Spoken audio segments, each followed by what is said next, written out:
Alright, so that's good. Let's see if I can get this a little further back though. And Instagram didn't kick me off, so bonus on both.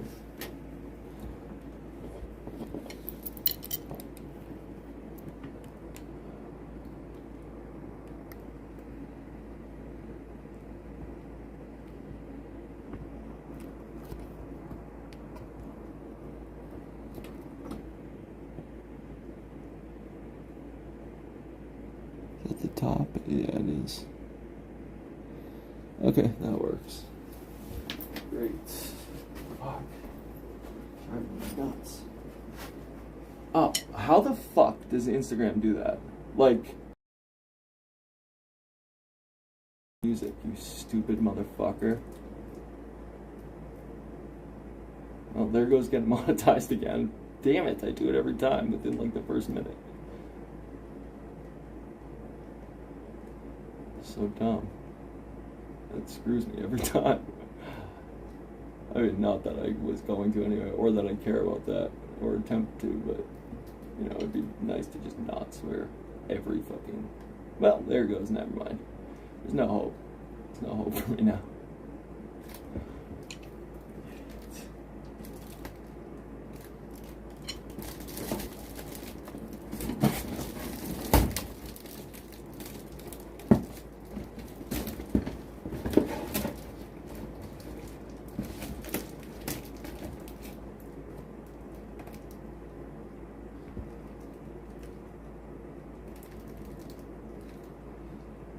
Okay. Why that kicked me off, I don't know. Super annoying. Super annoying. Don't know why I did it, but it did.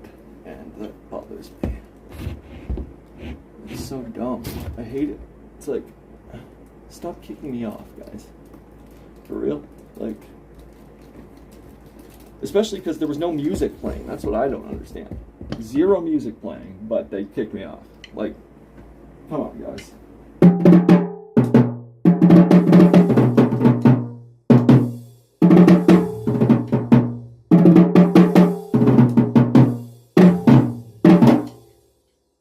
They're fucking incredible. They sound so good. They're unreal in person. I need a 6-inch tom though, like, because this is just a little big, dude. It's just like, you forget, like, I've known Norths my whole life. Like, I've never had them, but I you know, I've always loved them. Whoa, shit, bitch. Admired them, and then you get them, and you forget how massive they are. Like, just the fucking the outer, like, bottom of the horn, of the hole there. It's so massive. It's insane. Like, you just think like, oh yeah, well yeah, I'll just throw one on the kit. Well yeah, that looked normal in the 80s when, you know, a standard fucking rack tom was 28-inch mounted, you know? Just Tommy Lee with like 2 fucking 18-inch mounted toms. Like, what? For his rack toms, like, get out of here with that shit. That's insane. But yeah, that's kind of how it is. But with these like new toms, like little toms in today's day and age, it's like even the 8-inch is massive. I think the 14-inch North tom has a bottom opening of 19 inches, so it's huge. It's absolutely huge.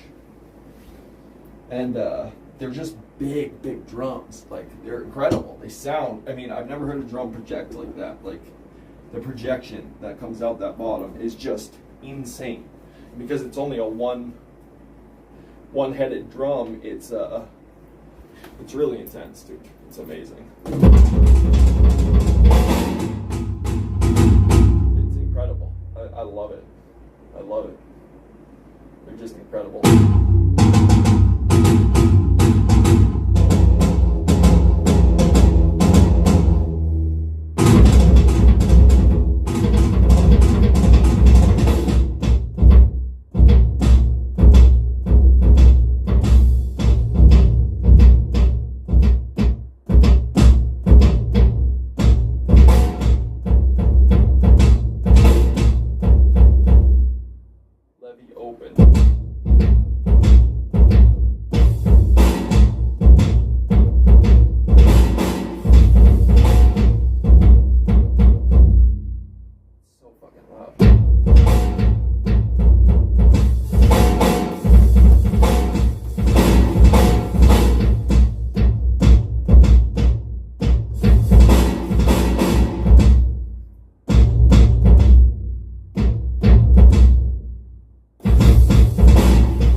down, screaming down.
Oh shit, I turned that off, I forgot.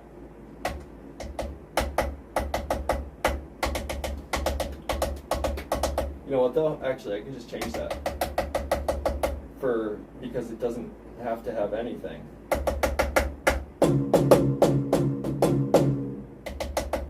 Because it's only single. I moved that to single because the cord was fucked up. So we'll go that, and then we'll go.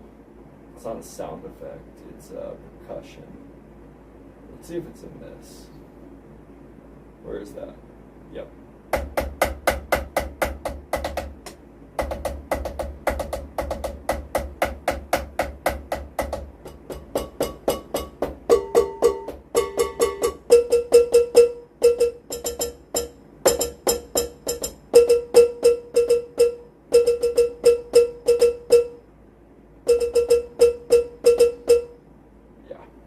That's better. Whoa, fuck me.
1, which came out in 1969.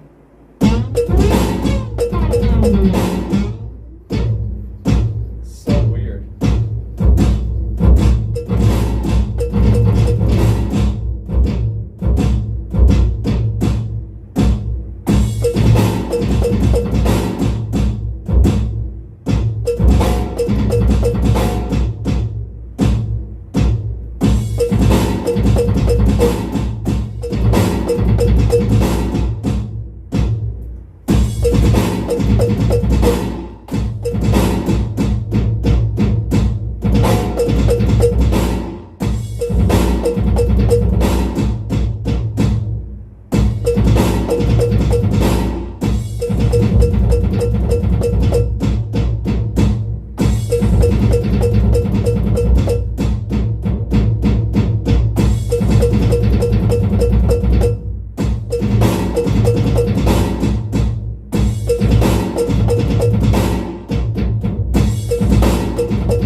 Why is that not coming through?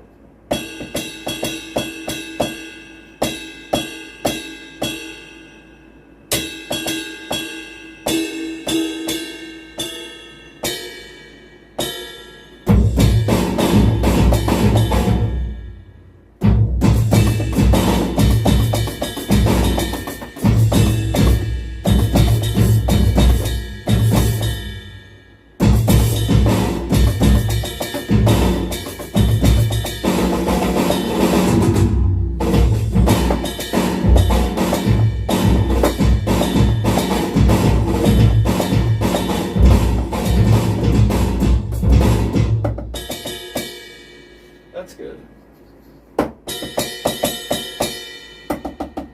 Why is there no sound coming from that? I'm not understanding what's going on here.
this.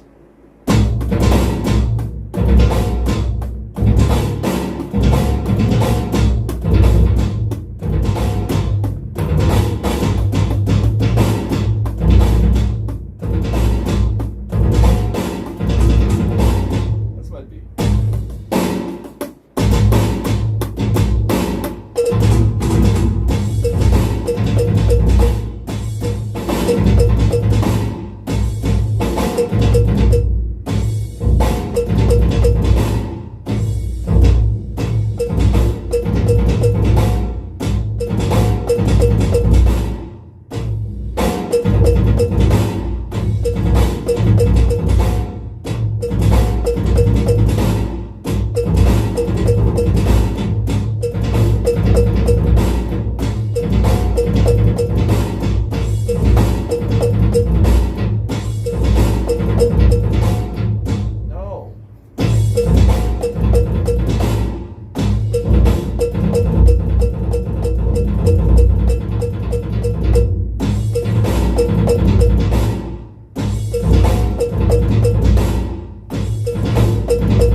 goddamn thing.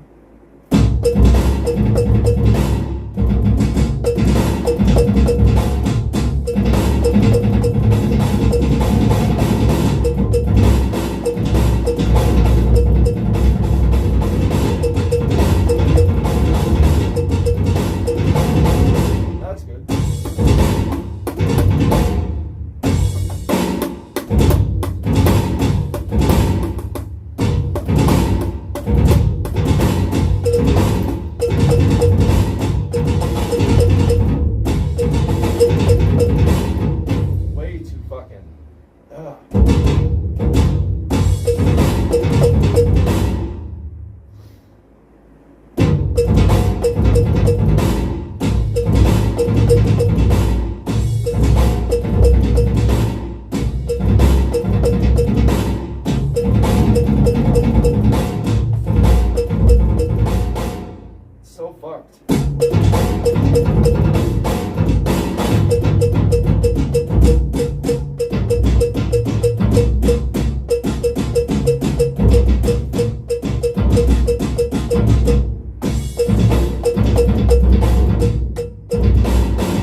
that took forever, but I got it. I fucking got it. I fucking got it. You bitch. There's nothing. I'm not even saying that because I could literally fuck this up right now. Not touching shit. Back. Save. Fuck. If I fuck this up, I would lose my mind. After trying to find that right tone for that long, I would fucking die.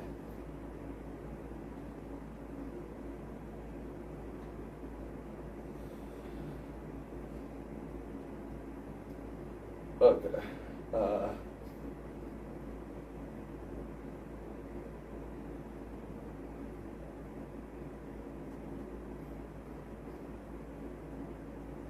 I don't even like sampling that much. That's why this is fucking insane that I just did that for that long.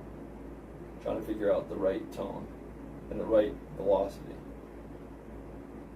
I really don't even like Zeppelin that much. I'm not a big Zeppelin fan. I'm not the biggest Zeppelin fan by any means. For somebody that loves rock music and older music, but it's just not. It's not my favorite band. The Who back then. I mean, Beatles. Like I don't know. I'm just not the biggest Bonham fan. I mean, I'm not that. It's not that I'm not the biggest Bonham fan. It's like I think it's like everybody liked the Red Ranger back when I was a kid. And I was like, fuck the Red Ranger. And I always liked the Green Ranger, which everybody also liked, but I just didn't like. I don't know. I never liked everything else. I don't like the basic like red. Everything, like, nah, dude, fuck that. Alright, let's go to, that is insane what I just did for that.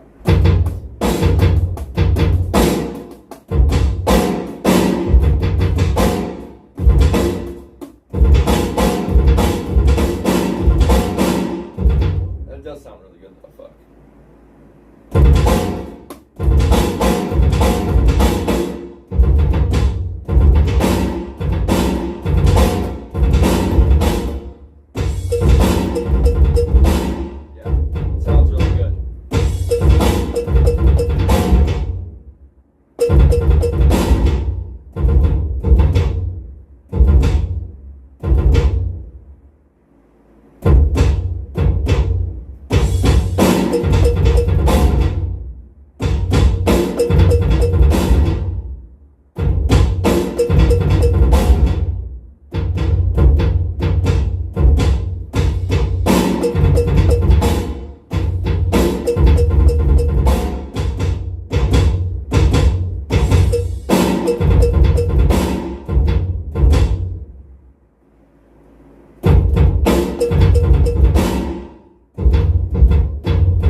that sounds like that. It just does. No idea why it sucks like that. It's fucking terrible though. Like it's really bad, dude. What the fuck? Like, I don't understand. It pisses me off, I'll tell you that. Anybody who tolerated that, you're insane. I don't know how you did it, but you're fucking crazy if you sat through that. Sorry. It was terrible. I had to fucking work that out. You were meant for me, and I was meant for you. Fucking Jewel rolls. I feel so far. I got my eggs, I got my pancakes. I got my myself, everything but you.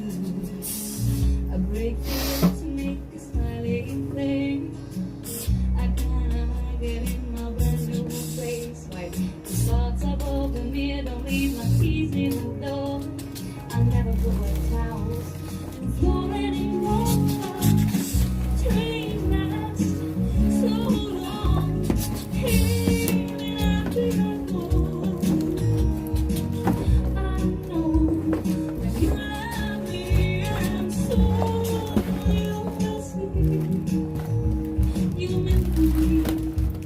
And you fucking rules, you bitch. If you don't know the shit, you probably don't.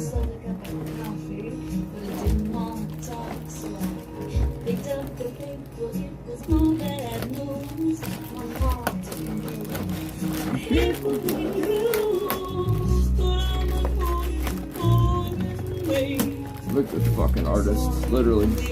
Richest independent artist ever. Made her money. Took on the record fucking industry. Made the single most money on the back end ever. Fucking killed the record industry. Destroyed them. They were like, yeah, we'll give you $1 million. She's like, nah, I'm good. Just living homeless. I'll take my chances. I think I got something here. Okay, we'll see. Good luck. And then she fucking makes like $400 million after everything. $400 fucking million on herself, betting on herself. So never listen to the fucking high ups.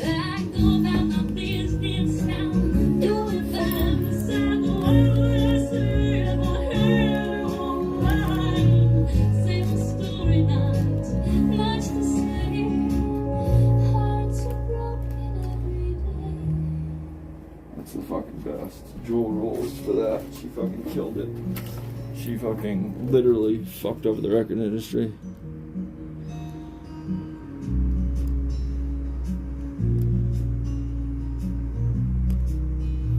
Hey buddy, you weren't wrong. I was just trying to fix my Bonham kit. For no reason, I was literally playing rock and roll. Which is so dumb of me. But it bothers me, like things like that. No, no, no, no. Take a deep breath. Good night around. Put on my PJs and hop in the bed. I'm half alive, but I feel mostly dead. What did I do? Sorry, I don't know how to work this, dude. I'm dumb. How do I just like this? Or reply? Like, what the fuck?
Drum, drum, bum, bum.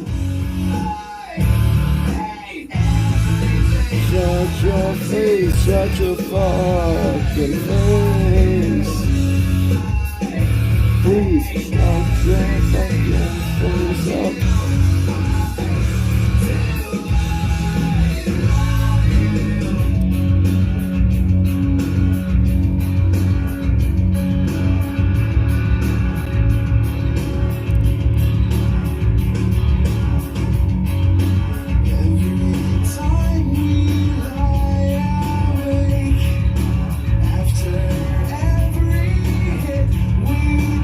No, that goes off like fuck you. That's so not true. It's bullshit. Guess what? I can feel my device and it's not that hot, so shut up. Dumb phone.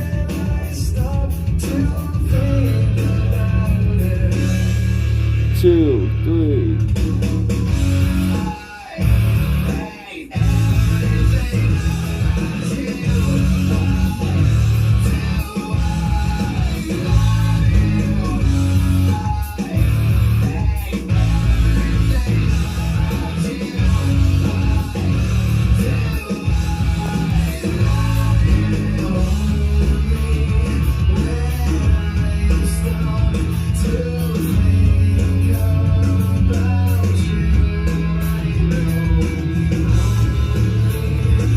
So I gotta plug this in. Oh, I hate this thing.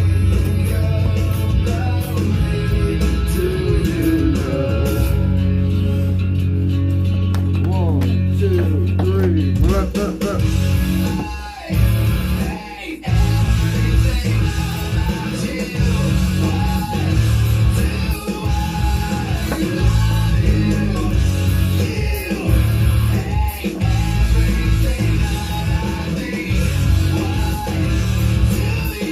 Cool this phone down for a minute. It's too hot, it says. It's just bullshit. I don't have a phone I can stream with without it getting too hot. Like, come on, Samsung.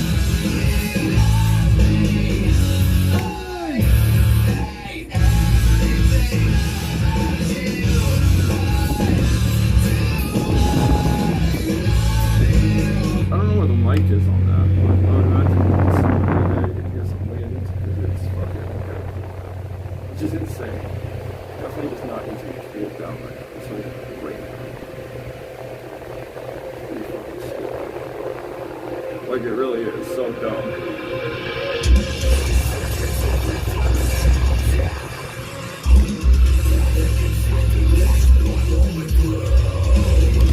It's kinda insane. Fuck me.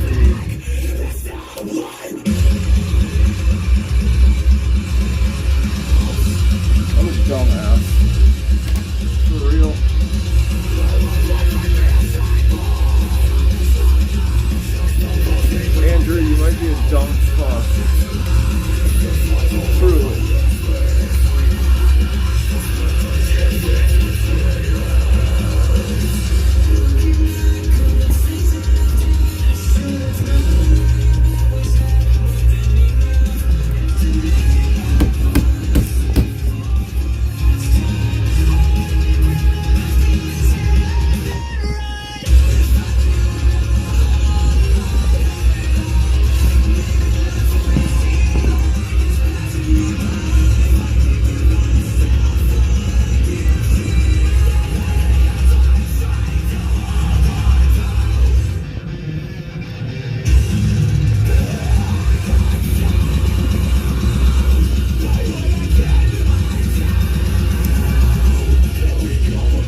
In search of something real, how cruel to be exposed to everything that I can't touch, but still feel.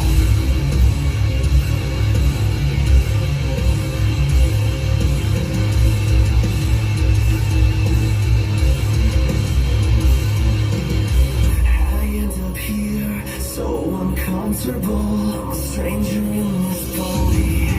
The world's an ugly place, but that's a fact the fate has brought me. I had to disappear, so we all just go away. But the end is drawing near, and God wish you would stay. Cause I want just to attach, until the touch contradicts the can't be scratched. Sometimes I wish I would all just fade to black. Go back, now I'm lost on my own.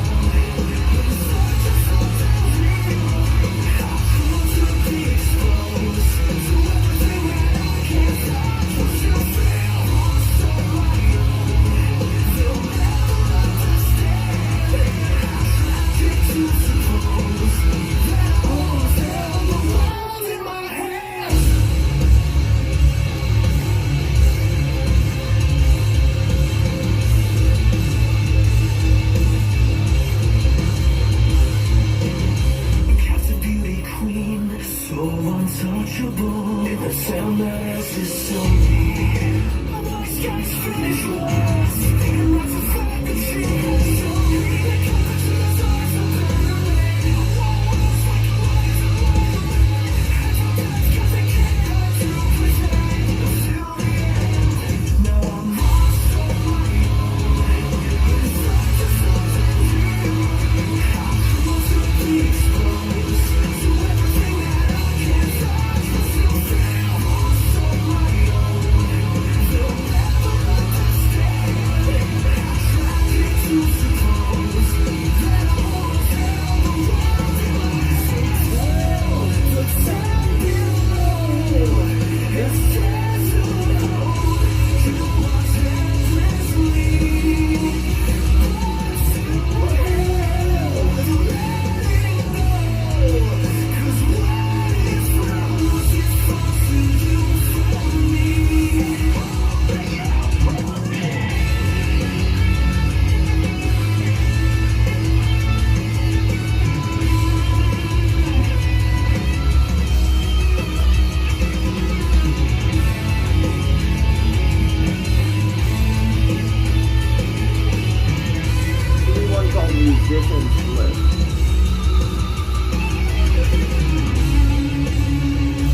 Pretty fucking solid.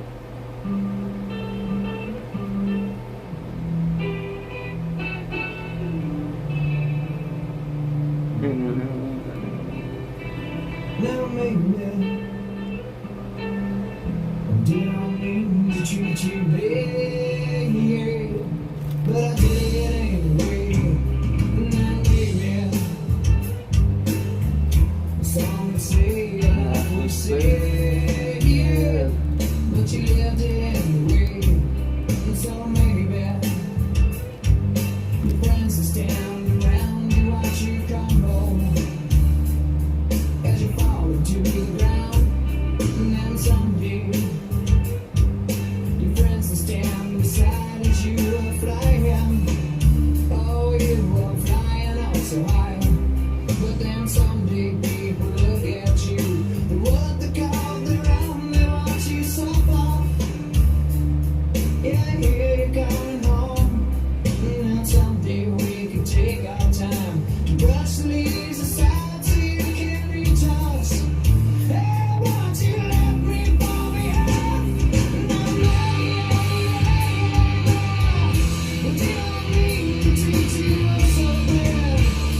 sound.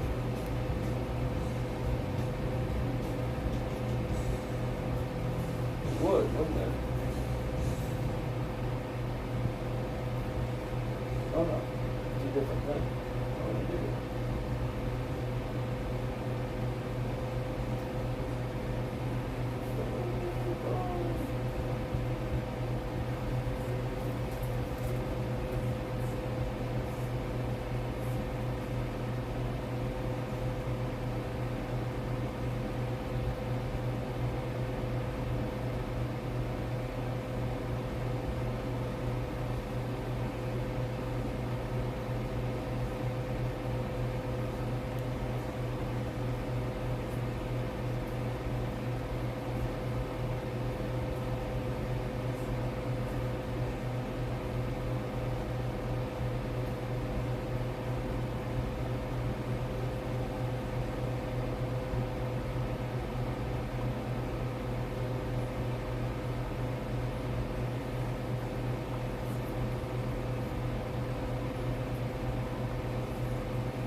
God, I hate that.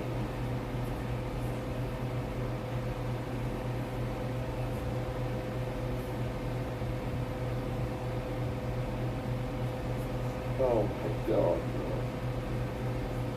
You really know how to fucking do it. Nuts.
How the fuck do I get that off? You can't just sit there. What the fuck?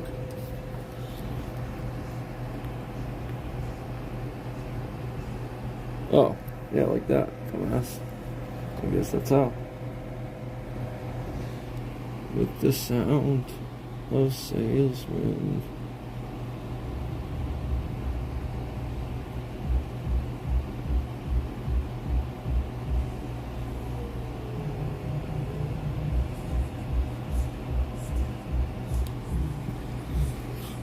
Shit, I can't see.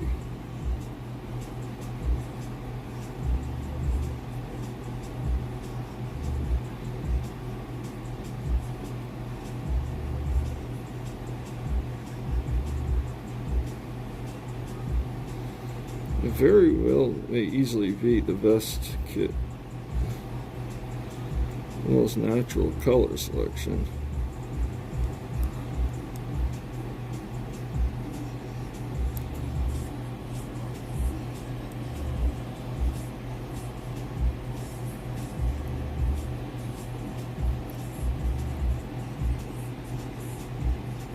Yeah, it might be.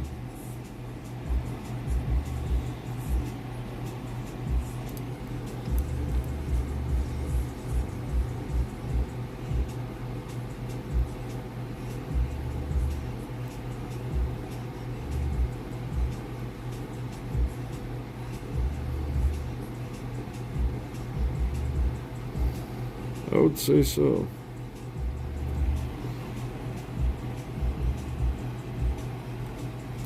Dude, I cannot stand that yellow line in between it. It should not have yellow.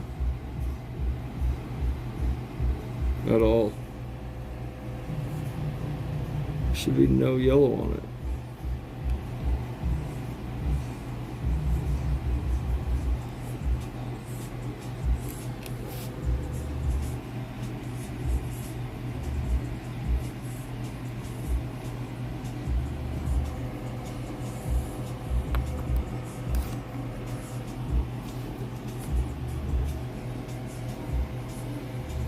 So weird.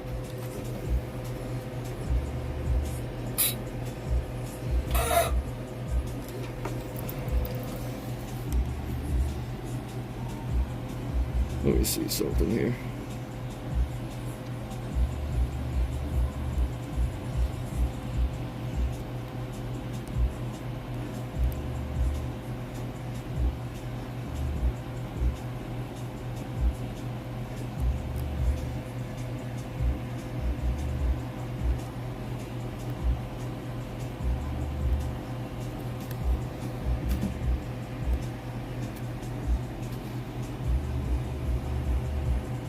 Alright, let's see this.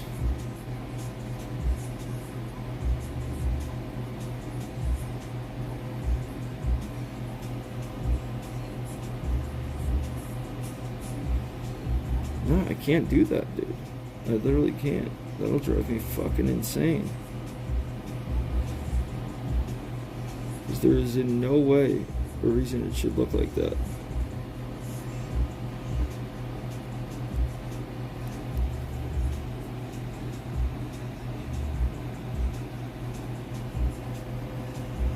Shouldn't be a fucking peep of pink in there. I mean, of yellow in there. Gotta be honest, it's a little insane. None of that is even close.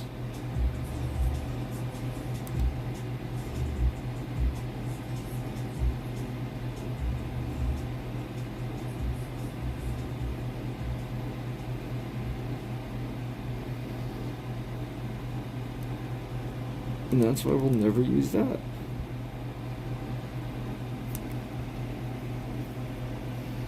At least that green is the right color, kind of. Well, I guess it's really not, actually, on that one. It's not really on any of them, except for... Vivid used to be great. It's not that. No. It's fucking wild.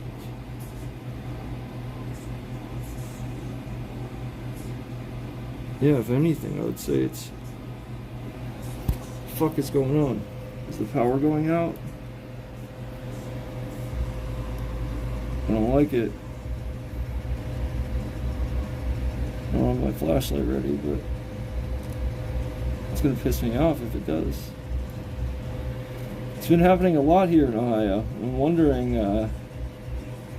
how much has to do with all the bullshit recently.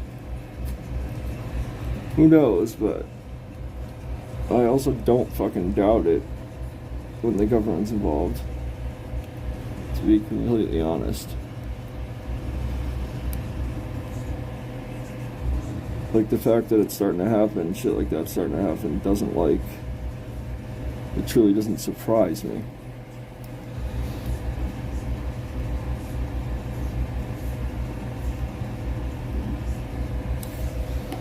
It just doesn't. All that East Palestine stuff.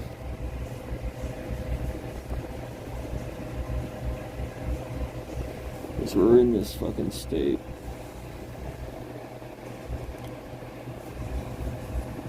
Sometimes I try to forget that I am, but then I'm reminded. The thing is, I would have never been here if it wasn't for my last ex. I was in Ohio because of that. I would have never been in Ohio. Truly. I had no business being here. Not my home. The only reason I stayed was her. And then, look at what happens, and now, then you just, now I'm like, fuck, I should have left back then. When I actually had places. You know, I moved somewhere else, but I've lived all around the country, and at this point, it's like, my family's here. And, it's annoying. Caring about people's annoying. It really is. Because then you're stuck places. People have you there, and then you're like, oh, well, I mean, I care about them, I don't want to not be there. Fucking dumb. Live your life for you. Go where you want to go when you go. Truthfully. Because you never know when you're not gonna, you know, you never know when that's gonna, the fuck is that?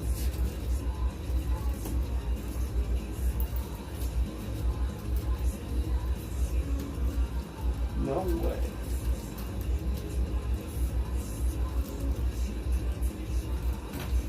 That is insane.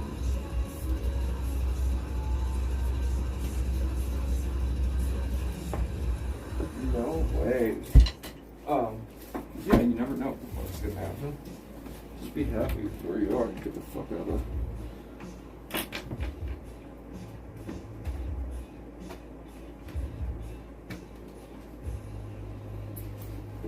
Get away from wherever someone's trying to keep you. Just go. Well, unless you're in like a good relationship and it's good, then I'll just go. 'Cause that's kind of fucked up, but do what you want. Because it won't matter either way eventually. You'll just be like, oh fuck, well, yeah, I guess I could have gone and done that. Should always pretty much go and do that. I was out in Buffalo for a while, I lived in Florida, I lived all around, but I will say this. Ohio's been the best thing so far because of, well, for a while I would have said because of my relationship, but then after all that, I would say because of the band and being in the band and playing and drumming again and all that, but so there's good stuff everywhere, but you know, everyone, whenever I talk about leaving Florida and being like, yeah, I used to live in Florida for like 5 years, people are like, why'd you leave? Like, why'd I leave? Because it sucks. And there was a bunch of drugs. I happened to like them, so I had to leave. It wasn't a good place for me. Plus, Florida sucks. Florida literally sucks. Sorry if you live there, but unless you live in the fucking, unless you live in Tampa or like Orlando, or even then, Florida kind of sucks. I'm sorry, it just does. It sucks. It's just a sucky place. It's just sucky. It never is like, yeah, it's not a great place to live. It's just not. People may argue, oh, I'll argue that. I love the beach. Like, fuck that. Whatever. The beach is cool for a bit. Then you get over it. You can't spend your whole life at the beach, so yeah, get over it. It's not that big of a deal anymore at that point. But I don't know, man. Florida kind of sucks. It's terrible. Especially if you don't live in any of those cities, Miami, that I named. Listen, if I lived in Miami, I'd probably be in trouble, honestly. With all the partying and just the beautiful women. And yeah, I'd be in that situation. But the reality is this. It sucks. It all sucks. Everywhere sucks. If you're just being real with yourself, everywhere sucks. Nowhere's good. It's what you make it, you know. I'm talking sucks as far as like, just it all becomes the same, boring. I'm not talking about like, hey, you know where sucks worse? Living in like Ukraine right now. But, so I'm not complaining, but I'm just saying like, these fucking places, it's just, everything gets old. You can live everywhere. I've lived everywhere.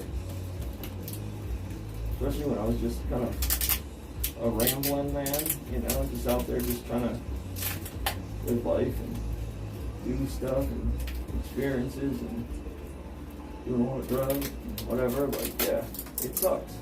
It just gets old. Everywhere gets old. So you kind of want to be where you're familiar. Unless you've washed that town out, which happens a lot, and you're like, well, I can't really be here anymore. Everything reminds me of terrible times. That's your own fault at that point. But New Hampshire doesn't, as much as I kind of fucked with New Hampshire at times for myself, that's my home. I never let it get to me. Like, I never let that get to me. I love New Hampshire still to this day. It's my home. But I'll tell you, Ohio's been pretty fucked up for me. Like, in the sense of, like, I hate the streets. You know? I hate the streets. I hate looking at certain places. I hate driving down certain areas. That's because of people and shit. But besides that, it's like, it's where my family is, so it's like, whatever. I have to kind of, I learn to enjoy it. My nieces and nephews are here. I love them to death. They're the best. And I would hate to, I mean, it's normal to live away, you know, everybody has an uncle that comes and visits and whatever, but it does suck. I mean, going from being close to them and how just awesome they are to not seeing them at all, like, for a long time, it sucks. Even if I don't see them that often anymore, it would suck. It would suck to not see them at all. It would fuck me up. So I hate that. But, you know, again, what I started out saying, sometimes you gotta live your own life. You gotta just live your life and whatever, for whatever. You just gotta say, dude, I need to do this. What makes me happy. I'm sorry if people are mad at me. It's what I gotta do. And you gotta do you. I've done it. I've done it plenty of times, actually. Not great, but it's not a great way to do it, but if that's what you have to do, or you feel fucking back against the wall in your life, you gotta go. I've been there. And I've done it. I've gone. So.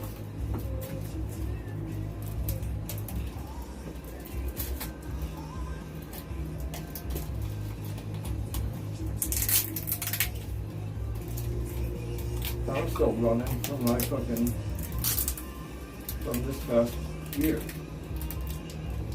I still just don't want to sit still or be in fucking, as you can tell why I'm up this late at night every, you know, so often. I don't sleep the same anymore. I haven't handled that, you know, I thought I was handling it well. I have not handled that as well as I thought in the end. Like, not anything bad or like, but as far as stress and letting it eat at me and probably not dealing with how much it bothered me. All that shit. Because I couldn't, you know, I had no choice, but that kind of shit, man, yeah, that'll really fuck you up. You love somebody or something and you don't fucking deal with that shit because, you know, for whatever reason, my situation was I couldn't. Literally could not, so that was tough. That's not how I handle things, so that really fucked me up because I don't handle things like that. I usually just talk things out and handle shit. Like, I'm very much like, dude, I'll talk about anything. Just let's address it. Talk. I don't give a shit. I'm not somebody who like flips out or gets like angry or like, I don't care. Like, dude, let's just talk. I say that about everything. I'm like that. It's just who I am. But that's not how it went down. That's not how stuff went down. So for me, it was just like fucked up. Like, I just had to deal like and not have any, like, not discuss anything, just be like, oh, fuck it, and then forget it. And when I care about something deeply that I would invest time in, especially before, a lot of time, and a lot of fucking effort, and a lot of patience and shit with that person, it's tough when that shit is like, oh, okay, well, that's, you obviously, if you did that for that long, and you invested that much time and patience and care into somebody, you obviously gave a shit about them, you obviously loved them, you obviously cared about them, so I think I think I just haven't dealt with this past year very well at all.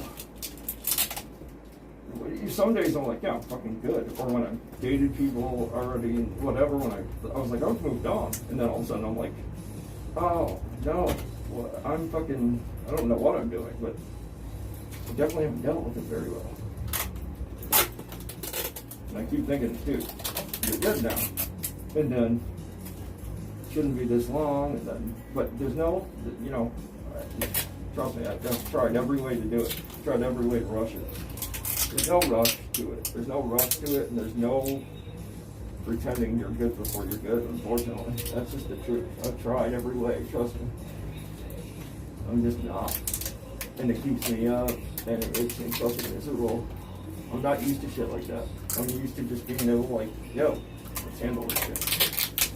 Just being an adult about a situation and talking, whatever. So I think it was just a fucking weird transition for me. And the way it all went, how quick, and I was just already in a terrible time in my life, so I'm like, I really got blindsided. And I think for me too, I rarely get blindsided in my life. Like if something happens to me not good in my life, I usually know it's coming, and I usually do it myself. But I'm usually pretty aware, you know, or I just have a good idea of shit like that. I don't usually get blindsided by things. I understand how things work, whatever, but this one kind of fucking blindsided me, so I got fucked up. And then I'm like, Jesus, this is crazy. Like, and then I didn't think it would be what it was. I didn't think it would be how it went. It was really out of my control, and it was really just a like total opposite way of the way I would do anything, like truly. So that really got me too, because I just couldn't. Not only was it like so foreign to me, the way it was being handled and everything, I literally also couldn't understand it, because I would never handle shit like that with anybody. I don't care who they were, I hated them. I would never ever handle shit like that. So I'm not even criticizing, I literally just couldn't understand it. Like I was like, why? I was like trying to make sense of all, like making code in my head, like wait, how, but why then did they do that? Or you know, like it was so foreign to me, the way somebody went about things like that. After, you know, listen, I've had some crazy fucking people in my life do some crazy ass shit, don't get me wrong. But that was people I could really give a shit about, to be honest. Like that was somebody, like I could take or leave. I didn't really care. Like I was like, okay, cool. Be crazy. What the fuck do you think I care? I'll just move on, you know, kind of thing. Not somebody that I like loved and dated was for a long time. I've never had that situation. Because then you care, you know, then you're invested in it, you give a shit. However they do it, even if they're trying to be a terrible person, still like, dude, I care about you. I don't want shit like that. It's not good for anybody. I'm not even saying from a selfish standpoint. It's not good for anybody when shit goes like that. So that kind of caught me, and then I couldn't figure shit out. I couldn't get it like set. I was like, this is so fucked. This is so crazy. And then trying to think of things and how this all, you know, it's wild. And like I said, I was already in a terrible place, so I really got blindsided, like blind the fuck sided, like bad. It rocked, like it just nailed me. So, and too many times throughout this year and a half now, I was like, I'm good now. Oh, okay, I'm good now. Like I took my time. Now I'm good. I kept saying like, oh, I'm there. Finally, I reached that point. I'm good now. Then I go out, meet somebody, hook up, whatever, meet some people, move on, or thinks I would move on, and then be like, oh shit, nope.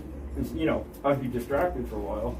Then all of a sudden I'd get home, or I'd be sitting in my house at night, and I'd go, fuck me, I'm not. You know, I'd be like, oh my god, I just tucked it away. I didn't fucking actually deal with that shit. I wasn't actually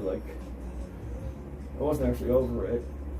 It's not that I didn't deal with it. I'm not over. It's not over. Like, I just can't. I don't know. It has nothing to do with me. I want it to be, trust me. It's just not. an option. Myself will not let it be. It's like, no, that's gonna stick on your mind. Like I said, my only real thought process on it is that I don't understand the motive behind that, the way it was done, and then also I think it was just so different of anything that I've had really happen that was so out of my realm and so out of the way of just trying to just be an adult about it and just try to discuss shit. And it wasn't an option, so it's like, I think having to just accept that and deal with it at the time was like, fuck for it. Because I just didn't understand why you would have to go that way after everything. So I was like, oh. But it got me in that sense, so it's just kept me like that, and I've stayed in it. And now I'm like, fuck, dude. The problem is, kept moving on, kept meeting people.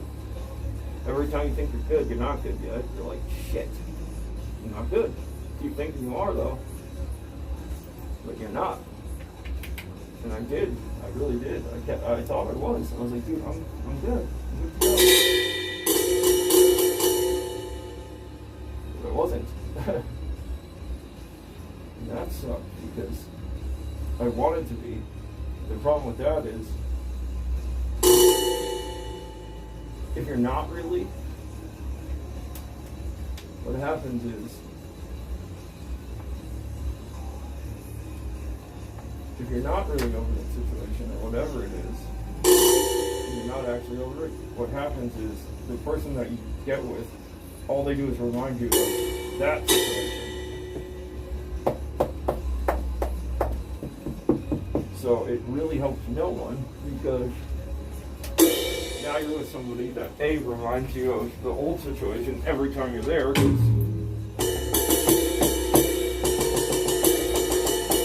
because you're not where you want to be, and you're not with who you want to be with, so you're just kind of there, and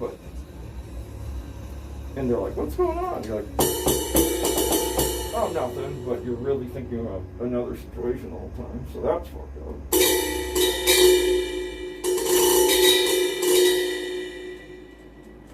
At the time, it took a long time though. It took a long time off though, with dating and like trying to figure anything out for a while there, because I was like, dude, no, it's not the right thing to do. I'm not getting involved with anybody because it's just gonna fuck things up. Like, it's gonna be bad for them. It's gonna be unfair. I'm not into it like that right now. So that's what I was thinking, and then happened to get involved with somebody, which I wasn't even trying to be serious, but that got weird quick because they had agreed, but then they totally went back on that, and were like, nah, I'm actually trying to get serious with you. And I was like, well, the unfortunate part about that is I'm sticking to exactly what I said, which is I'm not. So that sucked. And not to mention, every single time I was with them, all I had in my mind was the other one. So it was not good, dude. And at this point, you know, when you get along, you move along on things, the thing about it is this: you don't even know if you're thinking about that person anymore. You're thinking about a situation and some shitty event that happened at this point. You don't know that person anymore. Like, I don't know that person anymore. You know, realistically, like, you know kind of who they are at their core, like, because a person's always kind of who they are. Things change, and people around them change, and what they like maybe, and some different things change as you split further apart. But if you know someone, like, deeply know them, and you kind of know their core. The reality, though, is, yeah, when you're away for like 2 years, and you know, don't know them, and things change, and friends change, and interests change, you're not really missing that person anymore, because they're not there. You don't know them. Like, you're not missing her anymore, because you don't even know who she is. You don't even know if you like her. You know you do, but the thing is, like, who they are now. People do change, that's the truth, especially many versions of themselves in life. And, I know, like, what I'm about, but that is the truth, though. Like, when you go, like, oh, yeah, you're not missing that person, you're missing the situation, and you're also just grieving from the situation that happened. You might not even miss them, you're going, you're just fucked up from the event that happened. So you're kind of like, well, this is fucked up, like, now what? And you want them, but you're like, I don't even know if I want them.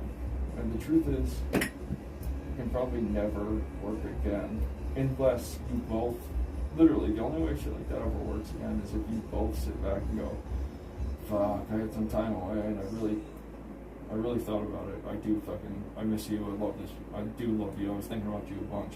Then you guys can kind of go, hey, well, that beats out whatever's changed. But the reality just is, if one person's feeling that only, and they try to pursue them, and like you guys end up talking again and whatever, it usually doesn't go anywhere. Because now the life has changed around that person. Their friend group, their family. It's tough after a big breakup. They don't care for you. It's like you basically have to have someone who's like me, like who you don't give a fuck what anybody else says. Like if you're in it, you're in it, and people around them have to deal with it. Like not a lot of people are willing to do that though, and that's just, there's nothing wrong with that. It's just the truth. I've always been like that. I could have everybody in my life hate that person, be like, oh my god, fuck them, after shit that happened. And I'll be like, no, it's not fuck them, whatever. And if I happen to get back to them and everyone was like, why would you ever do that? I'm like, dude, it's not your business. That's just how I handle things. But there's no way. I've had that situation before with a different person back when their family didn't like me, and once, we tried things, they'd always be like, no fucking way. And the truth of the matter with that is that most people are not gonna go against the family or friends or the job or whoever's in their life, like saying like, what the fuck are you doing? Or like, why would you ever? Because they don't understand. But regardless, it's too much of a hassle. You're like, dude, I'm not dealing with all that. It's just crazy. They don't care enough to stand up and just be like, yeah, dude, I'm doing what I want to do. Everyone can fuck off. You don't get a say in life.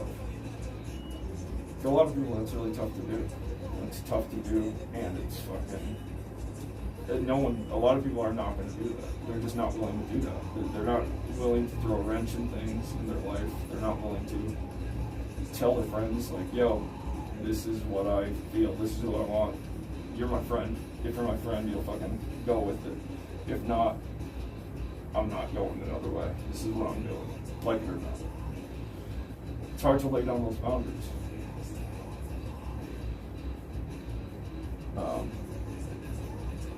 But yeah, I'm starting to figure out that, yeah, it's like, that's helping me too.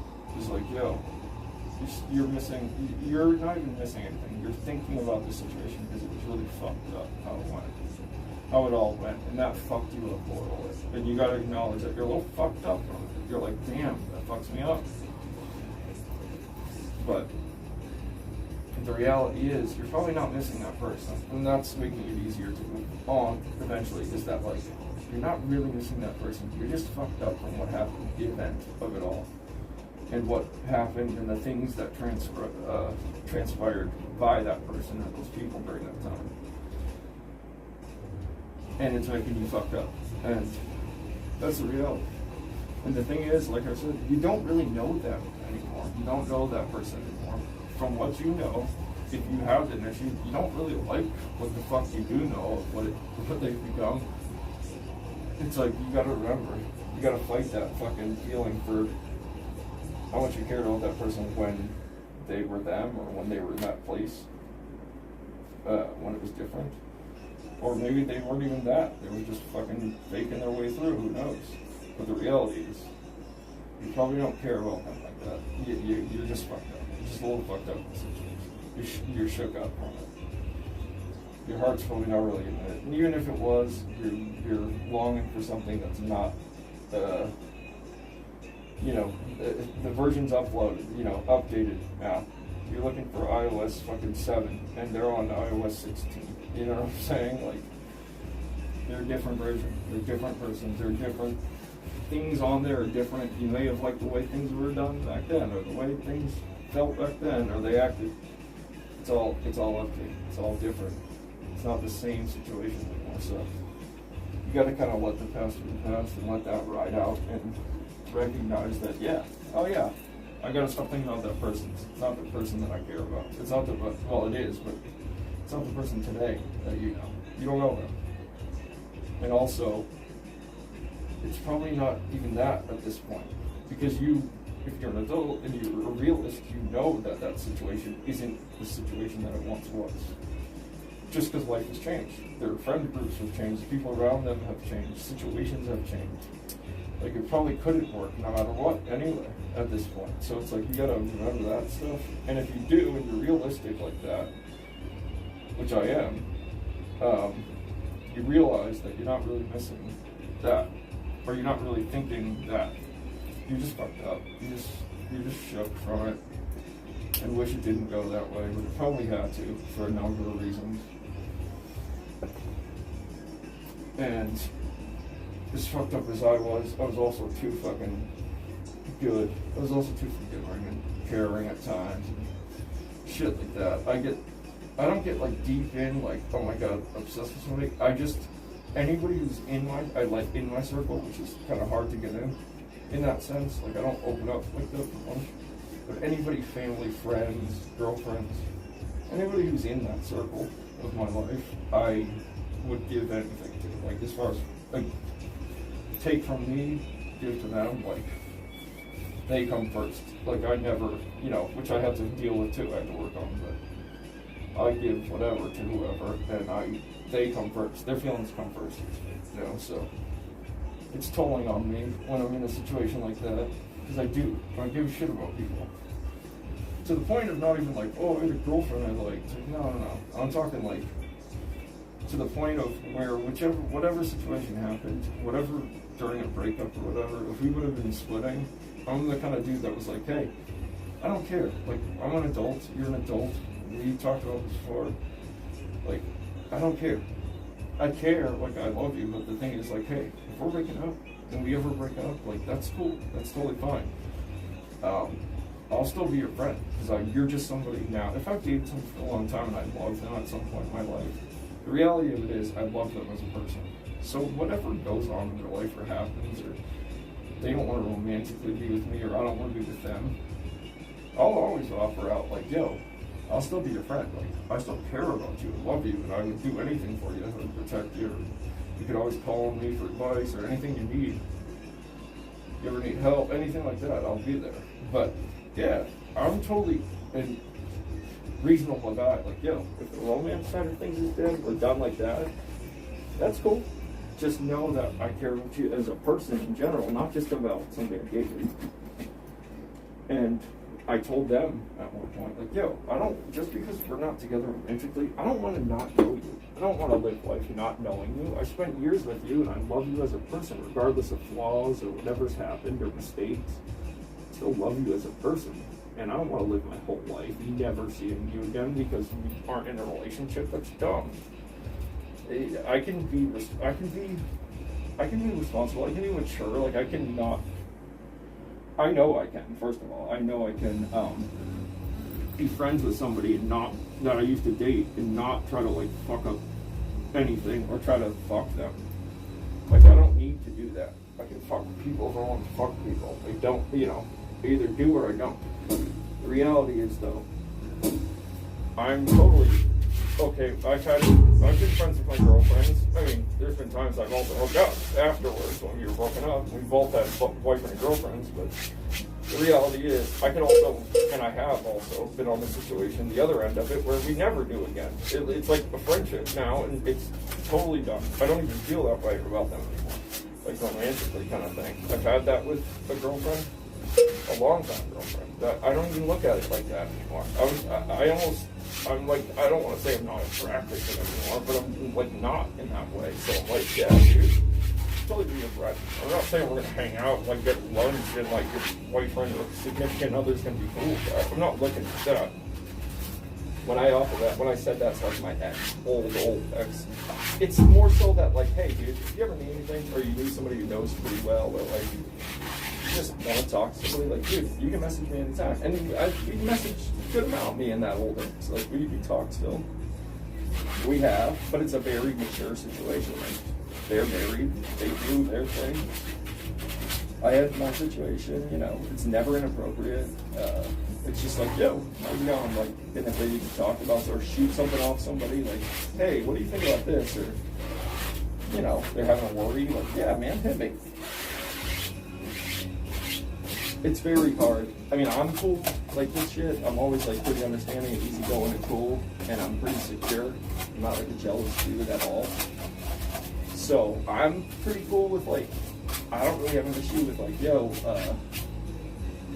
having a friend, like, oh yeah, if you talk to this person, like if I was to go out and meet somebody, like an ex of mine, or like have lunch, even though nothing would ever happen, or like see them somewhere, like I said, I've invited my exes to my shows, and I've literally been like, yo, bring your dude, like, bring your boyfriend. Like, I'm not trying to fuck, like, you know what I'm saying? Like, it's not like that, so like, there wouldn't be an issue if I wasn't, you know, if I was trying to, you would never do that. But I'm always like, yeah, bring your dude, like, I'll meet him, have him come fucking to the show, or whatever, come out to the bar, like, come out to the show and hang. Like I said, I'm totally cool with people. And if it's just no more about like I'll accept whatever they have going on to still have them in my life as a friend or whatever, if I care about that person. And that's where I am. So that's kind of how I always look at things, and I always try to make it work out. Like I'll always go for that. Like, you know, if it can, some people can't handle that, and that's okay. But I always try to at least like keep things cool enough where that could be a possibility. Like, yo, things are still all good enough. I'm always there for you. Even if you never call on me, that's cool. Just know I'm always there for you, and there's no fucking bad blood. I don't care how it ends. I don't care if I go and cheat 10 fucking times. I don't care if they go cheat with fucking San Diego Chargers. Like, I don't care. That's it. Listen, it sucks. It sucks when you're in a relationship and you love somebody, but like the reality is this: it happens. Cheating's just sex. It's not the biggest deal in the world. Cheating's whatever. We've all done it. And I don't hate a person after that because of that. Like, yeah, we might not be together. I might not want to be with you anymore. Or we might not be together anymore. But the reality of it is this: I still probably love you as a person. I still care about you. I'd still be there for you. Like, it's not the end of the world for me. There's a lot worse things you can do than cheat, to be honest. It doesn't hit my fucking... It just doesn't get me. Like, I'm not okay with it by any means. It's not cool. It fucking pisses me off, obviously, like anybody else, but I just go, alright, well, either we don't want to be in this anymore, and that's what we should have said before all this, but we need to either figure that out now, or not, or who knows? It could have been my fault, like in the sense of lacking. It could have been, there's a billion ways it could have happened. I've done it for less than that. I've done it for no reason at all sometimes. It just was there and offered, and I was like, man, probably shouldn't do this, but fuck, they'll never find out. Or just whatever, I was on the road, on tour, just being a dumb fuck, you know.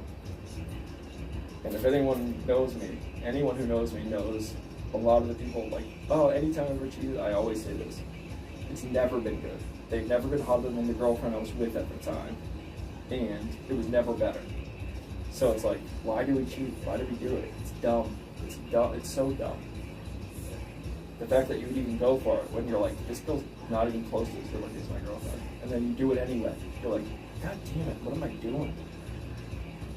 I think it's more of a less of their issue and a more of your issue. Like, you don't feel good about yourself or whatever. I don't think it's a they issue. I don't think it's your girlfriend's like issue. Like, oh, there's something wrong with her, so I cheat. Like, no, I think there's something wrong with you in your head. So you don't feel good, so you need to go do something like that. That's just my like theory in that sense. But the reality is this: yeah, I've never had a cheating situation work out great for me where I was like fucking happy I did that. To be honest, every time after I was like, what the fuck? Well, I was probably drunk most of the times. Then I passed out. The next day I was like, oh shit, I did do that. What the fuck did I do? Why did I do that? Like, it's never been like, fucking dude, that was sick. That was a great night. Or like continued anything. I'm like, no.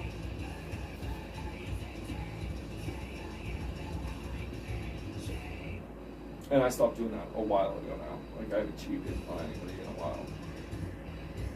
But when I did, it was just, you know.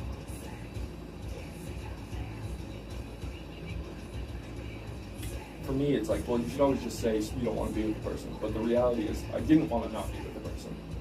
I wanted to be with them. I just, in that moment, alone, out somewhere, I also wanted to fuck.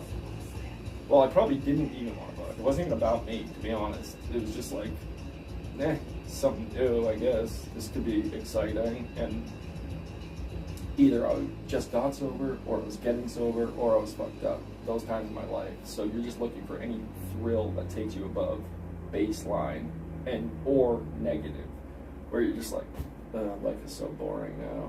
Yeah, okay, they want to do this? All right, let's do it. Could be exciting.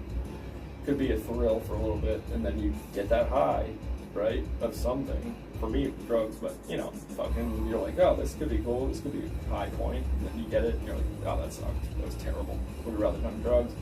I was going to fuck up in any way. But that's what you do.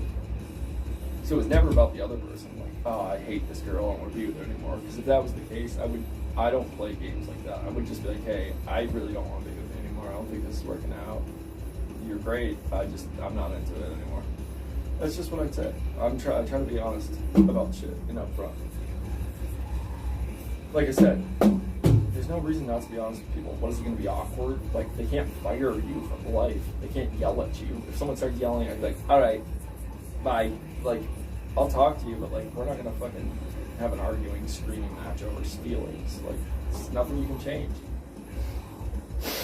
You know, why do we not do things in life? Like, why are we afraid to do things at work? Oh, because you can get fired. Why are we afraid to do things out in the world? Oh, because you can get arrested, police. Like, between people, your friends, your family, girlfriends, boyfriends, why do we not tell people? Oh, it's awkward, it's uncomfortable, I didn't want to tell you, it could hurt your feelings, I didn't want to hurt you. Like, oh, shut up. Like, that's the dumbest thing. There's no consequence to it. You just say whatever you need to say, or do whatever you're going to do. And they have to deal with it, and you have to deal with it. There's not an option there. They can't do anything. You can't be like, oh yeah, well, and you're going to lose something. No, it's awkward for a few minutes. That's about being an adult. Sometimes you have to say it and do awkward shit. Sometimes you're going to pull your pants down and, you know, have a metaphorical doctor check you out. And that's awkward. And that's talking to your significant other that you don't want to be with anymore sometimes. It's not comfortable. It's a terrible metaphor, but the reality is this. It's just how it is. Sometimes you have to fucking do things that are uncomfortable, and it sucks. And it's not great, and it's not cool, and it sucks to watch somebody hurt. But also, anybody who says that excuse is the dumbest fuck I've ever met in my life. Well, I didn't want to hurt you. It's like, oh, I know. Oh, thank God. Thank you so much. I didn't know climbing on that dude's dick every other night, that wasn't hurting me at all. It wasn't going to hurt me at all. It's like, yeah, thank you. Like, you know, when people say that, or if I was like, babe, I didn't want to hurt you. That's why I didn't tell you I was fucking that girl. Like, no, you idiot. Like, that hurts. It's better to just say the thing and let them not have that happen on their mind before it. They can think about whatever you're doing later after you guys work out. That's up to them, you know, and you can't change that. But if you're a dude who's just like, hey man, you know when you don't care about somebody anymore, or you don't want to be with somebody anymore. It's not like I just felt it. They sneezed wrong, and I didn't like that. That fucking weirded me out. I'm done with this bitch. Like, you know, it's not like that. I hope it's not like that for the people, because that's fucked up. But, you know, so for most people, you know it's coming, or you know it's whatever, so there's really no reason to cheat. And if you do cheat, just end it before it gets too deep, before you get yourself in too deep. And this is coming from a place of doing it all, like doing it the right way, doing it the wrong way, multiple different times. I've done it that way. I've also done it the other way, where I never said anything, and I let them break up with me. And then I just, you know, came out later, oh yeah, I was fucking cheating all the time. Or whatever, you know, it's shitty. That's shitty. I've also done it the other way, which is a great way. Like, hey, I don't think this is, like, you know, I'm just not in a good place. I shouldn't be with anybody. If anything, I'm just gonna fuck around, you know, go out and meet people and just have, you know, zero feeling, zero investment into the situation right now. I can't really be anything for anybody. That kind of shit. That's important. And that sucks sometimes. That's hard to hear, but the reality is like, hey, dude, at least you were honest. People feel a lot better after knowing, like, you know what? Because no matter what, even if you don't care about them or you don't like them, you at the end of the day do respect honesty. Like, you know what? That's shitty. It sucks. It's fucked up. But like, they did. It's hard. You know, everyone recognizes it's hard to fucking tell somebody something when it's like that. So if you are big enough to do it, maybe not in that moment, but eventually someone will respect you. They will respect you for it. They have to. I would. I'd be like, dude, that sucks to do. I know that. And once I got over being a sad little bitch about it, like everybody has to go through, I'd be like, you know what? That was pretty fucking big of them to do that. I actually appreciate that they did that before some shit went down and it got worse and it got more hurtful and fucked up. That's honorable, you know? That's cool.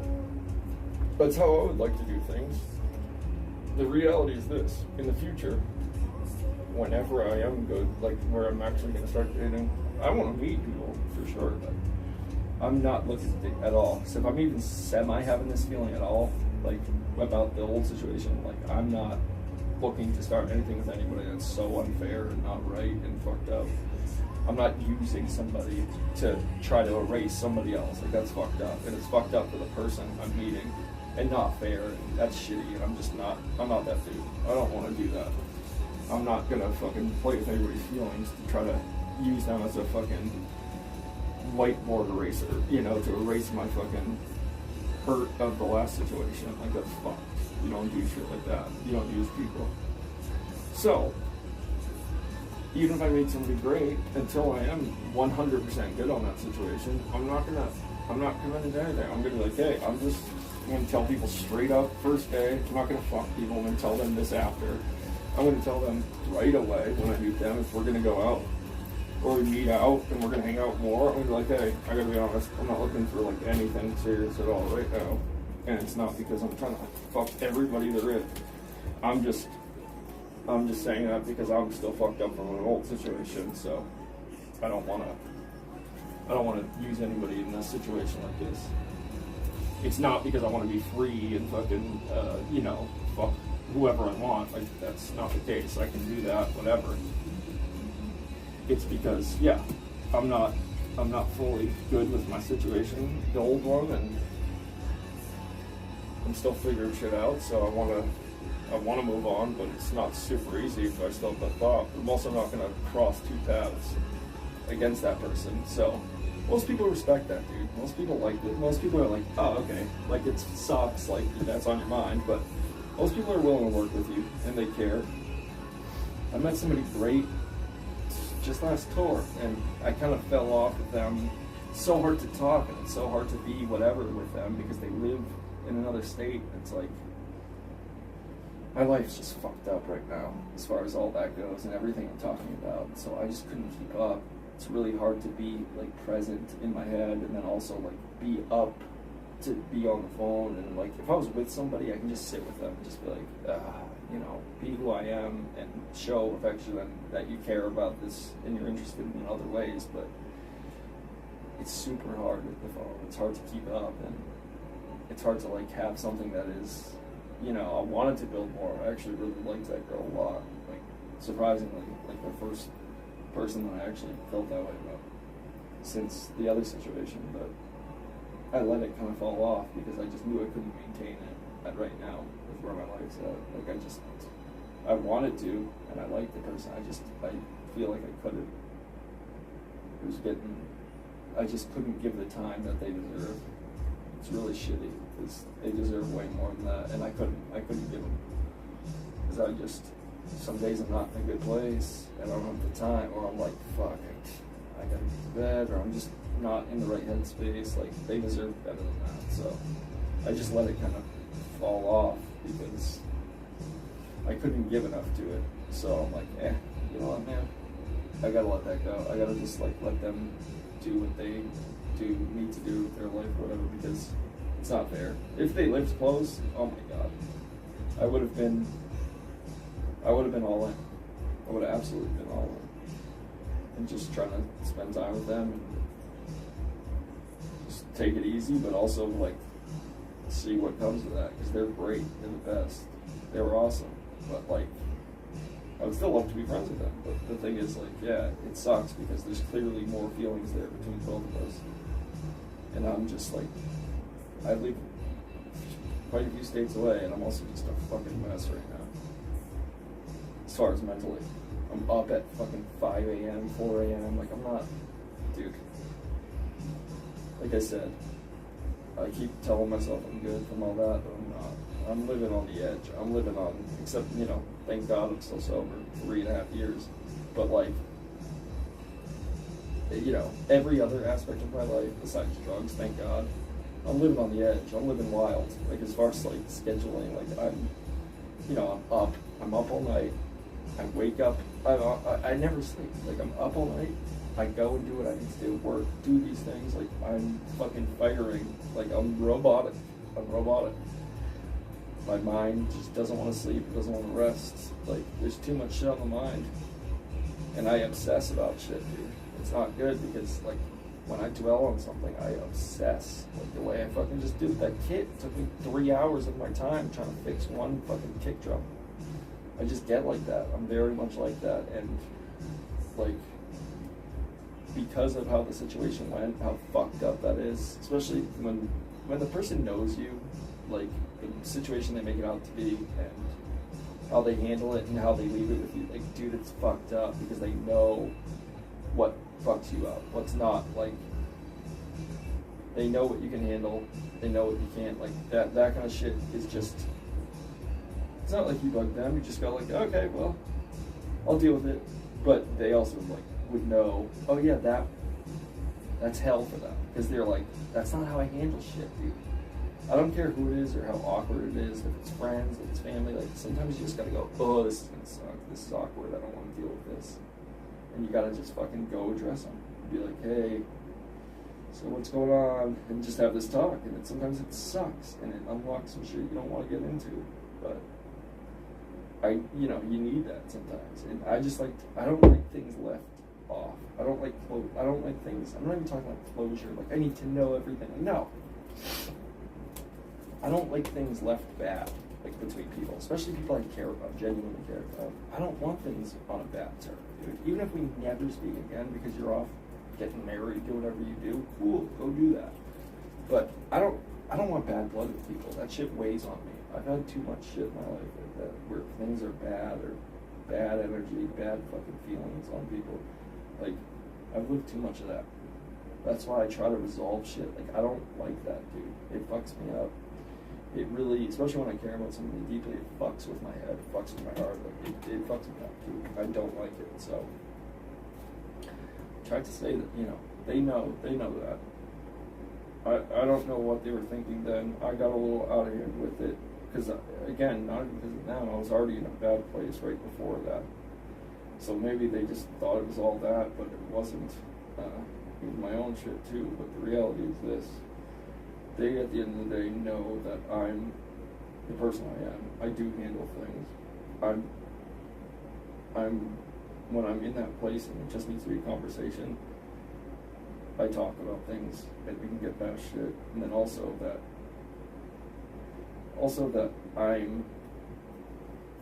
I'm pretty take it or leave it, like this shit. Like, okay, if that's the case, I can accept things. I'm not like, oh, please. Like, it's like, okay, that's how it's going to be. That's cool. It's going to suck. I'll tell you how I feel about the situation.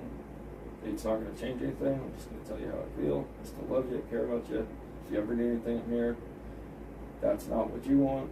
That's what I want. We're in two different fucking places. Okay. Well, just wanted to say that, have you say that, and you know, I just don't like bad blood, dude. It eats me alive. I don't like anger and hate towards someone. Like, there's zero reason for it. Resentment, like, there's no reason for it. I don't care if you cheated, I don't care if I cheated. Like, they can feel whatever they're gonna feel about it. That's not up to me, but like, I can't decide their feelings, but if they did have those feelings for me, I would want to work them out. I would want to make them feel better about it. I don't want anybody to feel like that. I don't want anybody to feel that shit. Like, nobody should, dude. Those are terrible fucking emotions. Hate, resentment, anger. Like, dude, that shit burns a hole in you. I've had it. I've had too much of it. Like, that's why I don't fuck with that. It's dark shit. It's not good for your mental health. It's not good for your head. And if anybody doesn't believe that, just take a look at my track record with fucking mental health and fucking feelings and trying to numb yourself with substances and whatever else. Like, I know a thing or two about that. So, there's no reason for it. And there's never a reason that anything has to go like that. And the only thing I can think is, like, I never felt like that, so I could have just, there's no reason to make it that, unless they felt like that. They had fucking ill feelings towards me for, I have a few theories on why, about mistakes I've made and behaviors that I couldn't change or that I was stuck in. And they probably got frustrated and hurt. I'm sure they were hurt before. Hurt turns into hate. But, like, I'm sure at one point it was hurting them and they were fucked up and they felt bad about how I was,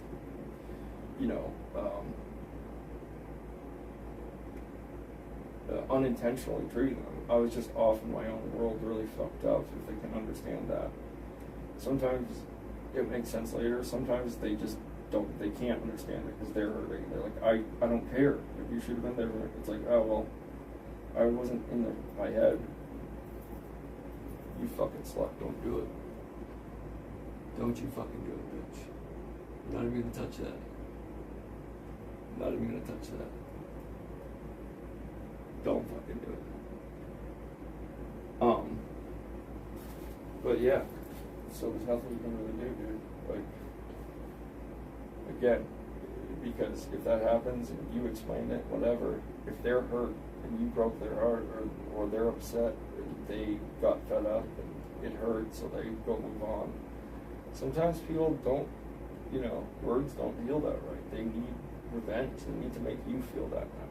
Like, they're like, no, like, I can't, like, I need, fuck that. Like, you did that to me, now I'm angry, I'm resentful, like, I don't care what you know. Like, they have to shut down because they got hurt. And some people don't deal with her well. Like, I've always dealt with her pretty good because I've dealt with it a lot in my life, and I've had to just kind of be like, this is how shit feels, this is my problem, not anybody else's, You handle it maturely. But, like, some people don't handle that well, and they need help, and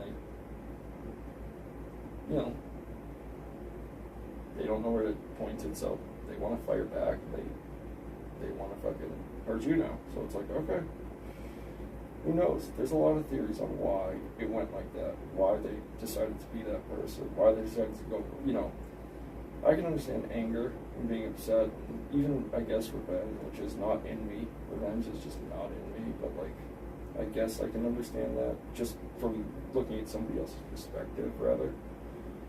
It's not in me, but I can see how some people have that and why. I can understand it. But beyond just revenge, the over and above, like, the it's like metaphorically, like, it's like, beating the shit out of somebody, breaking, knocking them out, and then afterwards kicking them in the face when they're knocked out and spitting on them. It's like, okay, I get the, like, retaliation, you knock them out, they're on the ground. Whatever happens after that point, like, it's over, you handled it, you got your, like, revenge, you're even kind of thing.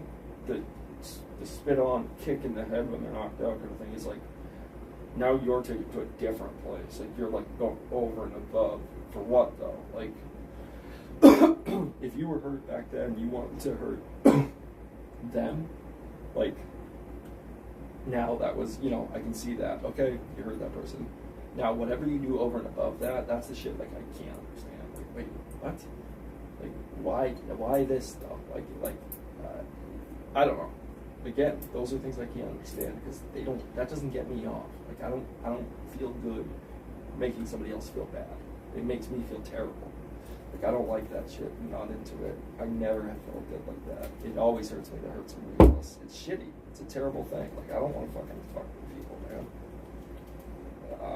I'm a fucking mess. I'm hurt half the time. I hurt myself. You know what I'm saying? Like, I don't want to hurt anybody else. The last thing I try to do, I try to keep everybody else safe and let myself take it most of the time. So that shit's, like, dark. That's where the part where I got kind of off on it. I was like, whoa, what? Like, this is getting fucked, because what is the point of this? Like, why? I don't know. That's when you just see a different person. They like change, and there's nothing you can make sense of. Because I just kind of would sit back and be like, what's going on? Like, what is this for? Like, what, you know, because you're trying to make sense of, like, checklists. Like, okay, I get why this is happening. I could understand this. But with some things, you're like, okay, why is this going on, though? Where is this coming from? I don't want to be with you. I just don't like you. I hate you. Okay, that's cool. And I can understand that. So that makes sense. We're already handling that situation. We're not going to be together, kind of thing. But this right now, like whatever this is, what is this? Because we've already handled that part of it. So if you feel that, that's totally understandable. That's cool. That's already taken care of and done. So that makes sense. I'm not saying you have to sit here and fucking, you know, kiss ass or love me, like, or hug, you know, none of that shit. Be affectionate. It's the over and above. Like, that shit's already handled and done, already discussed. So whatever extra shit you're doing now, what is the, you know, what's the deal with it? Like, there's something behind that. That's what was like that again, man. Like, you know, is there something that, you know, you think I did? And if I did, I'll come out and admit to you. I'm not much for like lying, especially after it's over. Like, this shit I did. I definitely did. We both cheated. We did fucked up shit. It sucks, but, you know, clearly we're both semi-fucked up people. Anybody who doesn't take the accountability for also being one themselves is fucked up.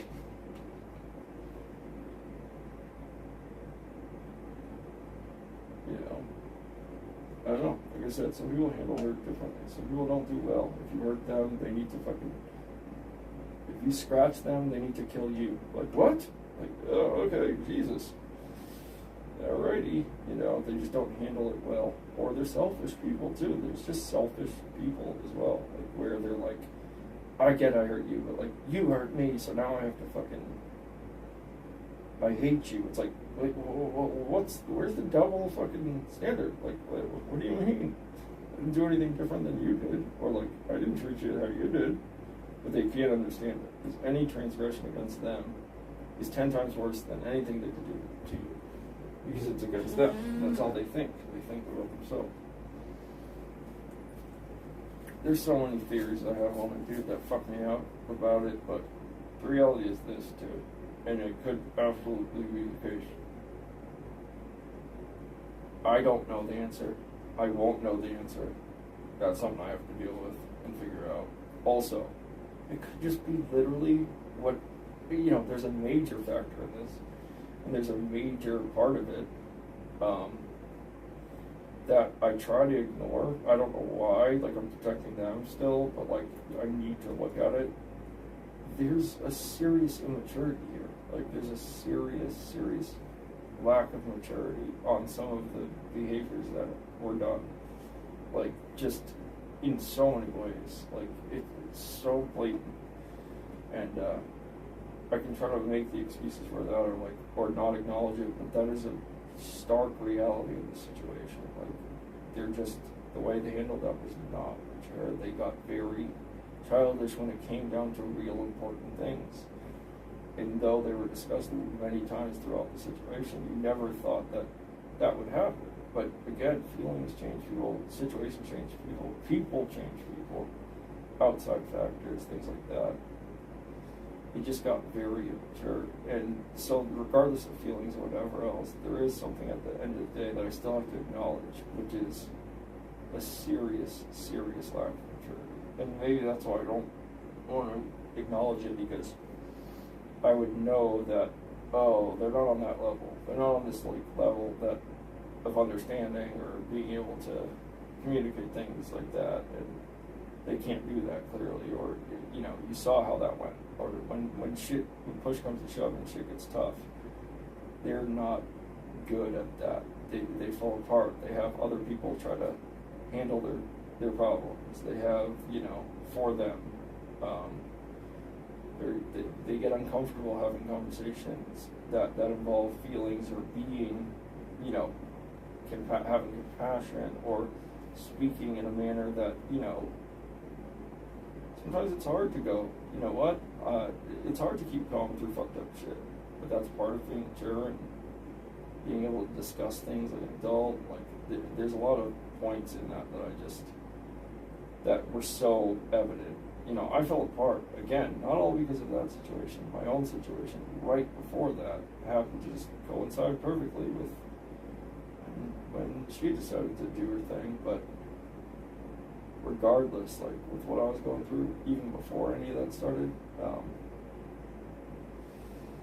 it's, you know, I gotta be honest with myself and look back and go like, oh, I try to, you know, I don't know why I still try to protect that person in that sense. Like, no, they're mature, they're fine, like, they, you know, I've seen them be like whatever, and I guess it wasn't, you know, it's like, no, dude, you gotta really look at how that shit went down, how they handled it, what they thought was acceptable in that time, the way they talked to other parties during that time, the situation, like, how that was addressed, how dramatic it was, how serious it was, like, and at the end of the day, I can't even, like, be mad. I just have to look and go, you know what, dude? That's not even their fault. That's a serious lack of life experience and maturity at the end of the day. Big, gaping, old life experience and maturity. You know, they can work a job, they can do whatever, but you can't gain life experience faster than you're able to get the years in, or the situations, or whatever. And it's just the truth. They can act, they can say, oh, no, yeah, okay, yeah, whatever, yeah, I'm mature. Like, they can talk shit, they can say whatever, but the reality is this. You can see it when you see it. Some people have the life experience, they've lived life, they know real situations, how to handle them, and what real fucked up shit is, and what real hard times are, and shit, whatever. And they've been there, and they ride through them, and they can, but some people just don't have that. They have no basis, they have no point of comparison. They've never actually gone through anything, you know, traumatic. They've never really dealt with anything like that, so they, you know, do you know what you put me through? Like, to them, that is big time shit, like, whatever's going on, and you're like, what? I just saw, you know, again, I choose to ignore so much of that for some reason. I don't know. Probably because I don't want it to be. I actually do love that person. I care about them, and I wish it wasn't like that, but sometimes you have to remember what you actually saw and what you went through, because you're trying to brush something under the rug and just be like, I don't care. I still love them. I would still be with them, kind of thing. And it's like, dude, you saw very clear signs of super selfishness, just narcissism, selfishness, carelessness, like zero empathy. Like, those are ugly traits in my opinion, like super ugly fucking traits, first of all. Second of all, you saw how they deal with like the minimal amount of stress. Like, that's not stressful at all. You just didn't want to talk because you had fucked up, and you didn't want to be an adult and discuss it. So you went a really fucked up route with it, all to shield from just having a conversation. Like, so fucked up. Also, they took advantage of somebody caring about them, spots of like where I didn't push the situation when I could have at the time. I could, you know, where I let things go, where I also, like, they took advantage of situations where I was like, after you, and they like, oh yeah, okay, like situations where I clearly could have fought back and done things against that, and I was like, you know what, there's no gain for me or anybody in this situation to like fight on, to like argue this point or try to like make things a battle. Like, that's so dumb, you know. But they don't recognize that. They just go, weakness. Okay, well, they again mistake kindness for weakness. So then they go like, well, okay, they did that. It's like, you know, downing the ball instead of going for like it's like mercy down instead of a touchdown. But when you go to like do the mercy kneel, like they come up and fucking nail you with like a sack. You're like, dude, I was trying to help your situation. I thought you would see that and recognize that and go, oh, you know what, they're trying to be cool. No, they're just like oblivious, like, I'm trying to fuck this person. over however it happens. I don't care if they're being cool, if they're being reasonable, I'm going to be unreasonable. They make a choice. They made a choice, and they're sticking to it. That's like how it is. They decide to go dark, and they keep it that way. That, and just the fucking carelessness, and also the reasoning behind it, and as somebody who's really dealt with real shit, like, it was pretty disgusting, the excuse given, and like the shit it got classified as, and you know what you put me through, like that kind of stuff. Like, dude, you really got like this much work involved in this? Like, I've been in real places with like real shit where people really come to handle situations, and people have to get fucking taken away, and there has to be other parties involved to enforce that kind of thing. It's like you just like really you brought out the fire extinguisher for a match. You called the fire department for a campfire. Like, hey, there's a fire here, can you come put it out? Like, oh, it's contained. There's actually zero reason to do that. You can put it out yourself. It can be handled yourself.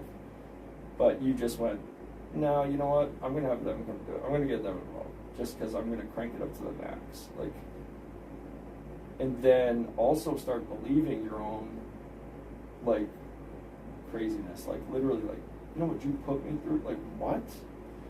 Like, oh, dude. Now you're starting to just buy into the whatever anybody's telling you, or you're starting to sit and believe, or who knows, but that's not good. That's not healthy. You start seeing the signs of when somebody's not doing good, and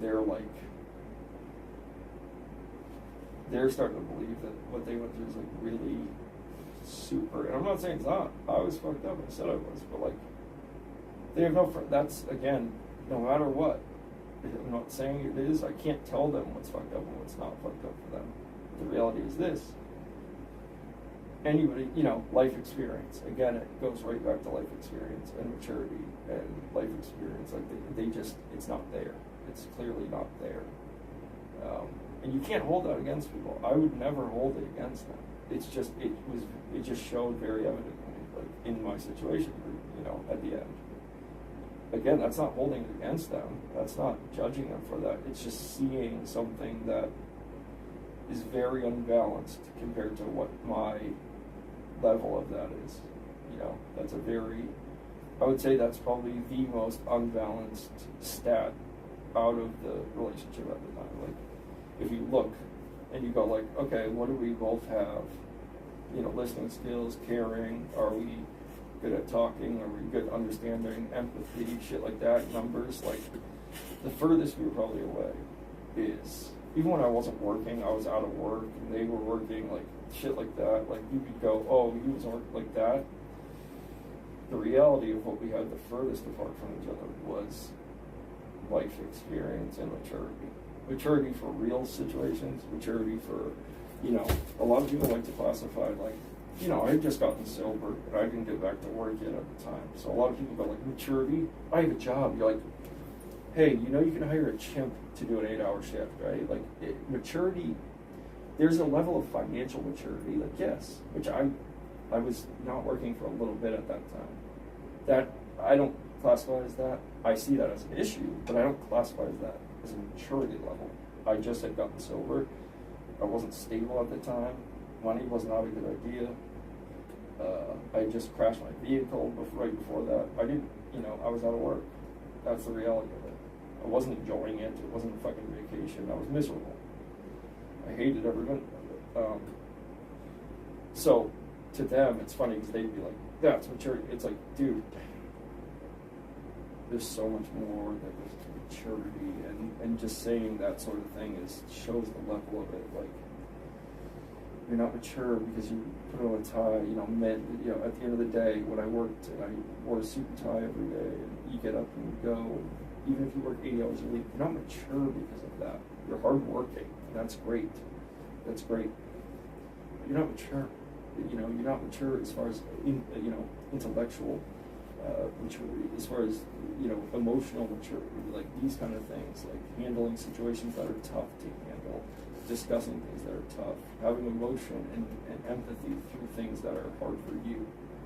You know, when someone says something they did wrong against you, maturity is understanding and, you know, showing compassion. Still, when somebody may have hurt you or fucked you over, going, you know what, I'm pissed, but I actually do still care about this person and love them, and I'm gonna listen, and I'm gonna forgive them, as fucking hard as that is, and it's fucked up. That's emotional maturity. That's being mature. That's going, you know what, unless you want to write those people off, then you would never have that, you know, you just want to be like, fuck this person, fuck them, whatever. But if you're there and something bugs you or you want to fucking let them know, like, yeah, having that conversation, discussing things is like, that's what you do. That's fucking maturity. Also seeing the reality of situations, even if it's, yeah, it might have hurt you and you're angry, but there's some things you just don't do that, like, a real, you know, somebody who's actually a mature adult, like, would just never do. That was, like, way over the top. It was like, wow. It was kind of, like, it was, like, way over dramatic. It was way over the top, like, zero actual reason for it. Don't even know how it actually went. I don't even know how all of that, any of that, you don't know what I'm saying, but actually got through, like, went forward, like, how every day that made sense. I don't know if people were in their ear, like, you have to wonder, because that's a truly, truly childish, just, like, very immature, also, like, no real hardship in life experience, like, none. Because if you go there with a situation like what was going on, that's not a good barometer for, like, where that would be. Like, for me to do what they did and, you know, pull out those resources to get involved with what they did, like, dude, I mean, they would have had to, I don't know if there is a situation within reason like that they didn't, you know, God forbid, come in and drive a car through my house or try to run over my family, you know, or something like that. Maybe then I'd be like, what the fuck? And I would have taken that route. But, like, besides that, there's nothing that could have, like, except, like, because the reality is this. They can sit and be like, it's like Colby Covington and Jorge Masvidal. He was outside of a club. 2 UFC fighters, not two, just fought, 5-round fight, you know. The one beat the other one. They had a problem inside the cage. Jorge Masvidal thought it was, you know, a good idea to handle it outside because he was talking about his family during the lead-up in the shit talk. He thought it was a good idea to catch Colby coming out of a nightclub. Granted, they had just fought a 5-round fight to figure all that shit out. That's where you're supposed to let it all out and fucking handle your problems. And when the last bell rings, you're fucking done, and you squash that shit. If you lost, you lost, but you had your opportunity to fucking, you know, get your fucking feelings out for that situation and the shit talk. So they fight a good hard fight. Colby just destroys him. Jorge obviously gets his ass beat down. At the end, is still super angry because clearly it never got, you know, he never got his feelings out because he just got his ass whipped. But at the end of the day, that's maturity, that's respect. You have to go, you know what? I was pissed at you. I had my opportunity to do something, but you got me. Either way, I didn't get to do it. You know, I got to get over it, I guess. That's the way it is. You know, you had your chance. You couldn't do anything about it. You got to shut your mouth at that point.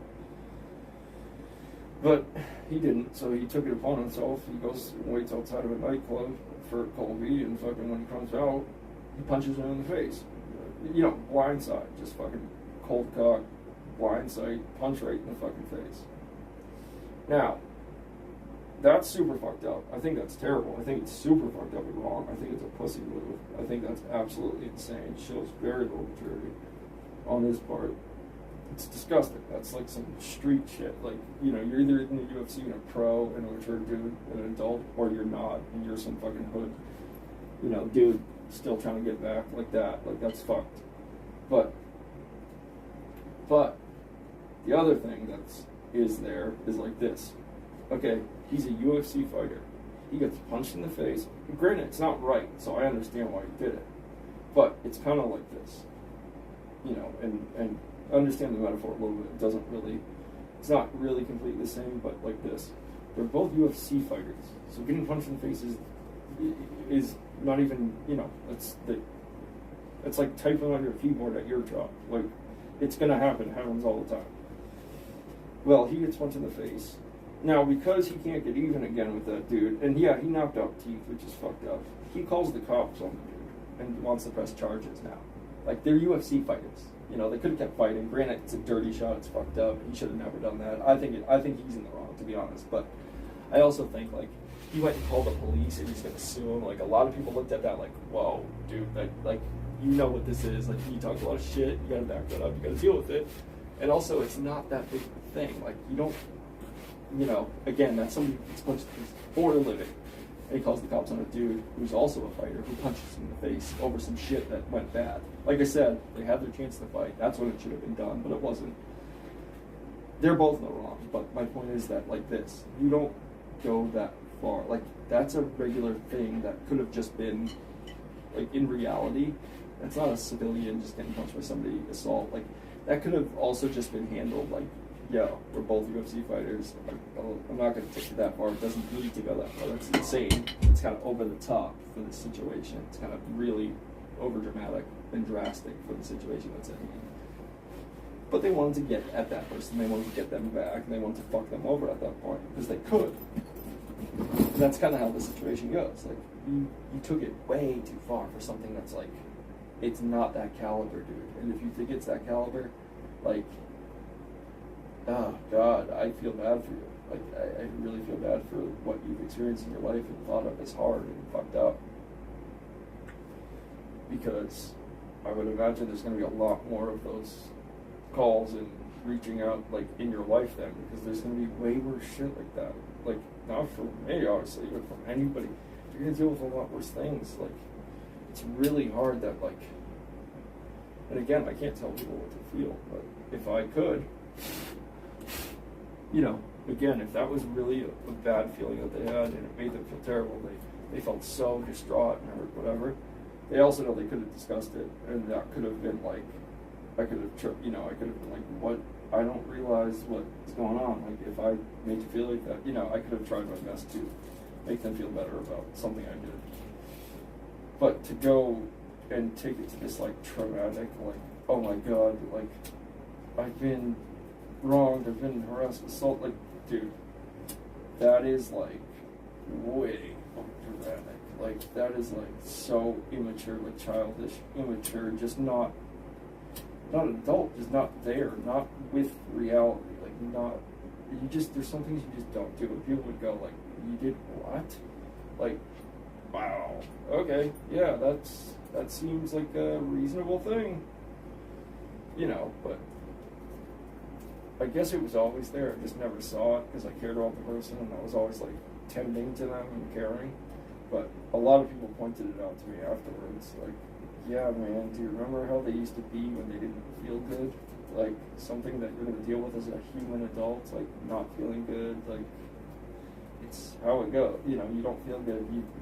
You know, yeah, it sucks. It does suck, and you feel better, and they have you or the person they're with to take care of them. Like, yeah, it sucks. It sucks when you don't feel good. It's hard, and whatever. But a lot of people would look at that like when their stomach didn't feel good or something, and they were just like way over dramatic about it.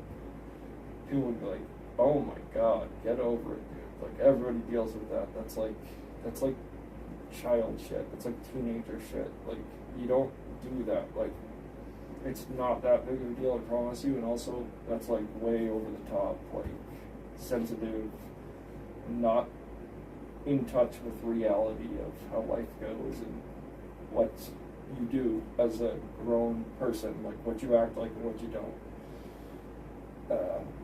But I never looked at it like that because I just care about people. So whenever that was happening, it would be like, oh, they don't feel good. They're not feeling good. I don't care what it is. I don't care if they stub their toe. I don't care if, they have a runny nose. If they say they're not feeling good, I want to take care of them. I want to be there for them. Be there for them, make them feel better, wait on them, make them some food, let them relax. That's just how I am. I care. When I'm with somebody, I want them to feel taken care of in however they need to. But, so that's where I was. I would go, oh, okay, it's a little over the top sometimes, but I don't know, because I don't get stomach cramps, whatever, so I don't know. And I can't really say. And also, I don't really care. Because I don't care if they do or they don't. If they're lying, so be it. They can't lie every day.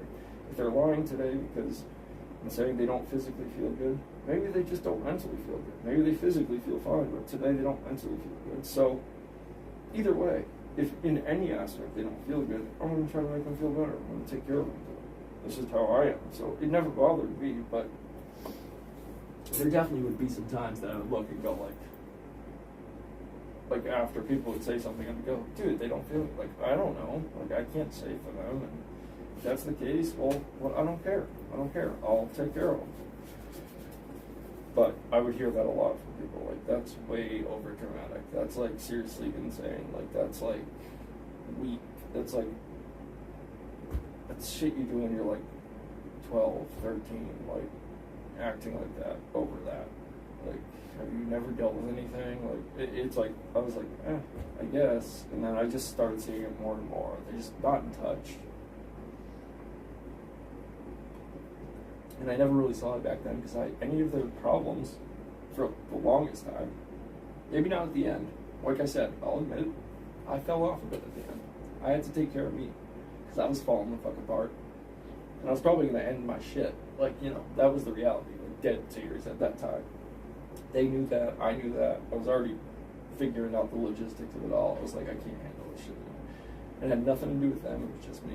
But the point of that is, I never really saw any of that from that person. They saw that out in public, but I never really did because I never looked at it that way. I didn't care about that. The only thing I cared about was oh, you don't feel good, or something's going on, or you're having anxiety, or you're upset or nervous, so I just always took care of it. They never really had to have that situation when they were with me, and they never really had to feel that for themselves anytime when they were with me, because I always tried to tend to it right away, or take care of what they needed, or fucking talk to them, or make them feel better, try to make the problem better, always. So they never really dealt with anything when with that. So I never let it be a problem that they just really needed to handle themselves. So I never really saw it. I just always took it upon myself. Hey, what do you need? And I would always just try to make them feel better any way I could. So I never really got to see them handle shit like that without me trying to take care of them for them or whatever, whether it be emotional, mental, physical. That I was never not there for the most part, especially for the first 3 years. So I never saw them just have to sit and deal with it themselves and handle it themselves. I was always kind of hands-on, what do you need, babying them. When in reality, when you see it, and then people see it from the outside, when it's not like that, out in public or something, or when you're not comfortable in your home, that you're doing all that, you're rubbing their head or whatever you're doing to make them feel better, whatever is the given ailment. People see it and they go what the fuck is, things I never saw or things I didn't pay attention to because I was being the other way. So I didn't see it for what it was, and yeah, they weren't wrong. I ignored a ton of shit. I'm sure they did too. They ignored a ton of flaws, momentary flaws about me, the things where my life was at that time, that I was fucking lost, just a mess. I had just gotten sober, which is so tough. People underestimate that, which I'm not making excuses at all. I was fucked. I was dealing with a lot of shit, trust me. And that doesn't make it any better. That just makes it the case. But I was a mess. I was just a miserable mess. And I hate that. I hate that they have to deal with that. But I also hate, just that that's how it was. I couldn't change it. It's just how it goes. There's a process to it.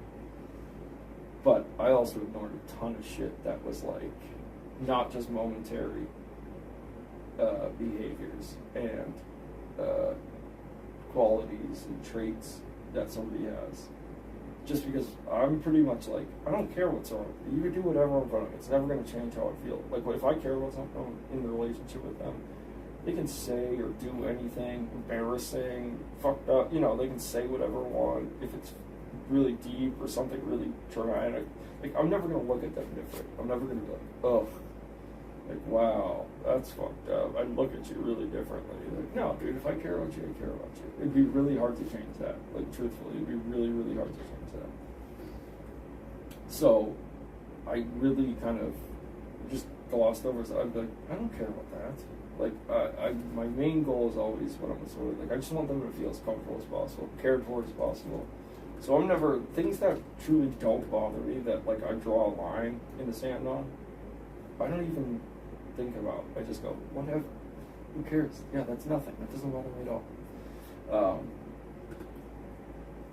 But when I look back, yeah, there's a lot of shit that I just kind of was like, oh, yeah, well, I took care of that all the time, and they never did this, and I guess when they said that, we probably should have looked at it from a different perspective. But the problem with that is this: when things aren't going bad, you don't care about those little faults, because you're like, yeah, I mean, if things were bad, I could see how that could be an issue, the way they think, their mentality on certain things, the way they are open to certain things, the way they treat other people. You see them act like that towards other people in their life, but it's not you. Things are going good between you guys.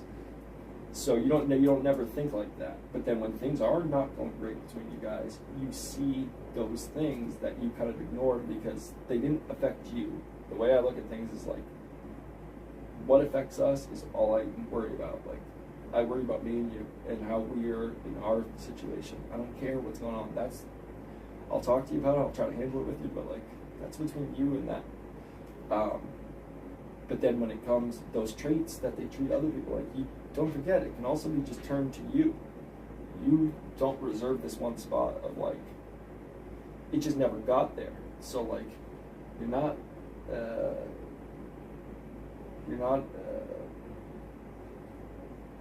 pardoned from that. Like, it can happen. So when it did, then you start to see all these qualities that they were of somebody else, or that you heard from other people that had issues with them. Be like, yeah, well, they're this, and you'd be like, fuck you. No, they're not. I've never seen that.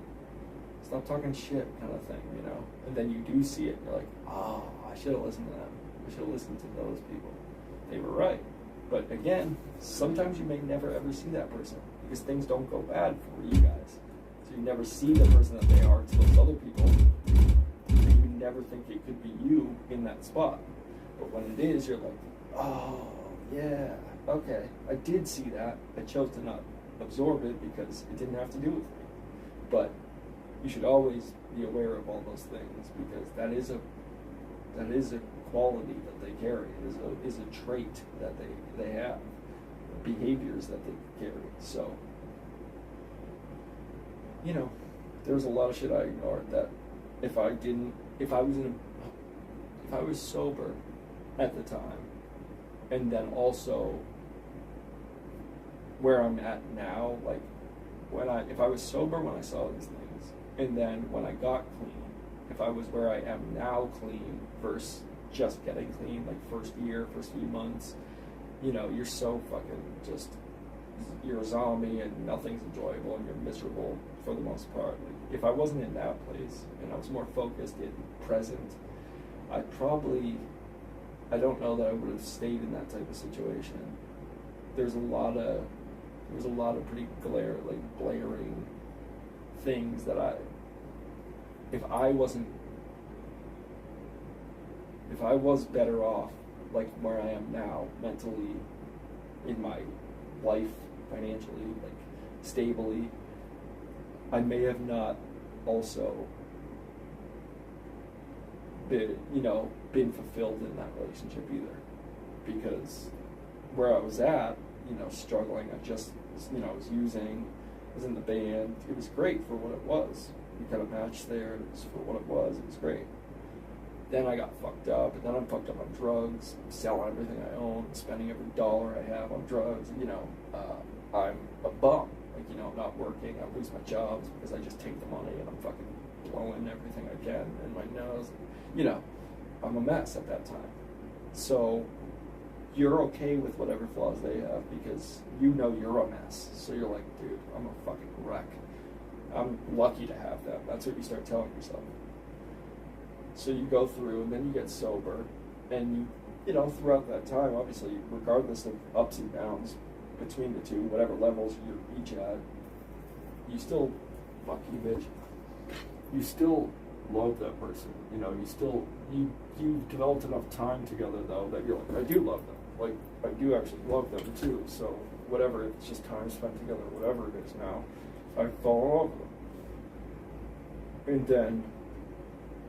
And then as you go on, you're like, oh, okay. And then you start to get a little better, but you're miserable. And then you start, because of they stayed with you through how, you know, broken you were. When you start to get better, you start to go, wow, I was really a mess. You start looking at yourself different. Then you start to look at them differently because you're like, even if they didn't do anything special, even if you were still through all of that struggle of your own, still giving all of yourself to that person and actually making more of a sacrifice for that person than they, you start to reverse the roles in your head and go like, wow, they stayed with me through this. I owe so much to them. I love them so much. Like, I can't believe that. I'm so lucky they stayed with me through my hard time. And it's like, well, you were still taking care of them through that hard time. It was still hard on them, really fucked up. Don't forget that you were still, like, really taking care of their needs in some way or another during that hard time. And always did before that. So even if at that time you weren't, you took some time off while you were using, say 6 months, 2 months, they were still dependent on that, of you always handling their emotions and feelings and making them feel better for years before that. So now they're kind of like, well, I'm here because I need them too.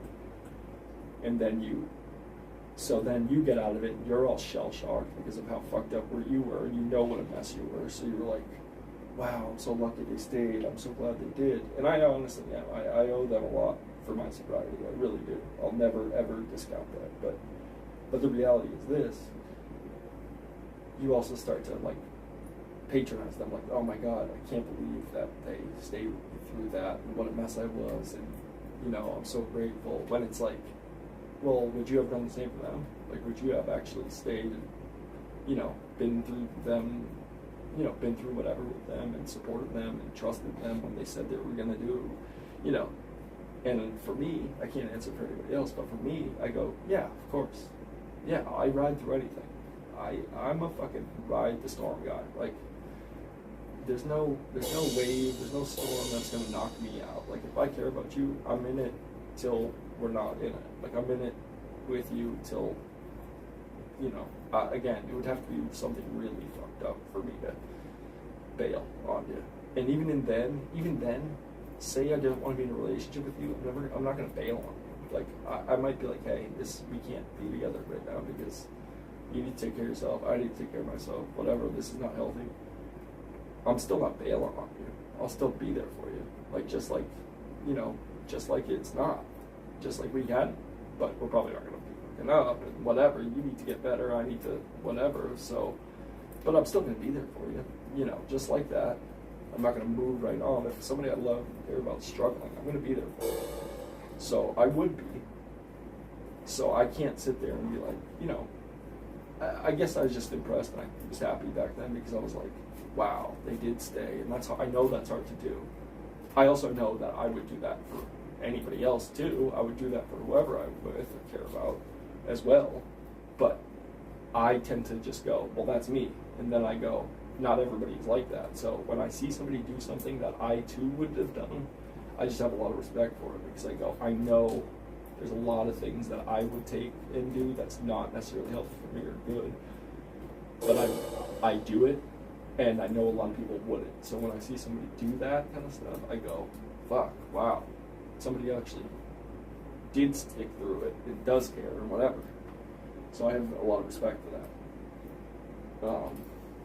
Or at least a lot of admiration. But then you go, at the end, like I said, then you look at it and go, well, that's awesome, that's cool, and you do appreciate that person a lot. But then you go, well, they needed me too. Even though I was not as available as I was, they also still needed me at that time. Don't forget that.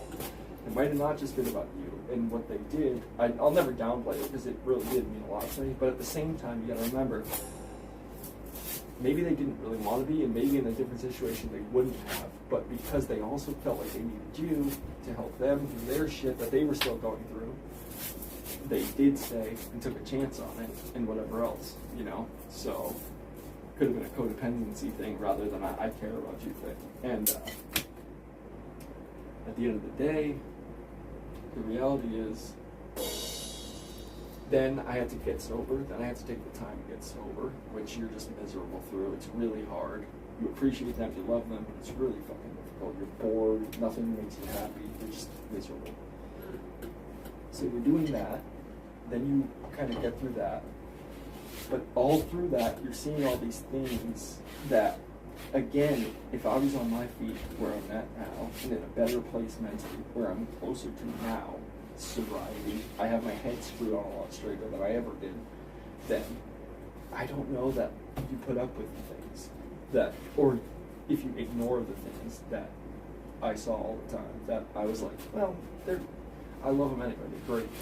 That doesn't bother me.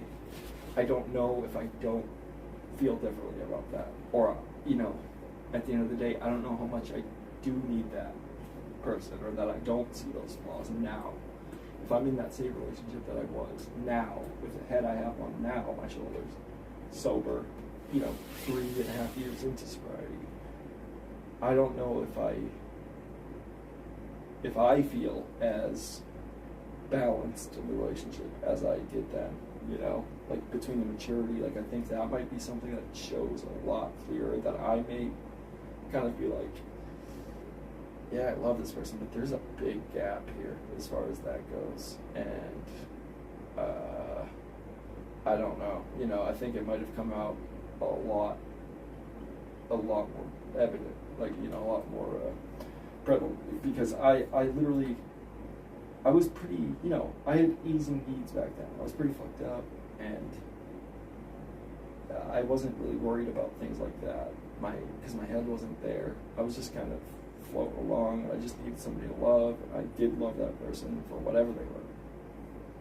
But when you get sober and your head's straight, and now you're worrying about real everyday life stuff, and you're present in it, and you start to see that maturity in the way they handle small things, or the way they interact with people, or relationship matters that you try to handle, and you see that immaturity or that lack of life experience come out. That's kind of like a real, even if you care about that person, that is a real, like, opposite magnet thing. You start to go like, oh, like, I don't know how much longer I can deal with that, or wow, they're not like the same level or page.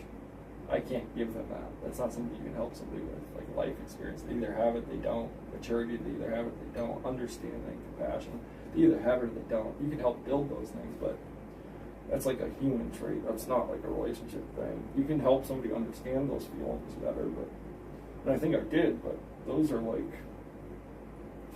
I think I would have seen it more clearly than I did back then. And I think I would have been a little more,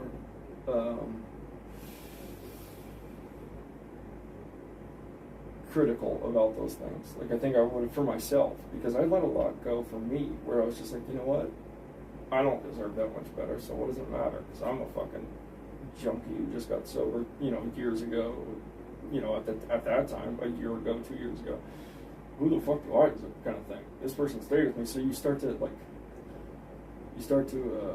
settle and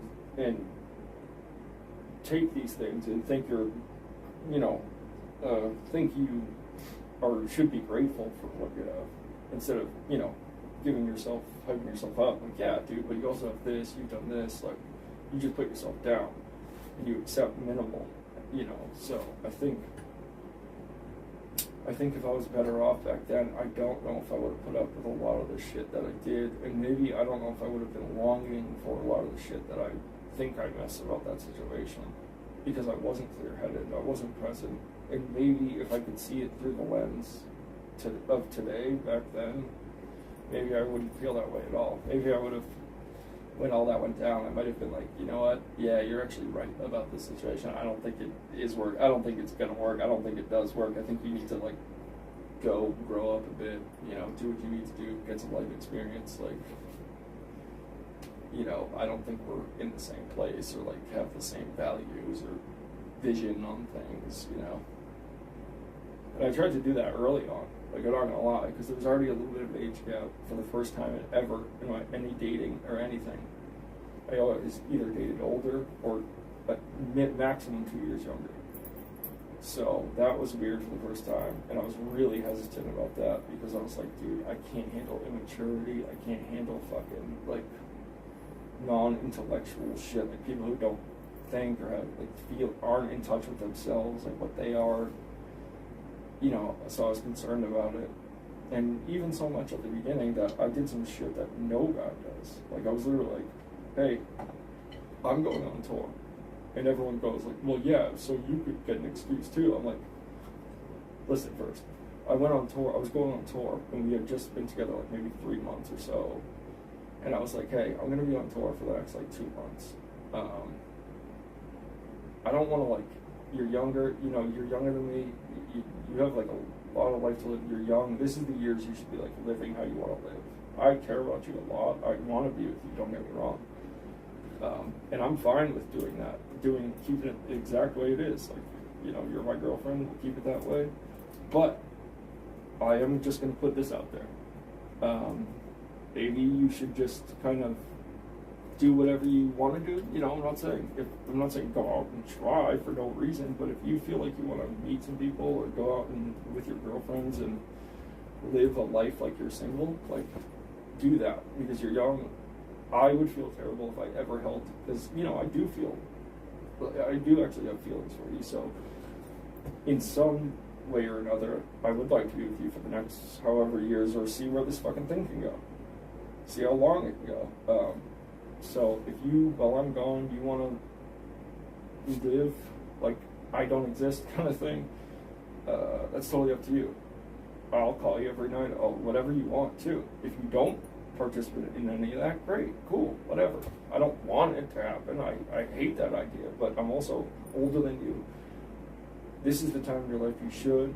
And the other thing is, I would hate for you to resent me years later when you're 30 and go like, you know, I fucking really wish I went out and had some experiences, or I got to just like go out and do the single thing when I was younger, like, and we're together, say 10 years at that point or something, and we're like, what the fuck, like, okay, like, you know, I don't want those regrets. You're young, you should live your life like you should. So I put that out there, and of course, instead of being like, wow, that's really whatever of you, especially as a guy, most guys would never suggest that when they care about the person.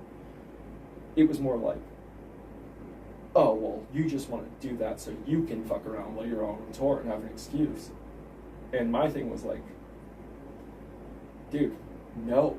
Like, if I wanted to do that, I could have just literally left and been like, I love you, babe, we're together, you're my girlfriend, be good while I'm gone, and went and done that anyway, and you never know. And me just be a piece of shit dude if that's what I was gonna do.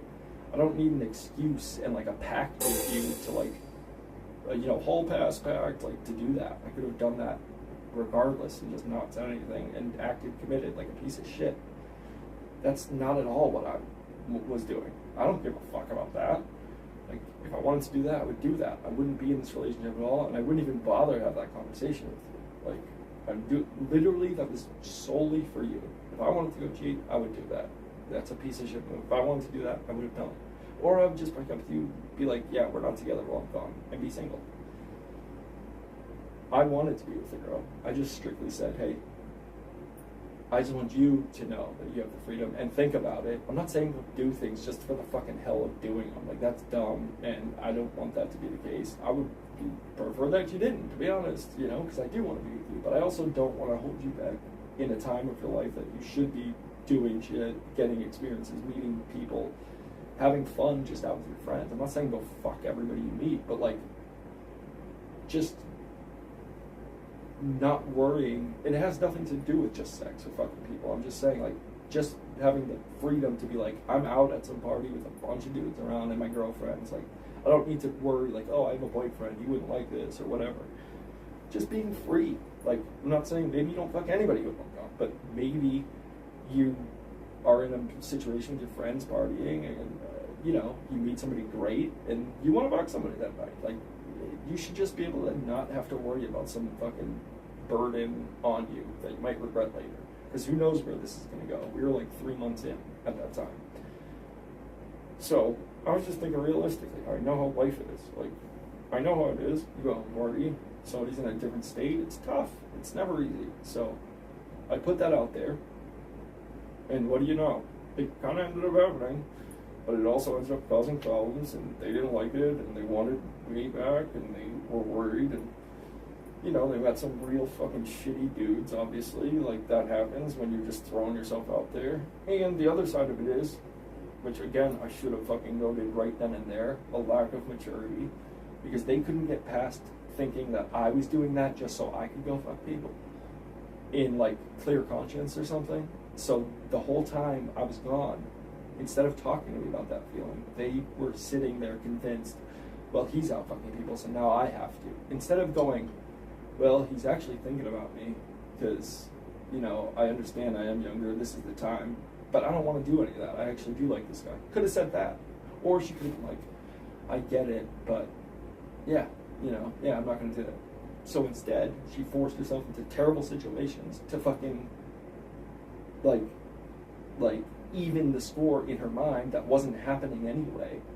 So, like, oh, I need to go do that because he said basically he doesn't want to be with me. It's like, oh my God, that's such immaturity right there that I totally glossed over back then.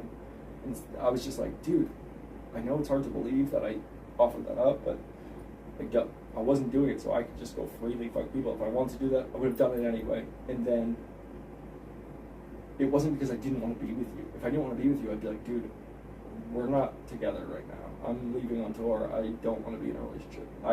I'm not afraid to say these things. But people are so not used to that she convinced herself that, oh, he's just not saying it. He actually doesn't want to be with me. He wants me to go find somebody else. So, and he's probably fucking people, so I guess I should. To just like even up, make sure we're even when you come back.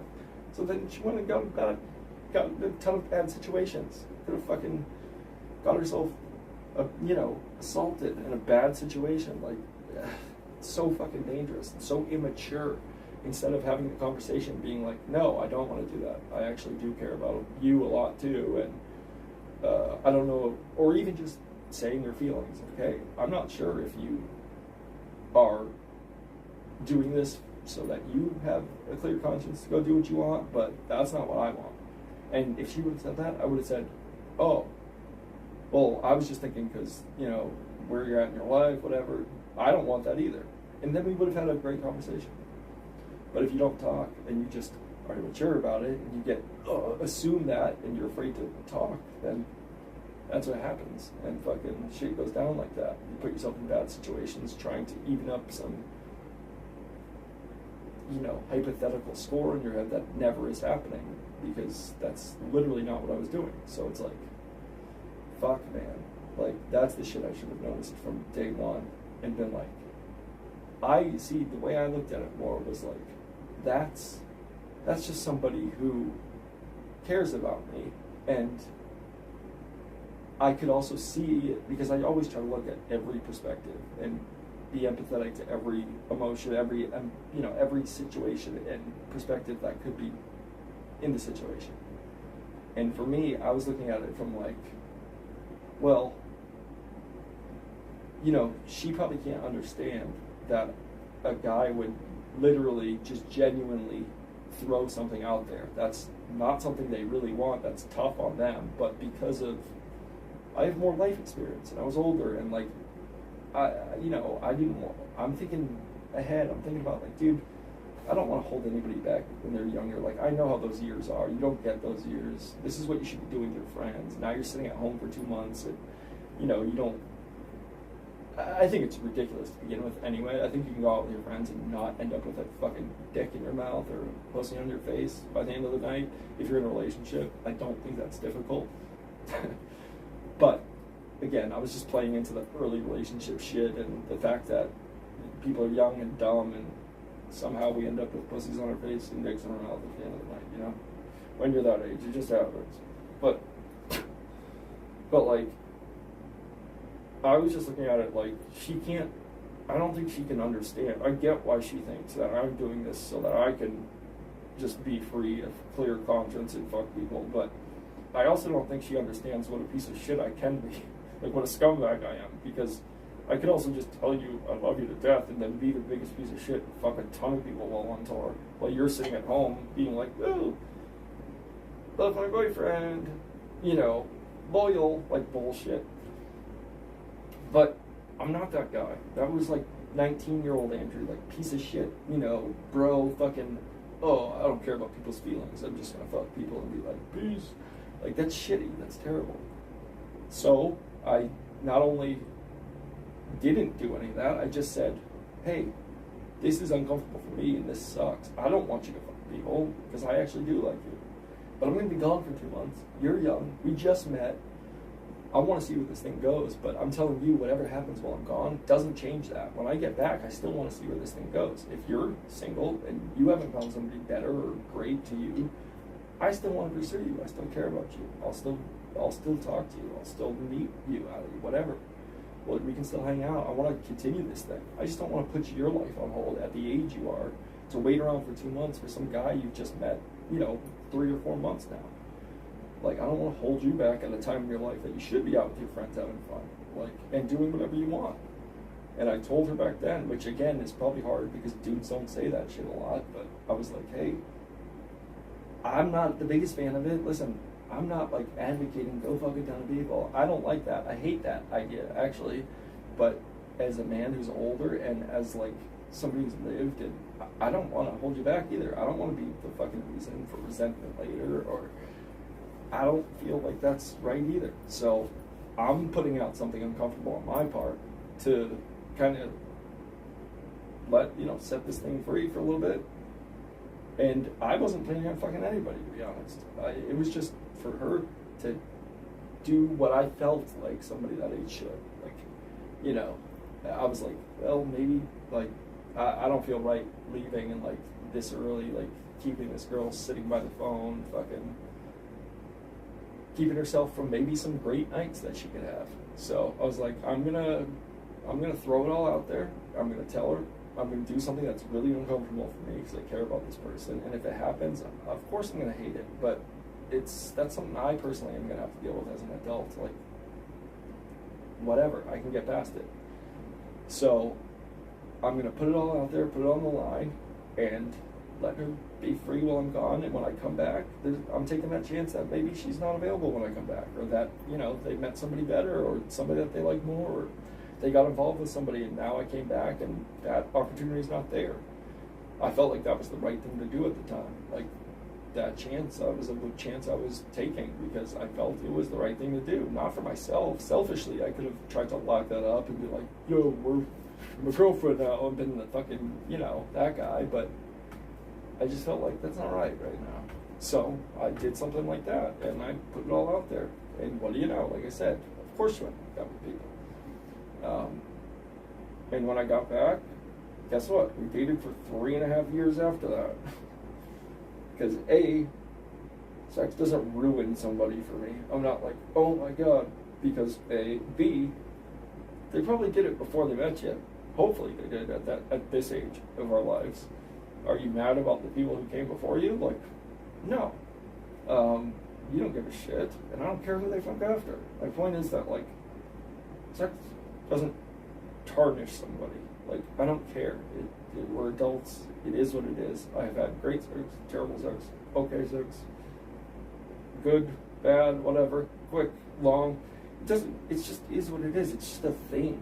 So I don't get, like, jealous by that, and I don't get, like, angry by it. Of course, I don't think it's right. I think it's just a respect thing. When you're in a relationship, you don't cheat. That's fucking childish and fucked up. But the act of sex doesn't make me jealous or upset me, like, in any way. I'm just like, yeah, okay, that's cool.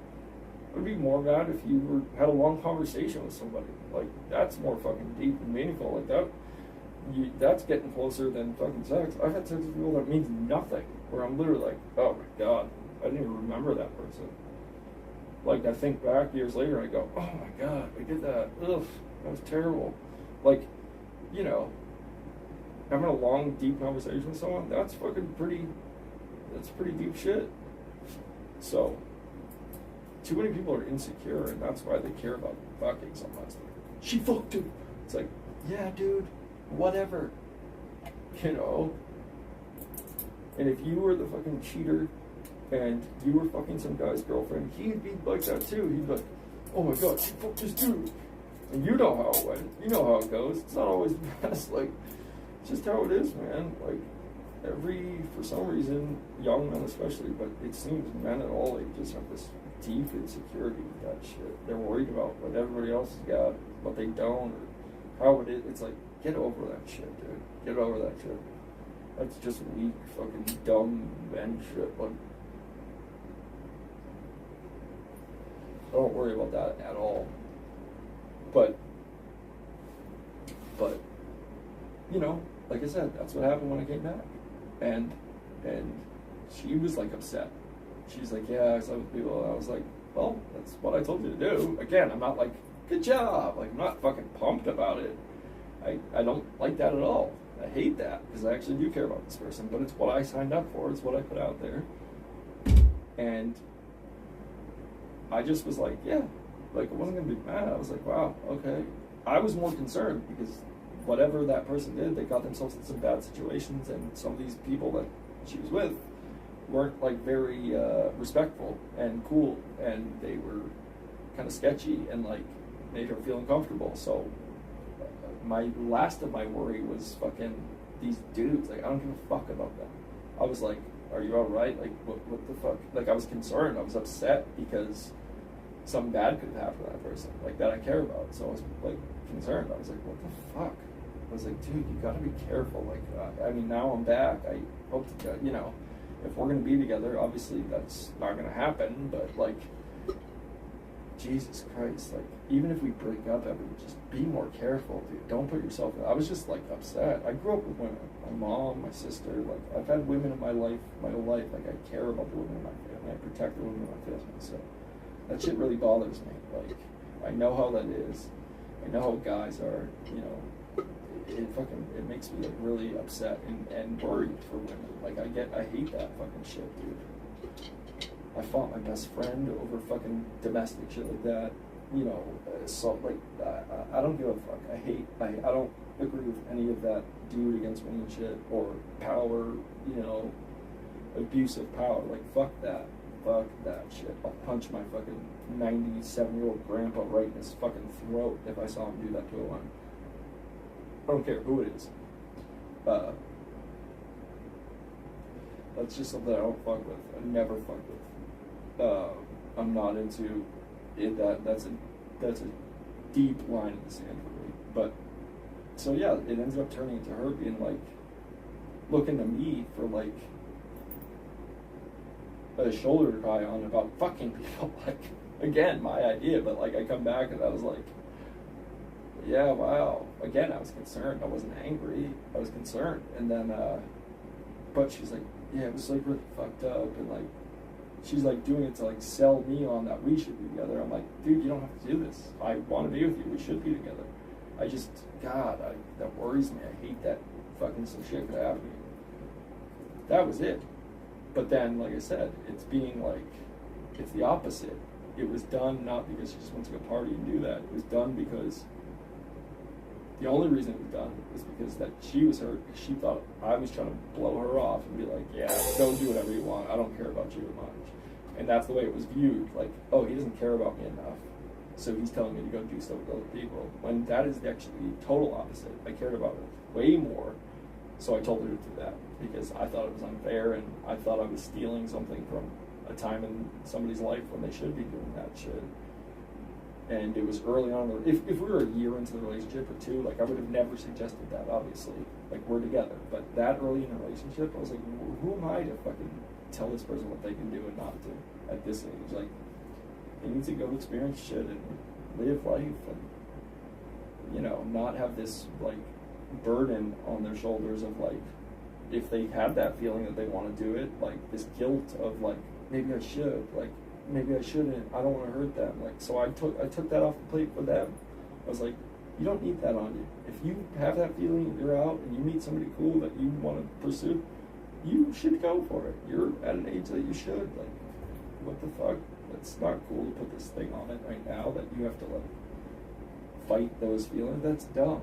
If you do have those feelings, then we shouldn't be in that situation anyway, right yet. So basically, like I said, I've done all that. I've been that dude, and even then, that immaturity, that like literal super immaturity that I ignored back then, like putting themselves in a terrible situation because they didn't understand my position on the whole situation. So they got hurt. They took it as something else instead of talking to me about it and clarifying. They assumed something else. Assumed that I didn't want to be with them, was hurt by that, and then put themselves into bad situations when they didn't want to A, try to get even, or kill the pain of me supposedly not wanting them during that time, or that kill the thought that I was out doing that, you know, to try to get level with me.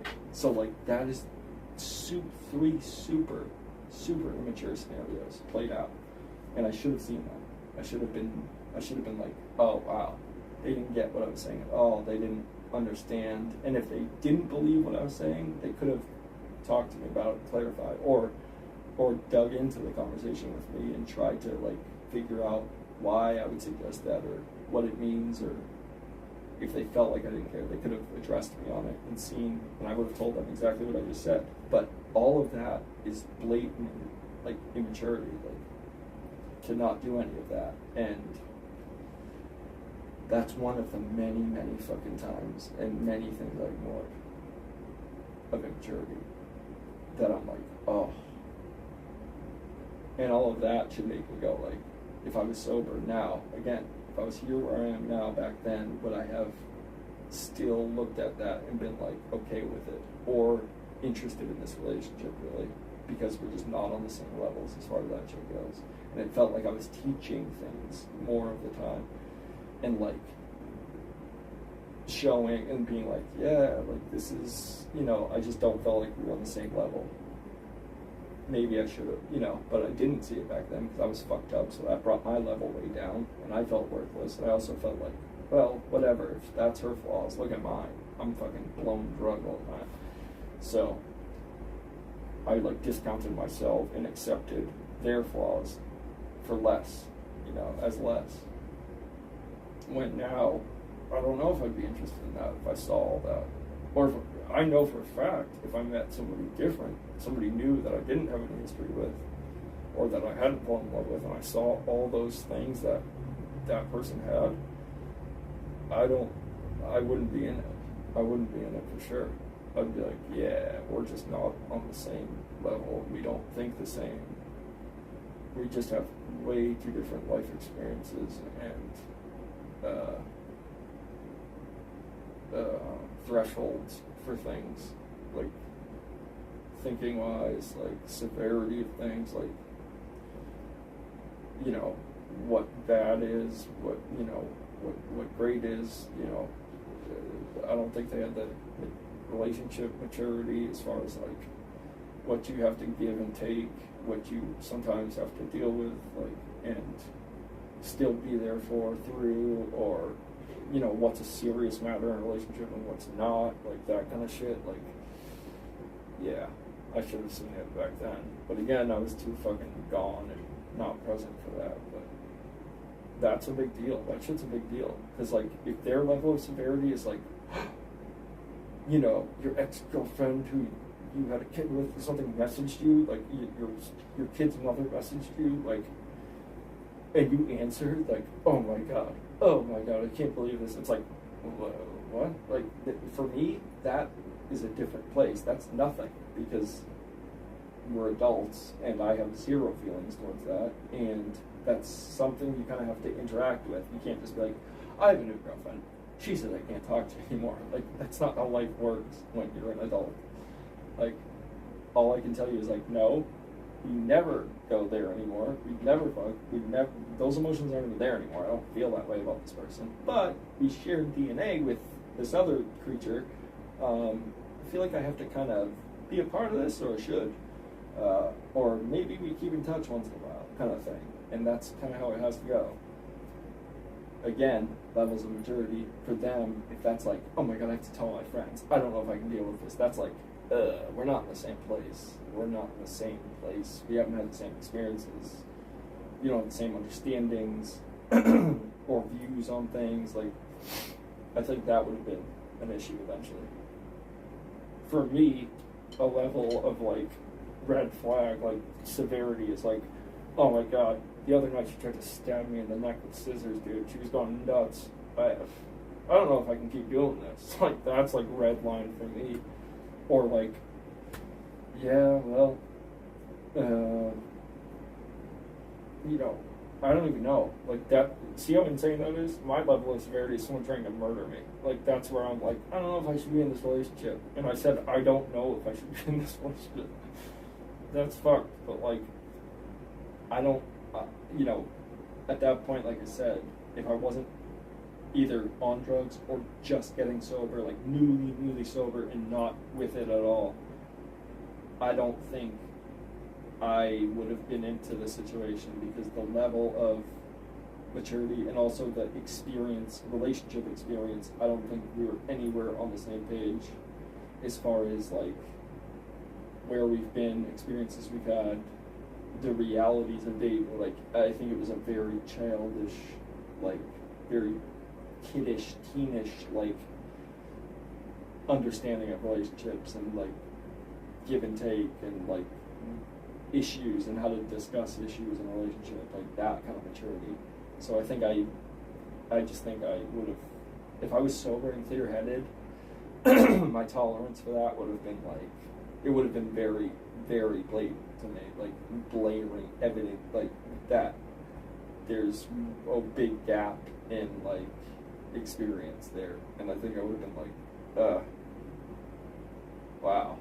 You know, either I would have found it unattractive, or I would have just seen a gap that's so big that like there's no, I can't teach you that, and also like it's gonna just be uncomfortable, because I'm gonna sit here and act like the things that you're thinking of aren't a big deal, you know, when they are to you. It's the end of your fucking world in a relationship to you, but really that's like a, you know, a sit down conversation in a real relationship of two mature adults kind of thing. So you can't sit, if you're a parent and your kid comes home and it's like, oh, Brad broke up with me, and fucking, you know, is bawling and crying. You can't sit and go like, hey kid, that doesn't matter, that means nothing. That's a stupid thing. Like, in real life, when you're an adult, that shit doesn't matter. Move on and get over it. You can't say that to a kid, like a teen, because to them, their world's crumbling. And they don't know anymore. They don't have that experience. So, you can't compare the two. And that's what it would have felt like, I think, back then. If I was clear-headed, I would have been like, oh, that's like... Again, there's so many times now that I sit and think about it. Oh, because she'd like sit and tell me about her friends, like something going on with her friend's relationship. Like, oh my god, you gotta hear this. What's his name? Was, you know, my friend's boyfriend? I'm like, I'm watching TV or something. I'm like, yeah, sure. First of all, don't care about anybody else's relationship. I'll listen, but it doesn't concern us, so don't get involved. They're adults. But then she'd be like, yeah, well, I guess he was talking to this girl, and has been for a while. I guess she thinks he's cheating. It would be like the biggest thing ever. I'd be like, oh yeah? Wow. She'd be like, wow. Like, that was like, you know, 5-alarm fucking emergency. And I was like, yeah, I mean, shit happens. They should, you know, and my answer was like, they should probably talk. You know, they should probably talk to him, figure out what's going on. And it was just more like gossipy, like, well, I don't know. And they like want to play detective instead of just sitting down and talking to the person and being like, yo, what the fuck is going on? But, you know, I ignored that back then. I didn't think anything of it. I was just kind of like, ah, yeah, I get that. I remember when that was like that. Instead of going like, yeah, you remember when that was like that, but you've been so far past that, and that's where they are. You should see the separation here. And I didn't. I'm an idiot. But I remember shit like that and just going, oh my god, this is so fucking childish. This is so like minimal, you know. I just don't like to make people's feelings seem not valid or important. I think that's shitty. But at the same time, I can't sit and fake that something's a big deal when it's not. Like, I kind of just kid-gloved it. I'd be like, wow, that's really fucked up. I don't know why they do that. Like, well, still trying to give advice, like, they should talk. They should address that right away, kind of thing, you know, like, just the games. And then even now, to be honest, like, some days I sit and go, like, fuck, I miss that situation. What if we ended up getting back together? What if we ended up talking and down the road, even if it's a couple of years, ended up, you know, I would think about that shit, especially when we first broke up. And I'd go, now that you sit and think about this kind of shit, like I am now, what would have changed? Like, it's so hard to gain that experience of things. Like, it just doesn't, for them and the way they act, and the most recent situation I had with them and how they acted and what they displayed for maturity, like, I don't know where, even if it was 2 years now, even if it was like 4 years, say 2 more years from now, I don't know where they would have gained that in their life. Like, that understanding. Some people never get it. You see adults like that who are just not understanding, you know, empathetic, fucking understanding people. They're just not. They're just very self-centered, and also just like everything's transgressions against them, and I don't know. So I just don't, for that person, I just don't, because they're not attuned to like absorbing and taking lessons and experiences from the things that happen in their life. They just kind of look at it as an attack against them, and they kind of are very one-sided, you know, like they have one street vision, you know, just tunnel vision, one lane. So they don't ever, they're only looking at what I'm putting out. Wow, that's fucked up towards me, or this person fucked me over, I'm angry. It's all their emotions. And instead of like, you have to have that receiving road to your brain too. Like, okay, I know how that makes me feel, but I wonder how they're feeling, or I wonder why they did this, or like, maybe I should talk to them, try to understand where these other people are coming from. And then that's when you develop empathy and like feeling and understanding for other people's situations. And I think through that, then you gain a little bit of understanding, and you go like, oh, okay, I don't get it, that's not how I would behave, but I kind of understand it, I guess, when I think about it, so I forgive you, or that kind of shit.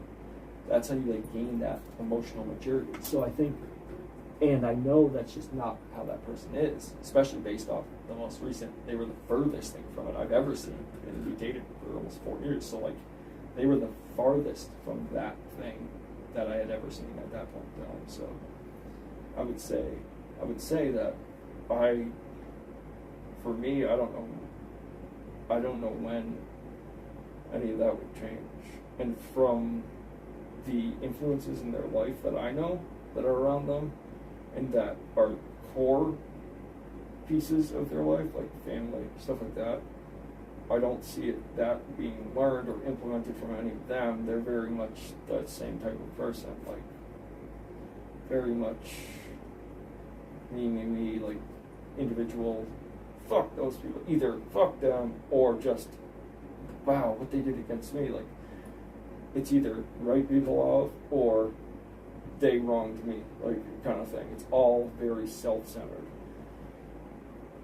And I also think being not an only child, like if you're just an only child, I also think it's harder to get those lessons. If you're a brother or sister, you have siblings, I think you get stuff from that too, because you have to look at it's more people you care about, that you have to accept things against you in the situation, problem solve, But when you're a single child and then also your family is split and they're very much like those type of people that aren't really thinkers, they're not like big like analyzers, they don't analyze the situation and flip. They don't take what they did and flip it and go, how would I feel if someone did that to me? You know, they don't question, like, I just don't see where we come from. Like, so, I don't know. I don't know. You have to, like, the thing about life experience in relationships is you kind of have to do it all. You kind of have to cheat. You kind of have to get cheated on. You kind of have to, you know, have a great relationship, be in love, get your heart broken. You kind of have to have everything happen to you to be like, oh, you know what, I understand that now, I get that. I can feel for this person, what they're feeling right now. You have to struggle, you have to have ups, downs. Also, accept somebody when they're up, when they're down. Care for them through that, like, leave.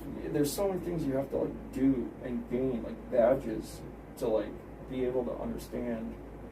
But the other thing about understanding is you also don't have to have all that happening. You can just be somebody who thinks, analyzes, understands others' situations, and is compassionate, or at least tries to see their perspective or their stance on it, and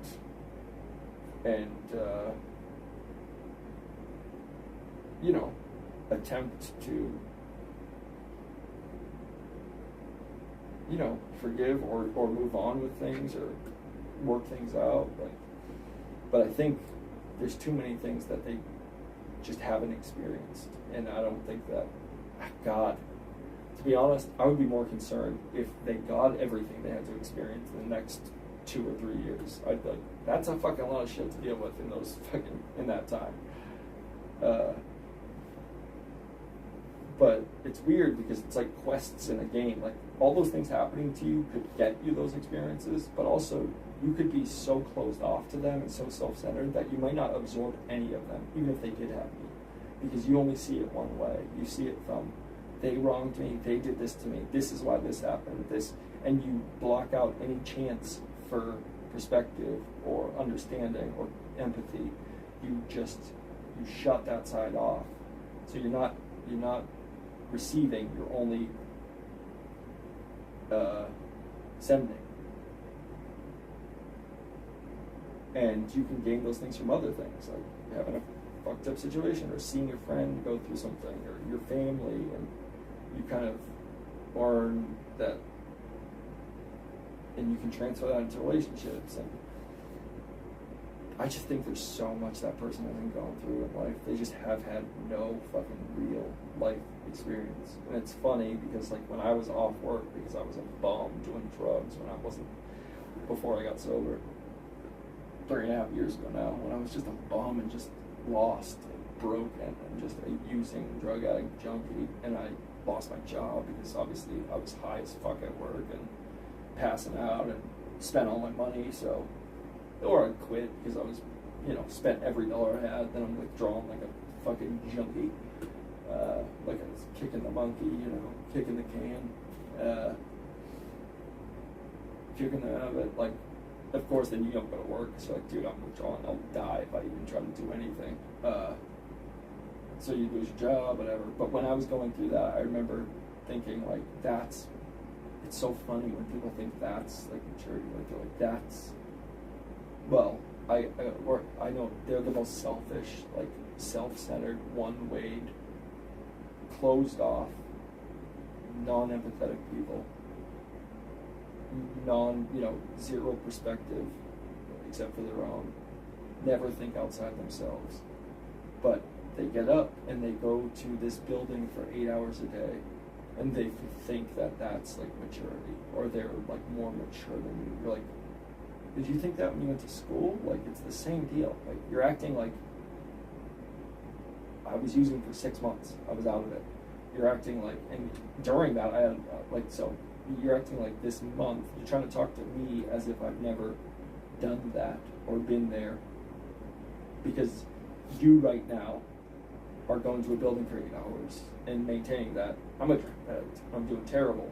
But you're trying to talk to me like I am not mature and I don't know life, because you literally robot yourself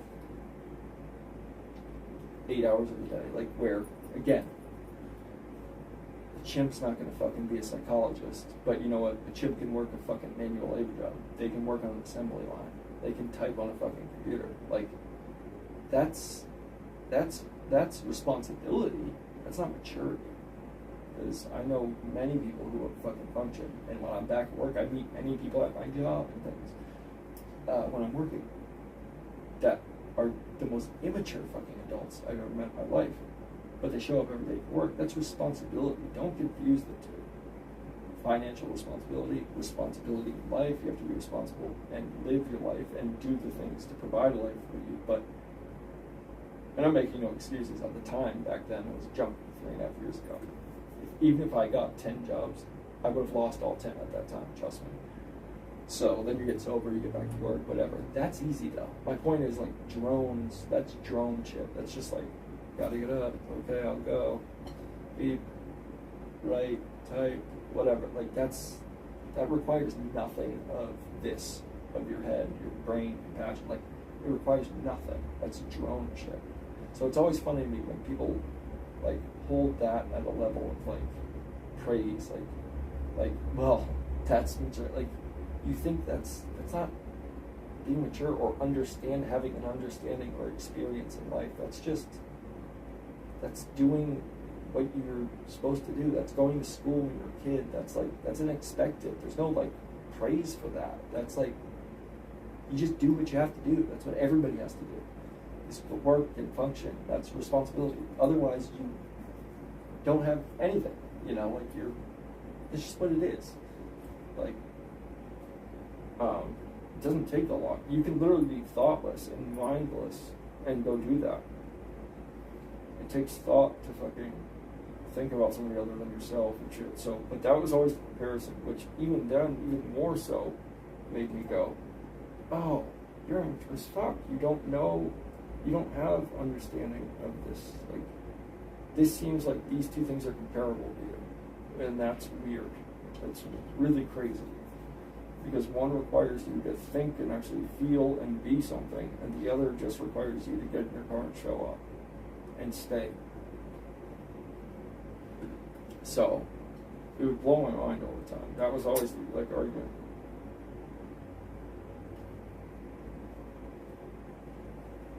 I had a lot of those situations, man. And I do this, and I say this shit out loud because I have to figure it out, because there's so many times I go, man, I miss that. I miss that, bro. I miss that situation.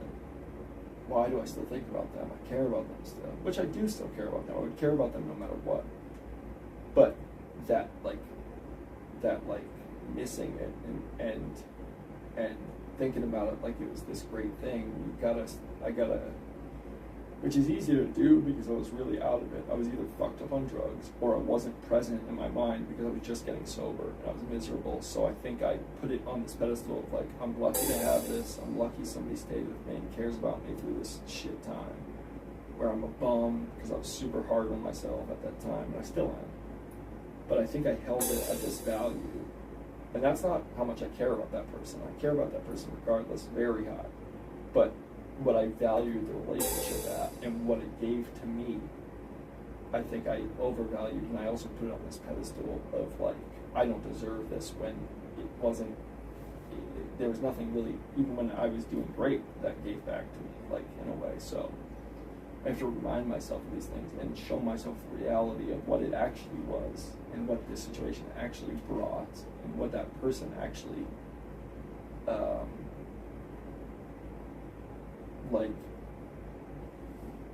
what that person actually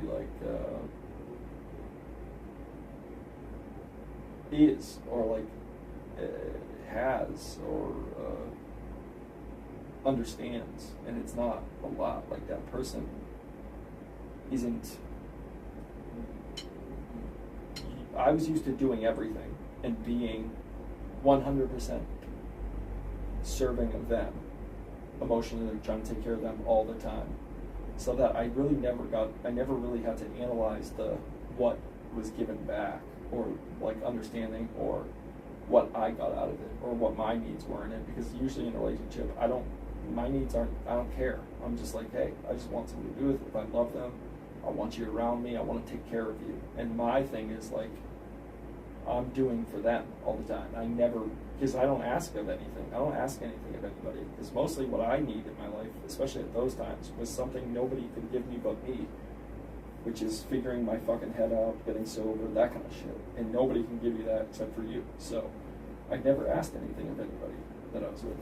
All I needed from them was just be happy. That makes me happy. And that's all I ask. That's all I care. I just want to love you, and I want you to feel loved and be happy. So it's super simple. But when you get down to it, and you're in a better place than you were, and you're not so low and broken, and you can think of other things than just trying to pick yourself up, you start to have needs. Like, hey, what do they give to me? Is it somebody I can talk to? Is it somebody that has understanding of life experience? Is it somebody who has compassion or perspective? Like those things, I just never measured, and I didn't care, you know. So I was underselling myself, really. And I even ignored things like that were super evident. Like at the end of the relationship when we were breaking up, the one conversation we did have for 10 minutes, I don't even know. I asked them, looking back, you know, hey, it's the end of it all. I can accept that. I'm totally cool. Whatever. This is what we want. This is what you want. But what do you think, like, I gave to you in this relationship? Like, what did you get out of this, looking back? Like, if we're being honest, you know, just straight up, not trying to sugarcoat things or not say things because we don't want to give each other credit.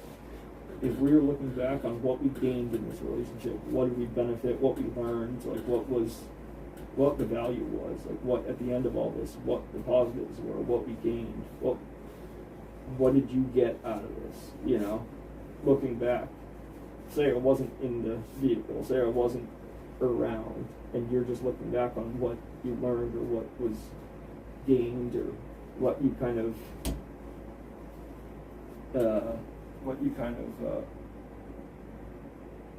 like absorbed and learned, grew like throughout this situation. And man, just list off all really like deep, important things that anybody would be like, wow, I'm really grateful I got that from this person, or that I got this from being with them. Those are really important things, and also those are qualities that you would want in somebody that you're with. Very important. And they were all great things. And I was like, okay. I was like, cool. That's awesome. I'm glad you got that from all this. I was like, now, same question. What do you think I got from this? Like, you just listed off everything that you know, gained, or that you felt you grew in, like, through being with me for all this time. What do you think I got from it? Like, what do you think the benefits, like, for me, or like what the things that I learned or like felt or was given to me that I grew in from being with you this whole time? What do you think they were? And literally, she was like, I don't know. Like, nothing. There was nothing. And I just kind of ignored that because I still wanted to be with that person. But when I look back at that, I go, oh yeah, don't forget that, dude. Don't forget, like, there was nothing. Because you always did everything for that person and gave 100% of yourself all the time until the moment when you fell apart and you were going to fucking, you know, go off in the woods and never return.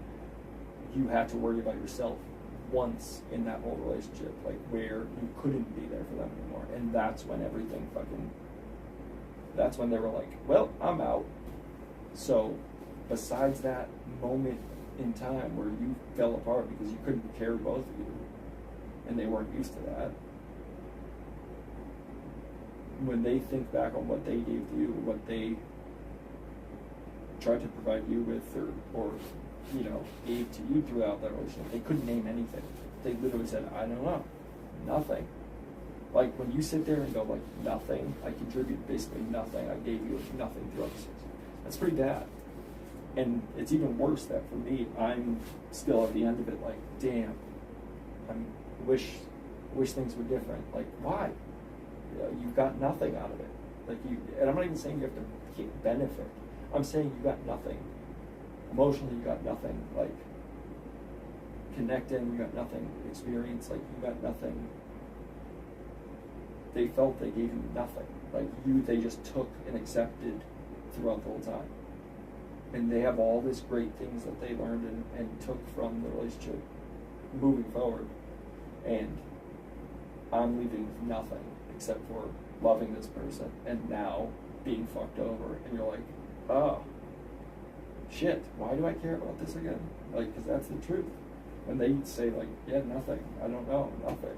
And then I stepped in and I said, like, maybe 2 things that I could think of that I truly feel like I got, which was, hey, I believe I got sober because of you. I stayed with you because of that, and like you stayed with me through that, and I appreciate that. And it also really helped me get sober because I couldn't do it for myself at that point, and I cared about you more than I cared about myself. So when I got that ultimatum, it was a no-brainer. Like, I was like, yeah, of course I'll get sober. Like, I'll stop literally today. It's done. I'll never touch it again. And I didn't. And 3 years later, 3.5 years later, I'm here. So I'm like, you gave me that. You gave me fucking strength. But again, when I'm saying this stuff, that you gave me strength to fucking give up that shit and something I care about. What the reality of that is that you didn't give me anything. What happened is I cared about you enough that you meant enough to me that I never wanted to hurt you again or fucking keep using this drug that I saw hurting you, like tearing you apart, making you stressed. So really, you didn't do anything for me. I just cared about you enough and loved you enough that you made it known that it wasn't making you happy. And I went, oh, I love this person, I'm going to stop doing it. But you know, they didn't support, they just gave me an ultimatum, and I knew how much I cared about them, so I was like, oh, it's all they really did was snap me out of it for long enough to go, oh my God, what the fuck am I doing? Why would I never want to make them feel bad. So all you really did was remind me how much I cared about you, and once again, start taking care of you. Like, so then it snapped me back into my, like, caretaking mode, where I just gave everything to them. So, like, other than that, I was like, I was trying not to make them feel bad at that point, but I was just searching my brain of, like, what did they give me? They gave me, I enjoyed my time with them. Like, I was, like, really trying to think, like, what did I gain? What did I get? What was a give and take in this relationship? Like, what was an equal, like, well, I always had you to talk to, or, like, no. I mean, I did sometimes, but that was, like, you know, there wasn't a lot there. And the shit that was named for me was, like, pretty big. It was big shit, like, you know. I'm not tooting my own horn. I'm saying, like, this was what they felt. And I know it's what I did because, like I said, I gave everything of myself. So much so that it kind of fucked me over, too. Because when I finally, you know, anybody else giving a normal amount or caring about somebody a normal amount or worrying and, you know, comforting somebody a normal amount in a relationship, if they needed to take time to fix themselves to be better so that they could continue to do that for that person, it would have never been an issue. It wouldn't have even been a thought. The person would have been like, of course, yeah, we need to worry about you right now, get you better. And that time would have been there for you to get better, for me to get better, and then get back, you know, stable in a relationship. If I'm here and you're here, you know, you pull, you know, you give support and you even it out.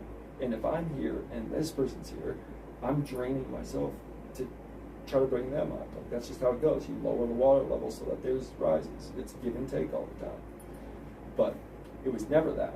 It was always, I'm giving this, they're not giving anything, I'm just trying to maintain their happiness, so I'm always lowering myself. And it's never like, okay, I got you, it's like this. And then finally when mine's just depleting, and it's just draining out because I have to worry about me and I'm trying to do both.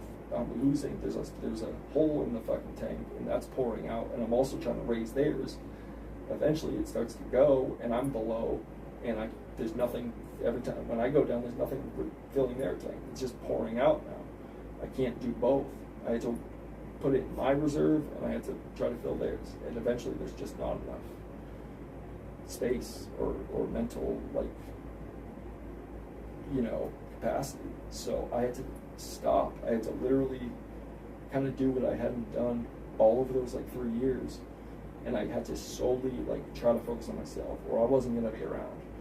So I took some time, I kind of, I had to kind of neglect what I was always doing, which was giving 100% as far as mental and everything to them, emotional. And I had to kind of work, which I was hesitant to do because I'd never do that, but I knew I was going to literally not be here if I didn't, so I had to give myself some. And they were so used to that 100% that when I had to just worry about myself a little bit, and I needed some time, distance, and I assured them of everything, how much I care about them, how much I'm here, I'm fucked up, I need to figure some shit out. They were so used to having 100% of that when I pulled away to take care of myself, to try to recoup some of that fucking water, to get back in my own tank, they were like, oh, I'm falling, I don't have that, oh, he's neglecting me, I'm out. They couldn't handle it because they were so not used to never having me there, that the one time I couldn't be there for them because I couldn't do it for both of us still, I for once had to go take care of my own self. They bailed because it was so foreign to them that I wasn't there for every single thought, feeling, and need, that they were like, oh, this is fucked up, when in reality that's just normal and you should support. But it was so fucking shocking and different for them that they were like, yeah, I'm out, I feel neglected, when I'm literally hanging on to life's string, by a string. I'm like, I don't think I want to be here anymore. And they're like, you're neglecting me, I'm out. I took a couple months where I needed to get myself better, and they were like, can't do it, I'm out. And it's just funny because what I used to say is, listen, she would go through a ton of moods, and now I know why. I know what was actually going on that was stressing the person out.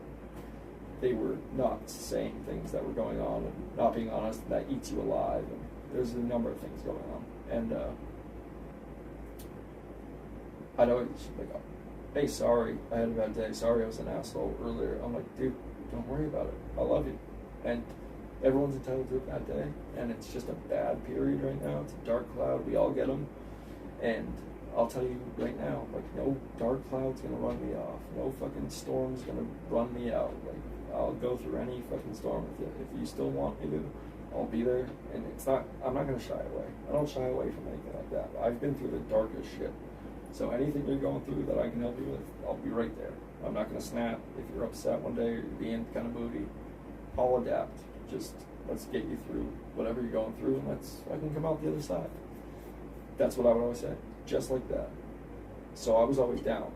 Literally, there's nothing that's gonna fucking scare me off, or that's gonna fucking be so difficult that I can't handle and I can't manage, that we can't get through. So know that you always got somebody right there with you. That's exactly what I said. Always, throughout anything. That was my mentality. So you know where I stood, rock solid, in the eye of the storm, just fucking, this is nothing.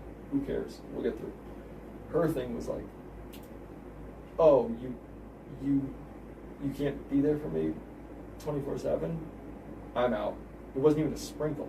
It was a cloud that passed over the sun for a second, and it got a little cloudy. The sun got less shining for a second. She was like, I can't deal with this. I need 100% of the sun shining on me all the time. If it gets a little gray, I can't do this, sorry. That's just blatant, I only care about myself. I only need myself being attended to. And if you need anything, truly, if you need any help or support or confidence, or just knowing you got somebody there that's going to be there for you no matter what, that was never an option. That was never even a thought. It's easy to say those things. It's what you do when people are having a bad day or treat you like shit, and you know, again, that understanding, that perspective, being like, you know what? I know they're stressed as fuck, so I know they're not being a bitch right now because they are mad at me, they're mad at themselves, or they're upset, or they're stressed, and that's what is happening. I can understand that. I can relate to that. I can see that perspective. So instead of getting offended and taking it personally and now fighting back at them, creating more stress, I would be understanding. And that's part of that, like, maturity, relationship maturity. And there's so many levels to that. And that was lacking majorly among so many other things. So when you see that kind of shit, it's like, yeah, dude, like that's the difference. And there's people who are down for you like that. I think at some point, if somebody would have, I think my level of it has been detrimental to myself, and it's probably unhealthy. I need to worry about myself more and take care of myself more and have more of a 70-30, 60-40 situation. 60 them, 40 to myself, at least keeping myself up, because we see what happens if I don't. But instead of 100, fuck myself, you know what I mean? Like, that's not healthy. That works for no one. Even if it's appreciated, it doesn't work for anybody. You know what happens, what the end game of that is. It's impossible to maintain. Though I'll try, it still isn't. You know you have to take care of yourself. But there are people out there that would at least, that will go 50-50 with you. Like, that's plenty, you know. So I'm not looking for anything, but like, I'm just saying, like, to get that thought out of my head, to get that, like, you know, you always look back and, like, when you're missing something, you always look back and think of, like, damn, wish that was, and when you're like, why do I don't, like, you don't really, you're just, that just shocked you, the situation just rocked you, and you're a little like shell shocked from it, you're a little fucked up from it, and you're confused, you're upset, because you have no control of the situation, you have no way to alter the situation or change or discuss it like how it should have been. There's bad blood when there shouldn't be, and when you care about somebody, that's the last thing you want. It never sits right, it doesn't feel good. It's like it's a shitty, nagging feeling, and you're like, I wish things weren't like this. Even if you don't, I don't wish we were still together. That's the last place my mind goes. My mind is always longing and wishing for that it had gone differently, like that it was handled differently, that shit didn't go down, that, like, it wasn't taken to that place and it could have just been discussed. Because I don't care who they're with, I don't care who I'm with. Like, I told them before any of that happened, I still care about you as a person. It doesn't matter if you're my girlfriend or I never, you know, we never speak romantically again, or we're never in a relationship again together. I still care about you as a person. I spent a lot of time with you. I gave a lot of to you as far as emotionally caring about you. I do care about you. I worry about you. I would only want the best for you. I can shut off the romantic part of my, like, feelings for you. But I deeply care about my friends, family, people in my life. You know, I don't think there's anybody that I used to date or that I cared about at one time that if they picked up the phone and called me, I wouldn't answer for them, and, like, if they needed something, be there for them. So it's not like I'm just trying to be the nice guy so I can try to get back. I don't care if we shut off that side of the relationship, or if that never will happen again, you know. It's more like, I don't like ending shit like that. I don't like being on bad terms with somebody I actually do care about, especially when there's zero reason for it. It just got so fucked up. It got such to a weird place. And I'm so used to being that person that sits down and dives into something and goes, like, let's dive in. Like, dude, if you have to say hard shit, things have to come out. Like, let's get fucking deep. Let's handle it. I'm just always somebody that wants to resolve things. however it needs to happen. So when that's not an option, like literally not an option, and they shut that avenue off, and then they just do fucked up shit, it's like, that I think is what sits with me terribly, where I'm like, oh, it's like, don't scratch your nose, you know? You can't scratch your nose, by the way. And you're like, whoa, wait, what? Now I have to scratch my nose. Like, it's like that. Like, the fact that anybody else, if I didn't care about them so deeply, I would go, fuck them, whatever. That's what they want, fuck them. I literally don't care. And I would move on, and I would never think about it again. But the fact that I cared so deeply about that person, and it's so unfinished, it's so unsettled, and it was so fucking, it was left so fucked up, and just, you know, literally just dragged a fucking manhole cover over. Like, nothing was put out, there's a fire going, and you just dragged a fucking cover over it. Like, it's still raging underneath this thing, but you just, like, Band-Aid over, like, you know, cement it off. It's like, fuck, dude, like, that's not the way you do things. This isn't the way it's done. Like I said, romantically or not, I don't even think about that. I still worry about that person. I still care. There's plenty of times they just don't acknowledge their wrongs. They won't acknowledge how fucking crazy some of the shit was with them. They were going through tough shit, anxiety, depression, emotion. Like, you see shit. I still worry about them. Like, I hope they're all right. Sometimes I saw things, especially early on, I'd go like, oh, they don't look all right. And people can judge that and go, oh yeah, of course you'd say that, because I'm not fucking, I just care about that person. I don't need anything from them. I never did, even when I was with them.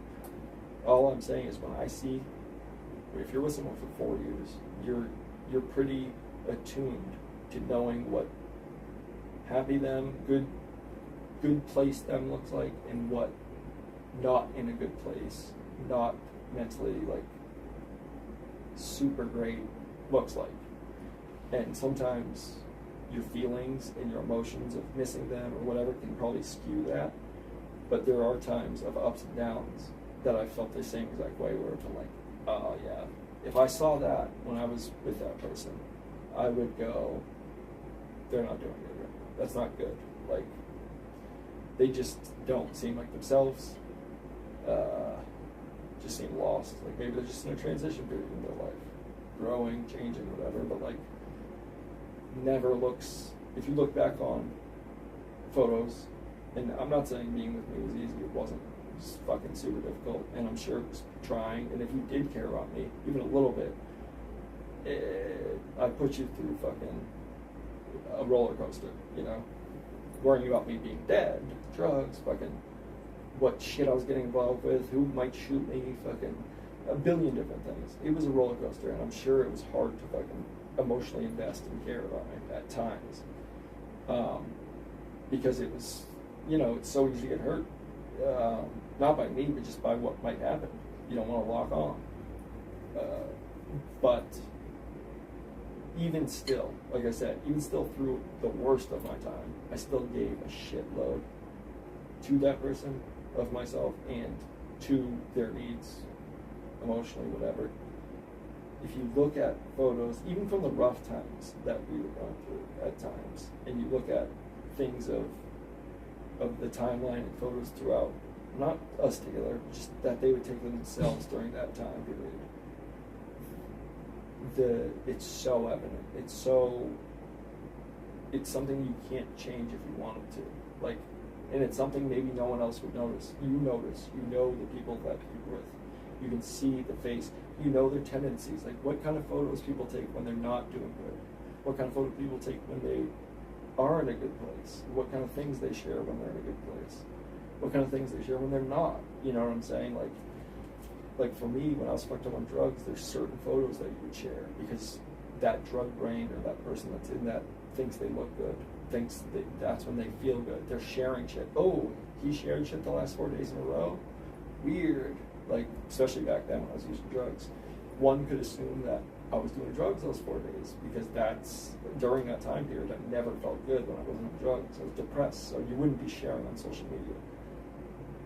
those 4 days, you'd have to assume maybe I was on drugs, because for 4 days out of every other day of my life, maybe I'm feeling good for once. I'm happy that day because I'm fucked up, or like I feel good about myself because I'm on drugs, you know, or you're believing that because every other day you don't feel good about yourself. You don't want to take pictures during that time period because you hate yourself.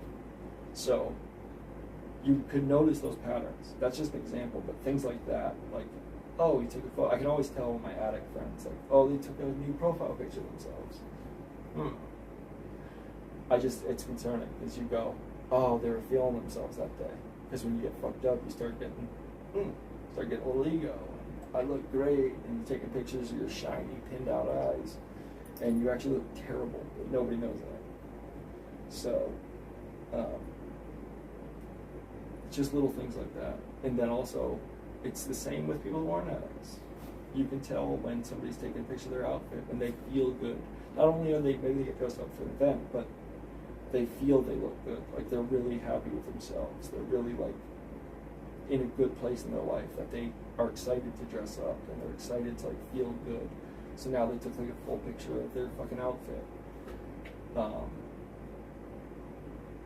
You don't see a lot of that, like, you know, when people aren't doing good. You don't see a lot of, you see certain pictures taken as like I'm not feeling good. I need to like, it's either a message like, hey, everyone see this, the person I'm with see this, so that you know I'm not doing good, whatever. Or it's like I'm gonna try to make myself feel better. I'm gonna, you know, it's just something you do. You change it up, and you can't hide that.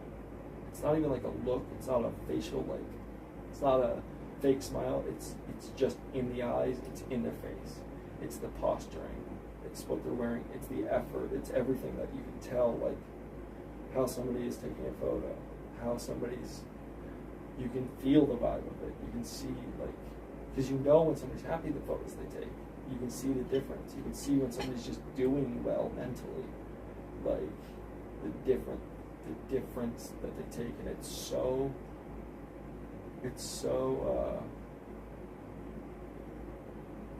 inadvertent that you wouldn't even know. You wouldn't even know for yourself. It's so unintentional. You don't know. Like, I would take pictures. Sometimes I took pictures during this past year and a half, and I took pictures of myself, and I'll go. You know, maybe I had it as my profile picture at the time because I didn't feel good and I wasn't doing well. But that day I might have felt a little bit better than complete shit, you know? So I took a photo and I was like, you know what? Yeah, I look good there. Yeah, maybe I'll post it. I'll make that my profile picture. I feel pretty good about that. And you don't even realize that you're not doing great. And then a few months later, 4 months later, you're doing a lot better, or even a little bit better. You go through your phone, your gallery, and you see that photo, and you're like, what the fuck? Ugh, I look terrible. I hate that photo. Like, I had that as my fucking, change that shit. You delete that shit, because you know the place you're in, you're like, I wasn't really good. And even though at that day I felt better than complete shit, I still realized I was close to complete shit, and I couldn't see it then. Like, I just felt better than I was, so I wanted to get a photo there, I guess, you know, kind of thing. So you don't even see it. It's not something that you know in the moment. It's just like, you just do what you feel like you would normally do too when you're not doing well. Sometimes you're like, well, I guess I haven't posted in a while, that's abnormal. I should do something, or you're just feeling really low, and maybe a woman does her makeup that day nice, or she feels she did okay on it, or you're wearing something that you feel like, I guess I look pretty decent today, maybe I'll take a photo. Like, you do things to, like, kind of give yourself maybe a little boost in some way, and it's just evident, you know, people just know, and maybe some don't, because they don't know you, but the people that do know you see it, they can see it. And I haven't seen anything recently from that person, because I don't look, because it's not good for me to do that and to go back there, and it just fucks me up, and it makes me upset. I'd rather see them so fucking happy, like ecstatic, pictures of new people they're with, and go, fuck man, this is a you problem, this is some shit you gotta get over and just forget. They're doing good. If you care about that person truly, and you have no thought or, you know, pipe dream of getting back together kind of thing, you just genuinely are somebody who cares about that person as a person and want the best for them, then you would be happy if you saw that. You know, you'd be like, okay, it's fucking not, ugh, that bothers me, it's not what I want, but that's a me problem, and I gotta deal with it. That's the kind of thing. But if you click on somebody's shit that you still care about or something, and you see that thing that we all know from being with somebody, those tendencies, you see that look, and you think, oh, they don't look well, they don't look, like, they don't have that glow, they don't look like themselves, they don't seem like they're in a good place from what I see. That's the worst thing. That's so much harder, and that's not good for me. I don't know either way. I don't know, to be honest, which the early times that I did see a few things, it looked bad for me. It fucked me up. And they didn't look happy at all. They looked, I'm not saying happy like with their situation, I'm saying like mentally doing well. Are they in a good place? Like, and I didn't think so, and that doesn't make me happy. Like for some people that'd be like, good, I hope they're fucking miserable. Like no, that made me like upset. It really bothered me. Because I'm used to always trying to make that person feel better when they're not doing well. So back then, whenever I did see something, that was worse for me, seeing them like that. And it really fucked me up a little bit. And I was like, I can't do that. Okay, that's not something I can do. It's not good for me. Like, I'm not doing that again. Because it's not my problem, and there's no longer anything I can do about it, and they don't want me to do anything about it, and that's not my place. So I don't like to think about it. If I do think about them, I'd like to think that they're extremely happy, and they're having the best version of their life, and they're in the best place that they have been since I've ever known. Because if I think about the other way, that they're not doing great, or they're kind of faking their way through life, or that they're doing life, but they're not inside actually doing great. They're not in a great place mentally inside, and maybe no one else around them knows. They're just them one-on-one, themselves to themselves, feel when everyone else is gone. They might be distracted, but when everything else dissipates and they're just alone, they're not doing well. Like that would bother the fuck out of me. That would actually, and it does, that kills me. So that's the last fucking scenario I want to think about. And so often I find myself going like, you know what, man, I hope they're good. I just hope they're good. I hope they're doing all right. Because when it all ended, I know they weren't. Like, I know they weren't, because before we even split, they were already not doing good. And I know a lot of those reasons why, but also beyond that, beyond, forget me in the situation, beyond the me and her stuff, like, I know just things weren't going well, like, for herself, about some things in life, so I felt helpless, because I was just low, too. It wasn't even a me and her thing making each other. It was an individual thing that happened to be with each other probably at the wrong time in life, and both individually struggling with some shit inside their heads and selves that they gotta figure out. But yeah, like I said, I care too much. I worry too much about people like that I can't worry about that. I can't see it. So I don't look, I don't bother. I can't even entertain that. For one, it's terrible for me. It's super bad. There's nothing that can be done from it. Like, I'm not just gonna go torture myself. And then also, on the off chance I do see something where they don't look good, like we're happy, it ripped me up, dude. It would bother me so bad. That would be on my mind for the next, who the fuck knows, year. Like, literally, I probably wouldn't sleep for fucking weeks. So, already with all the bullshit that's on my mind when I think about having trouble getting to sleep now for the past year and a half. I barely get to bed. I get a few hours, and then I go do what I gotta do every day. But So I can't involve myself or open myself up to that. You know. But it's tough. I just hope they're doing good. Even with friends, I think that my buddies, bandmates, I'm always asking my bandmates, like, how you doing, dude? Everything good? Head's been good? Like, that's a question I ask a lot of people. If you know me, you hear this. I've probably asked you that before. Probably been like, how's it going? How's the head? How's everything in the head going? You know, like, I know how it is. I just know how it is, how hard it is, and how many ups and downs everybody has. How low and hard we are on ourselves, and how much your head can fuck with you and just convince you life is shit, you're shit. It's depressing. I just know how it is. So if you're somebody who deals with that, and we've talked about it, I'd probably ask you how the fuck the head's doing, you know, how everything's going on in the head.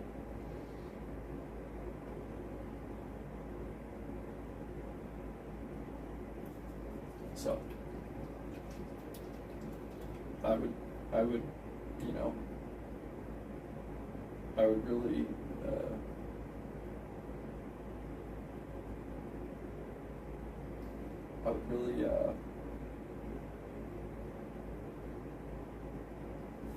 challenge anybody to try and tell me that, you know, I'm bullshitting, that I only, like, am saying that shit because, you know, oh, missed my ex, whatever. Like, no, like, truthfully, that's how I am with anybody I care about. And truthfully as well, I don't care about the relationship status with that person at all. All I would care about is if I was to talk to that person in life, it's only because I care about them. I don't care what our relationship status is. I don't care if it's the most friended thing in the world, or we talk once a year and I just know that they're doing all right, or we're dating.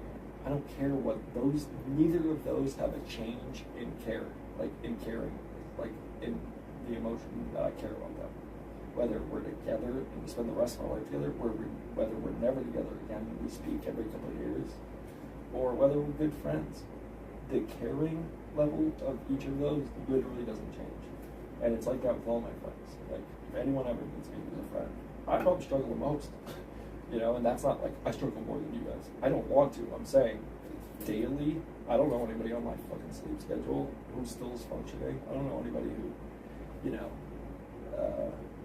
and that's, I don't know, so maybe I'm wrong. But it's not a competition by any means. But what I'm saying is, like, any of my friends know, like, I'm probably not in the best fucking place in my life. I'm doing a hell of a lot better than last year, and the year before that, and the year before that, but and the year before that, but still, like, my number one worries are about other people. They're about my family or my close friends, or if somebody's dealing with something. I'm always just trying to encourage my friends and love them, tell them they're doing a good job, seeing how they're doing, and if I can help in any way, or talk, or whatever the case is. That's all I really care about. Because I know living life just for yourself, I have a hard time doing it. I don't care enough about that for me. I'm just like, I get bored with myself, I get miserable, I don't find the joy in it.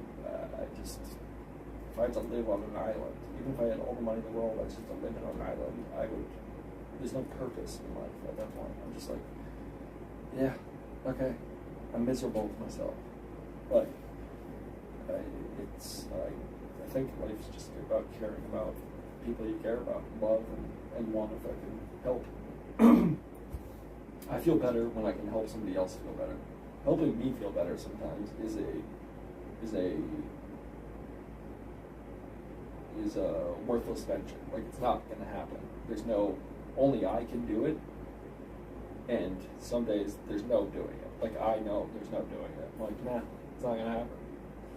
I don't know what I need, but there's a billion things I need, and it's not capable of happening. It literally is impossible to have everything that I would need to feel better today, or do whatever, you know. That just takes time and inner thinking and analyzing, and, you know, self-reflection, shit like that I do a lot. But what's way more fulfilling is like, hey man, you help somebody else out through a fucking tough time. It also, sometimes it gives me self-reflection through talking to somebody else about their shit. Or you kind of, through talking to them, you kind of get your own shit out. It works both ways, man. It's just healing all around. It's good just to make sure people are good.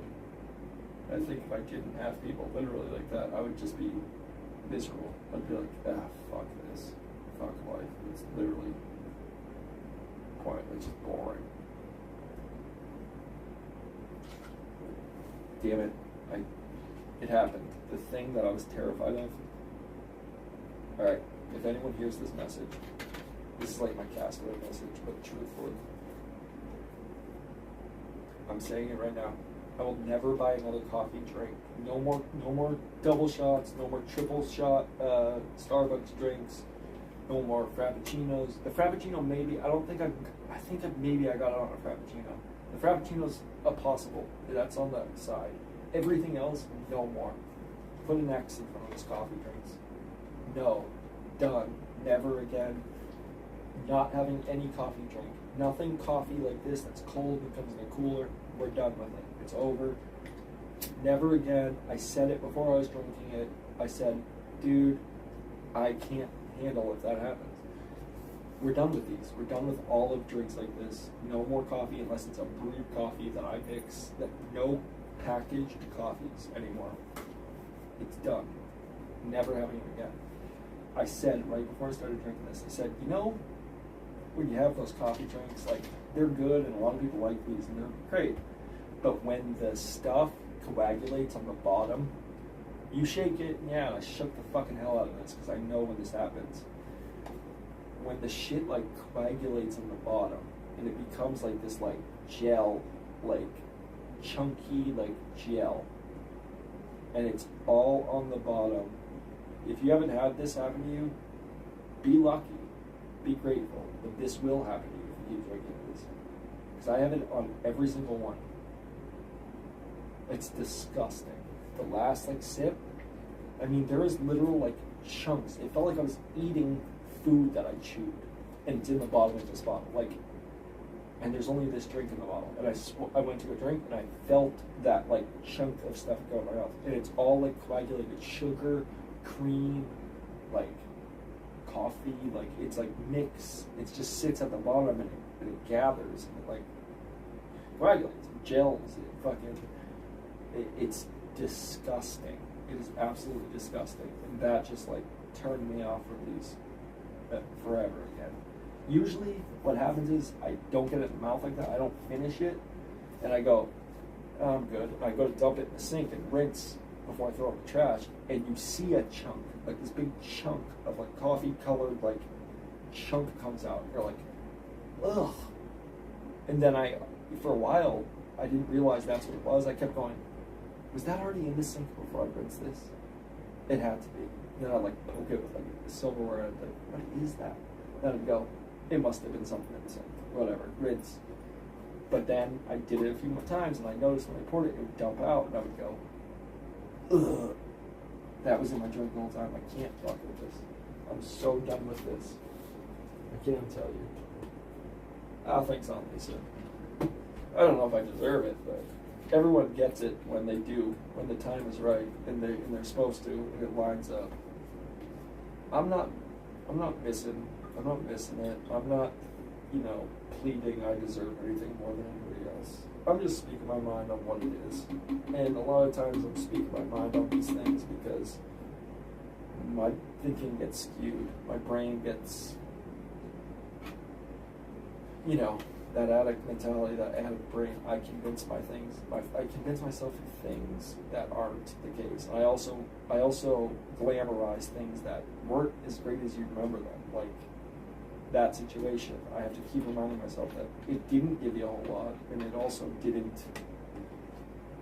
You're forgetting how much you gave and really didn't receive anything back. I think I'm more missing the situation because I'm wondering if they're okay. I'm still concerned about their well-being, and I'm thinking like, oh, I hope they're okay, and because I have anxiety terribly, my anxiety is fucking telling me at times it's not, or when I would see something back when, I'd go, oh, it's not, and there's nothing I can do about it. And that's hard to accept. And I don't want somebody I care about not doing good, and all that. So I have to detach myself from that. Worry about everybody, neglect myself, like mentality, and also have to detach myself from this, like, oh, it was great when it was like that, or it wasn't, but I could have made it like this, I could have done different. Like, you just gotta accept it for what it is and what it was, and also accept that you can no longer be of influence. You can't help that person, you can't do anything, and that's not by your choice. So you just gotta accept it, and that's why I sit like this sometimes. People go, oh, why don't you shut up your life? It's like, because I go back and I watch these for drumming. Sometimes I watch them the next day for my drumming stuff to see moves and see what I like and see if that angle's good and see if when I put my hand up here and twirl, if it looks better than in front of my face. I do all these little things like, you know what, I'm going to try a different fill on this verse. Did that work out? I go back and watch that. Or not even watch. Sometimes I'll be driving and I'm listening to it. And I'll note parts in it so that I know, like, okay, this is where I did this. This is on this song I did this. And people just probably think I play the shit and I'm just like playing through it. But a lot of times I'm just really, all of it is for our live set. So whatever I'm incorporating on that day or trying out a different fill, or I'm really just going to be applying to our set. But I don't sit and just play our live set over and over and over on lives because A, it would get old for me, which is who I do it for, and nobody would want to watch it. And then also, I would get sick of songs playing them all the time like that. So I just practice with other stuff, and I apply the little things in the visuals that I want to try and do, and whatever. And then at the end, if I feel something in the middle of it that's bugging me or distracting me from drumming, I'll sit and I'll talk like this. It's kind of a live recorder. It's like having a tape recorder on yourself, because I do go back and watch these for drumming. And like I said, maybe it's that day, maybe it's not that day, maybe it's a month from then. But it's a good conversation with myself at times. When you can't think, when you're distracted, you can't just sit down and think and get these thoughts just by thinking them. Sometimes you don't even comprehend what you're saying. You're just saying it because it's on your mind, you're feeling it, and you're spitting it out. So when I go back and watch the drumming, some days I'll go, oh, I guess I stopped there. Then I'm like, what was I talking about that day? And then I'll let it play through, and I'll kind of start listening, and I'll go, oh my God, that's what I was feeling. I forgot I was feeling like that night. And oh shit, yeah. And then when I'm in a different headspace, I'm not where I am right now. Maybe I'm driving, maybe it's during the day, and I'm maybe something else happened that got me a little progressed me a little further from this feeling in this place with this situation. I can look back, or I go back and this plays out and I go, oh fuck, I remember when I was feeling like that. And you can either see progress, or it's a great reminder to remember these things that you're feeling and to understand why you felt them, and just keep that in your head. Like, dude, don't forget. Like, whatever you realize that day, you might forget. You might not think of it again and just keep going on with life, and those old feelings might come up and ignore all of this. But just like drumming stuff, some days you nail a crazy fill and you're like, fuck. If I wasn't recording, I'd literally go, what did I do the other day on that 3 Days Grace song? I hit this super cool fill that I actually wanted to put into, Monsters Look Under the Bed at Night for me, our song, live.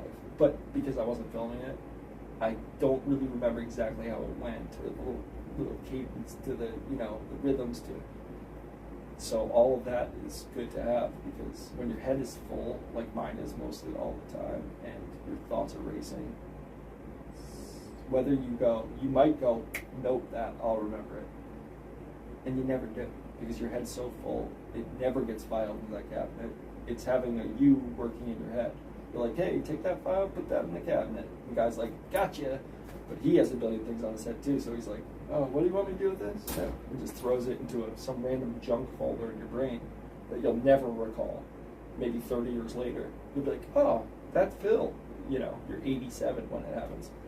So that's why I have this recording, always just for me. And then also, when I'm talking, I'm just fucking saying what's on my head, because I'm either too distracted to drum, it got too late, or I'm just fucking feeling fucked up and I can't sleep, and it's just weighing on me.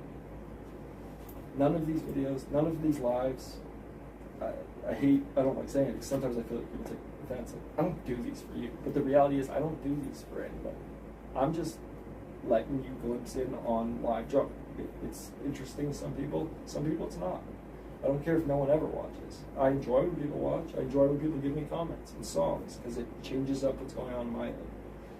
But none of these videos are ever for anybody else. They're not for you guys. They're for me. They're for me to think. They're for me to look back on what I'm doing, improve my live show. That is for you guys when we play out live. That is for a crowd. But these are just something I just happen to put live. I could put them private. But they're really notes for myself. They're really record, you know, a record collection, collecting, you know, notes for myself, and looking back and trying things out. It's practice, and it's also recollection. It's also just like it's bulletin, it's bullet points, it's notes, it's things as they happen. It's a to-do list. It's a memorization thing. So when I look back, I can either feel the feeling I was feeling that day, feel the feeling, or I can recall a feel, or look back and go. Even some days when I'm not talking about anything, I can look back and go, why did I think that fucking feel was cool that day, or that looked good? I must have been in a weird headspace, and I can recall that. Like, I must have been off, you know, or thinking off.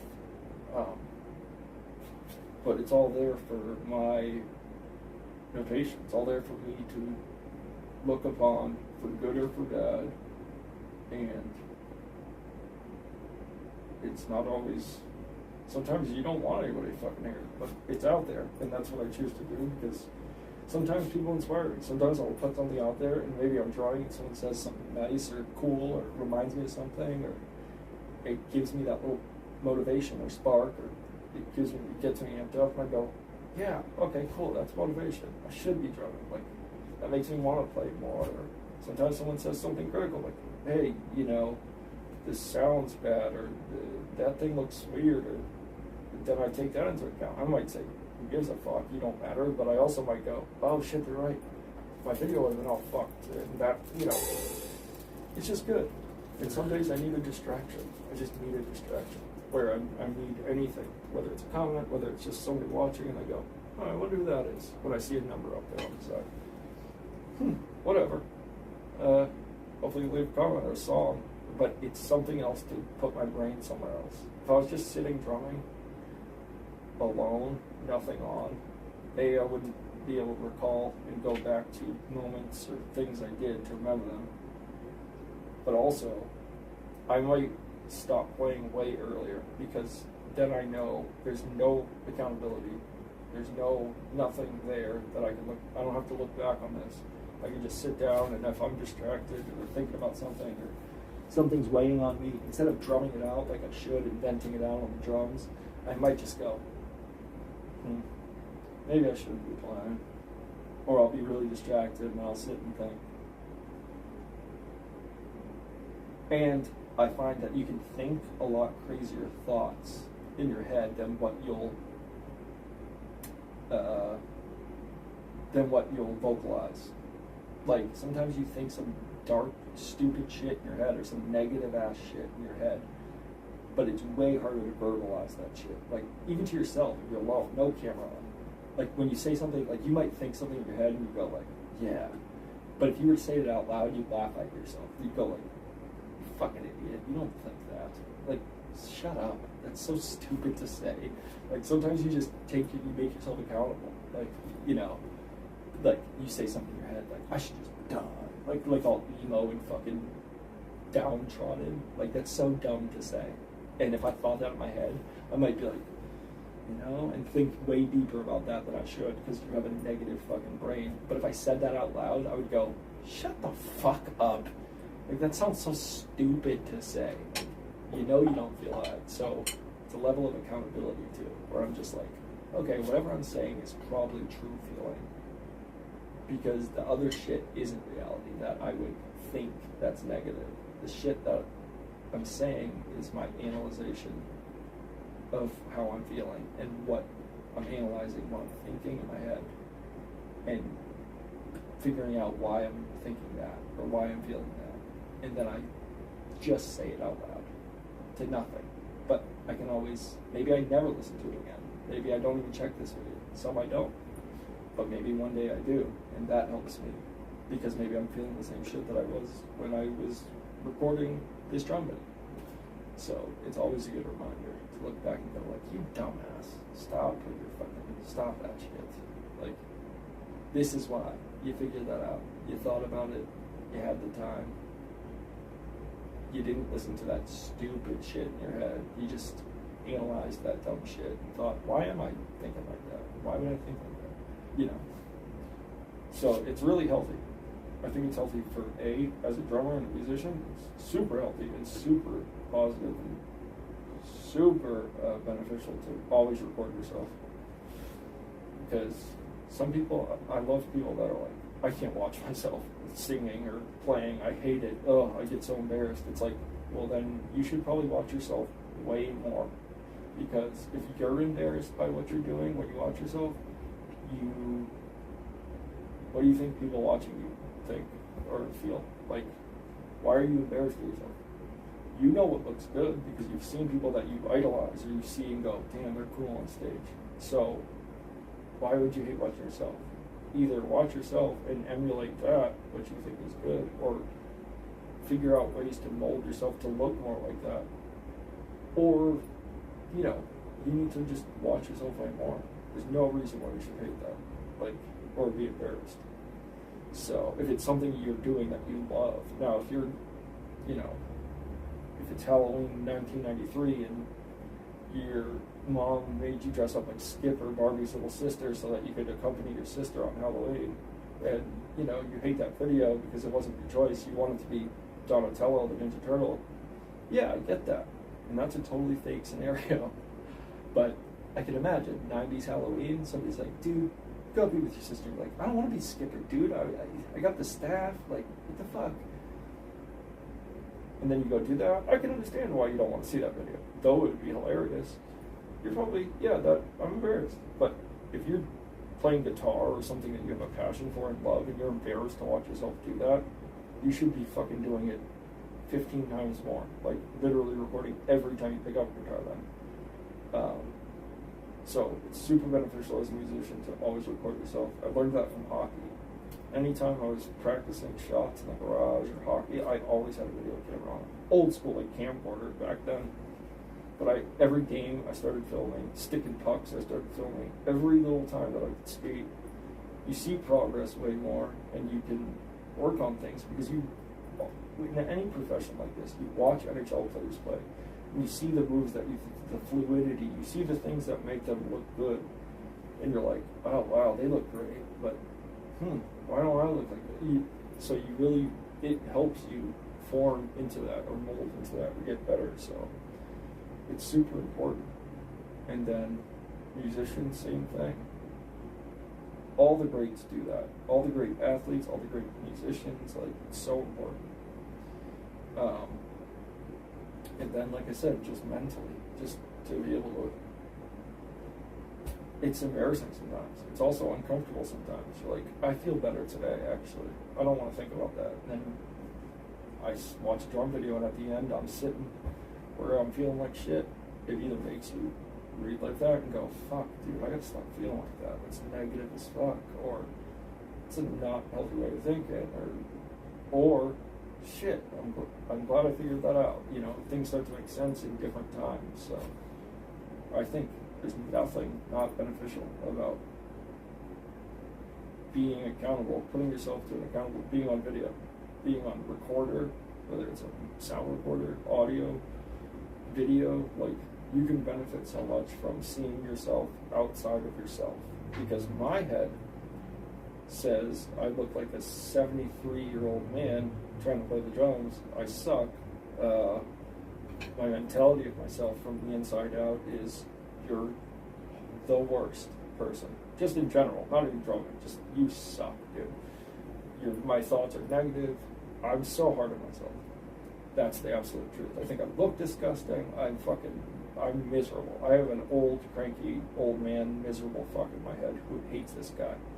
And I don't believe it. I'm like, okay, you're an idiot. Like, I have to tell myself that constantly. Like, stop. Stop. That's fucking so annoying and dumb to think that way. But sometimes you can't help that.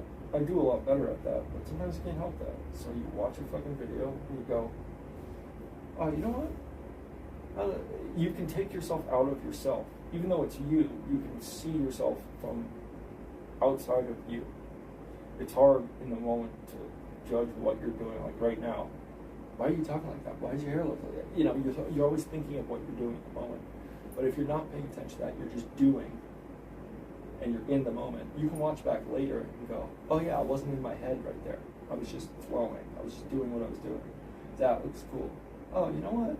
I guess I am pretty good. Or, I guess I kind of look cool there. Like, you know, you have a chance to just, good or bad, view yourself from outside of your own negativity or your own view of yourself, good or bad. Even if it is all good, if you're some cocky fuck, you know, and just arrogant and, you know, stuck up on yourself and think you're great, it's also a good idea to kill yourself, because you might feel that way until you see yourself and go, oh, what was I doing there? You get a little embarrassed or humble yourself a little bit. There's so many benefits, good or bad. Fuck you, don't do it, bitch. Don't do it. I have to resolder that. But yeah, that's the truth. So there's a lot of benefits to it. I suggest it for everybody. Fucking film yourself doing anything. Keep track of it. Make yourself accountable. Also, if you're struggling with anything, see yourself outside of yourself, dude. It's super easy. It's super easy to do. And it's a good exercise to just get outside of what you think you are or feel you are. And give yourself a chance to feel good about yourself. Or bad about yourself. But know that that could be a possible consequence. Because, you know, it takes a while to break negativity, so just try it. Just try it. And if you're not good that day, don't be hard on yourself. Just be like, okay, well, I see how I look. For a while, I wasn't into it enough. I was focusing too much when I was playing, I thought. So I was very, like, the arms were good. I always want fucking windmill arms. That's what I always shoot for. I don't like drummers like this. All right here, bass level. Very stiff, and it's not what I strive to look after. Like my idea of a good, cool drummer, of what the ideal ultimate drummer style is always just fucking, you know, arms and, you know, sticks flying and arms up high and crossing. That's what I visually have always idolized and thought of as cool and visually very cool and exciting to watch. So that's what I've always shaped myself towards, and I've definitely done different things, more so in the past 3 years since I've been doing all that. I've always filmed myself since like 06, 05, but beyond just that, there's things I've changed where I thought, okay, well, the arms look great, you're doing a lot of up here shit, but my body and my head was kind of, I could tell I was in my head when I was doing it. I was focusing so much on trying to make my arms flow that I wasn't interacting with my body now. My head wasn't going. It was just very, okay, you could tell I was focused, I was overthinking. So then I was like, okay, you gotta let go and just do it. The arms are there now. You've accomplished what you want with that. Now I'll just let go and enjoy the music. And I didn't like how I was visually looking. I looked not how I wanted to. But then when I'm just into it, just playing, you know, and just focusing, ow, you slut, burn myself. Then I would be like, that's how I want to look. Like, that's how I want to look. I want to look in the moment. I want to be in the moment. It's not even just a look thing. It's when I'm doing that, it's because I know I'm flowing. I'm not thinking. And that's when I'm at my best. So that's what I strive for. So that's what I'm always shooting for. That's what I'm always looking to do. So I know markers like that. And again, all of this is really for the live show. So when you guys do come see us, or you see me on stage, or I do a video on stage, that's what all of this practice is for.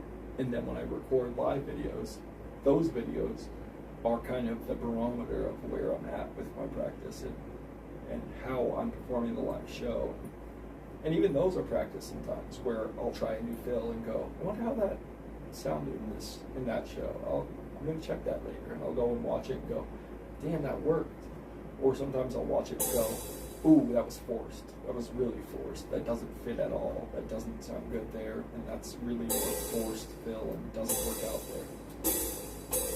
But that's how I worked out the live set completely, is through doing that. That's how I worked out all of the live set and how I played the songs. Because I did that and I would try things and I would add and subtract and try new things, and then eventually it built the song as they are, you know, for what they are. And I think a lot of the tracks on our set list right now, I've gotten to a perfect place, like a perfect drum track for what I want in a song that fits the song and I'm happy with and comfortable with. I'm never trying to overfill shit, like overplay, because I know I have this time here to do that. If I want to do a fucking 3-hour drum solo and go crazy, I can here. But the live songs are, you're a puzzle piece in a puzzle. You know, I'm the puzzle here. I can do whatever the fuck I want. But on the live stage, I'm trying to contribute while also being satisfied and getting what I want out of the set. So it's a compromise, but all of that works to that. And if it wasn't for filming it, that's why I'm so upset when I go to film a set live and it doesn't record or something goes wrong on here. I'm like, fuck, because if I miss something that I did that was good, I probably won't remember it. And I don't get to see that. I don't get to see how it worked. It's important to me. So all that shit matters. That's a little explanation. No one will ever go this far into the video to see any of this, so it doesn't matter. But ultimately, for whoever does, if anyone ever does, that's an explanation of why I'll sit here and talk. That's an explanation of why it's live right now. It's an explanation of why I film so much. I could just play with no camera on, but there's no accountability for me to continue playing or motivation. Because when I do just stop or I'm distracted and I just give up on drumming, some days when the camera's not on and I just go, I don't feel like it. I go to get up and leave. And like, that's not what I want to do. So if I was to watch that back, I'd go, oh, what the fuck are you doing, dude?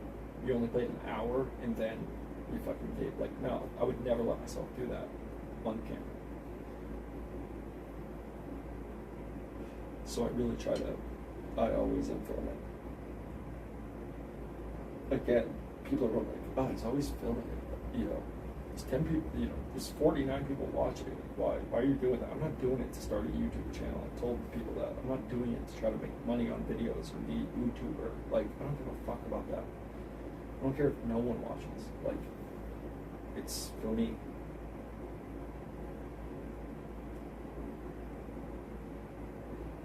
It's helped me so much.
So on that,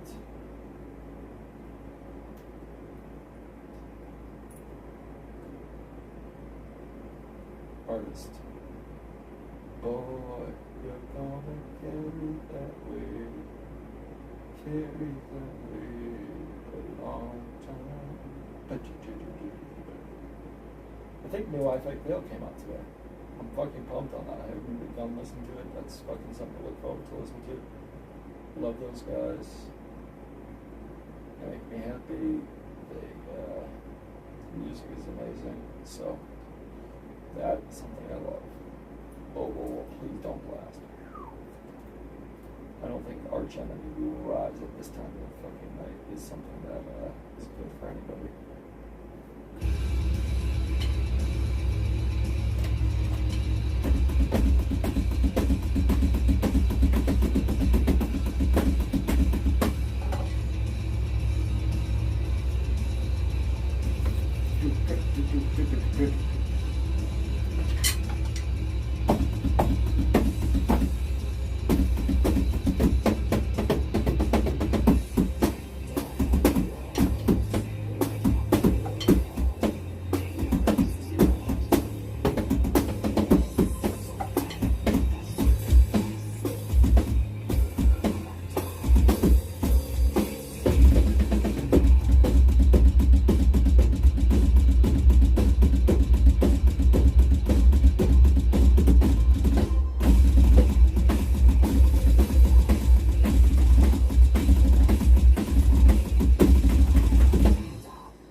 playing quietly also is very good for you, because you have to adapt. You have to fucking.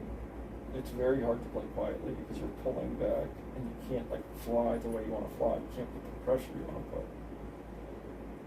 So it keeps you steady. It also keeps you. It forces you to be even and try not to get ahead of yourself. Or you have to listen. It's very difficult to like. It's very difficult to just like flow and try to, you know, playing, you're just playing free, but when you have to worry about the level or anything, it's tough. It's another one I used to listen to a lot, Anthem. I can't remember the songs on this album. No, that's not one of them.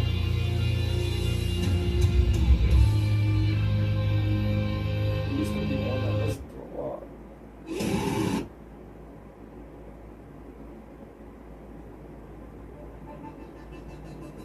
Was this it?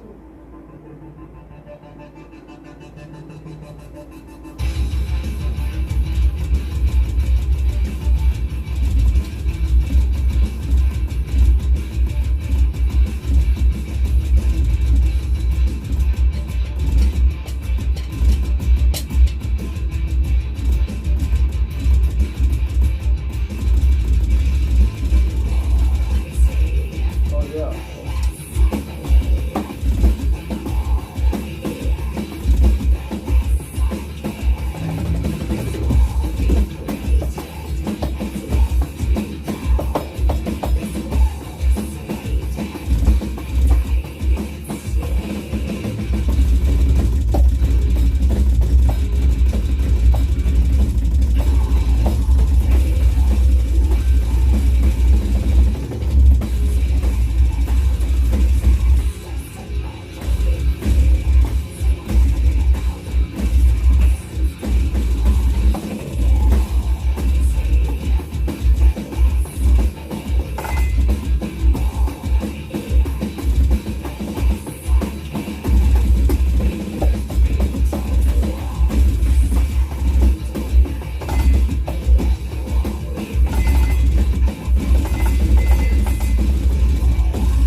'07.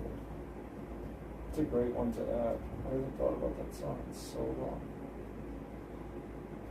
Instinct by that gentleman. It's such a great song. I can see a bad on metal roots and just start drumming metal shit again.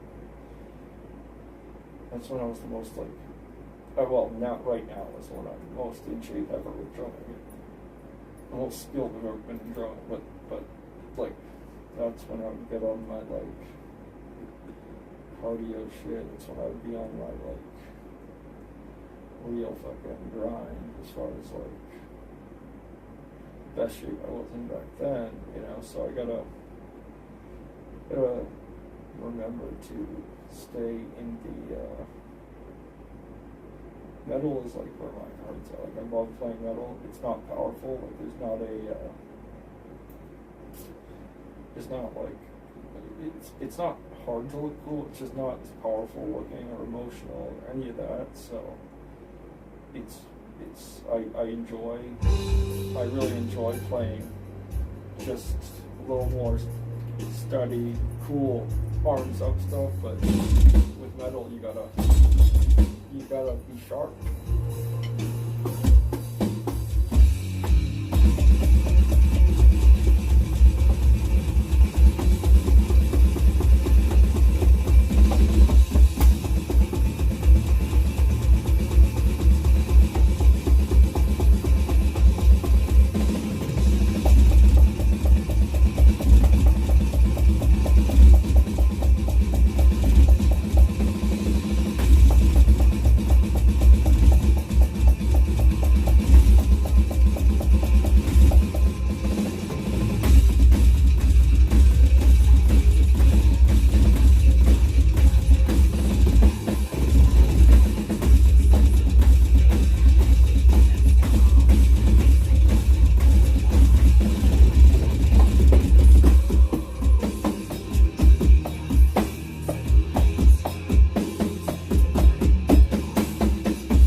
could have been in a black metal band.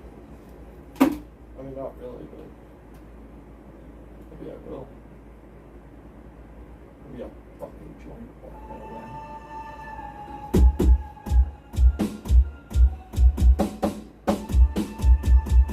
One of my favorite songs.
hate it, but I hate it.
not bad.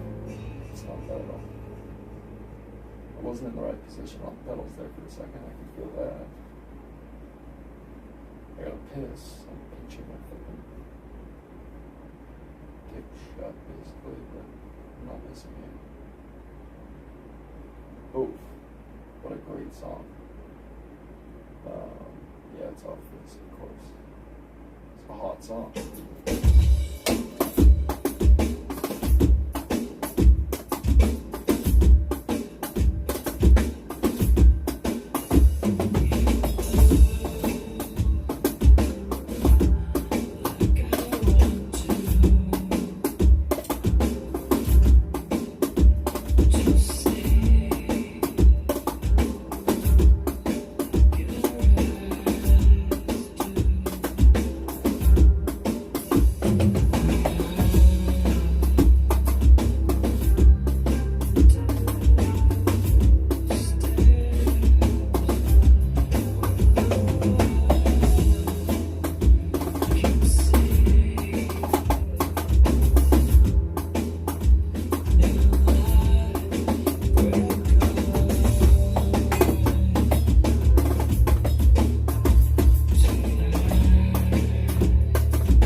fuck up.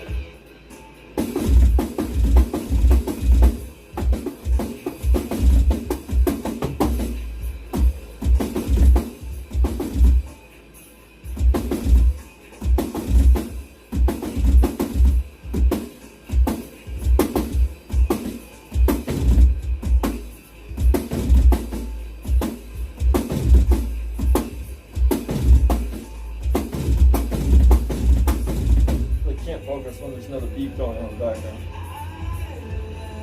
That fucks me up. I'm still focusing on that.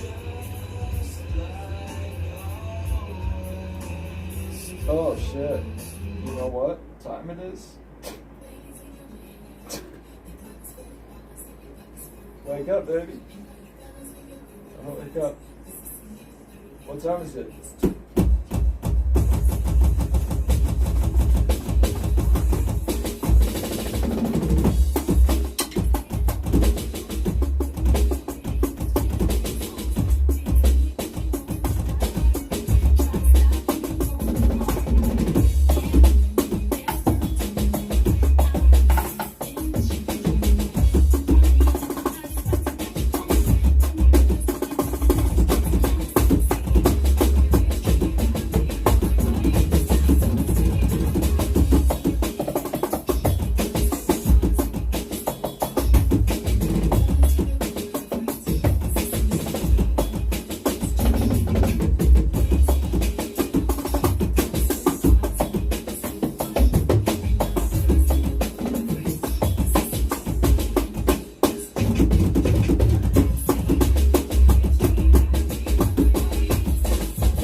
Please leave your men at home. The club is full of bottles and the bag is full and grown.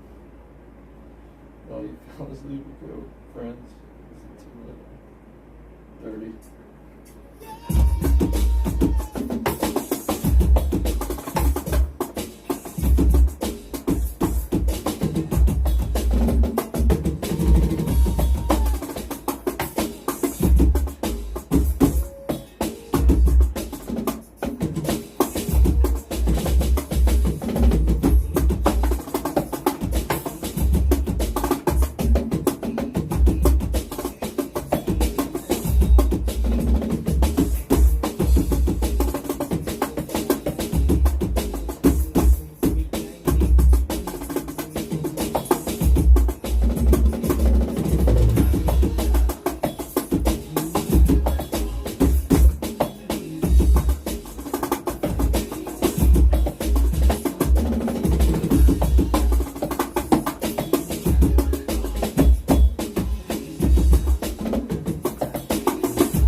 True Hill. Oh shit, that reminds me. That's Cisco. You know. That's Cisco. You know what else it is? You know what else that is? You know who else Drew Hill is that I totally forgot about? Well, he's Cisco, but I also forgot about his single shit, which is dope. Way better than Cisco. But also, totally forgot he was a part of this. He's a great part of this.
It doesn't mean I want to hear that again. It means I want you to shut the fuck up, Will. Will! You know what I mean, though? Maybe shut the fuck up this time. You sang it once, you could shut the fuck up. That could be cool. You know what I mean? just shutting the fuck up might be dope for you. Might be a really cool thing for you to do. Just shut your face. Just because, you know, the song's okay once, and then shutting the fuck up might be fucking preferred.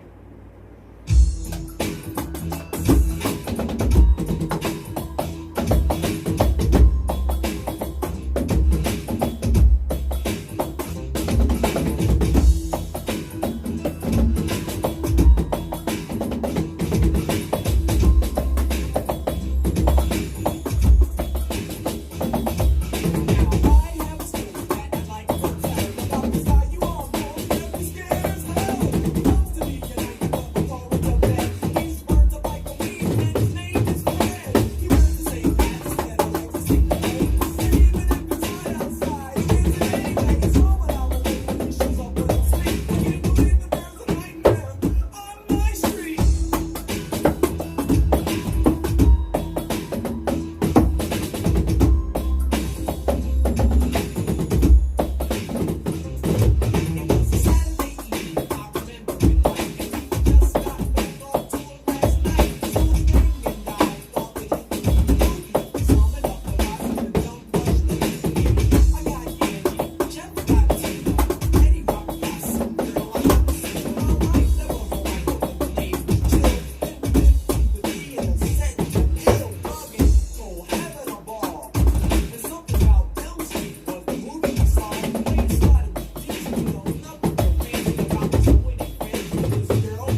that child grew up to be Jaden. No, I don't know if that was him. It was one of those fucking rich kids. It was one of those fucking Smith kids. Crazy fucks.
That's just a bat. The first one is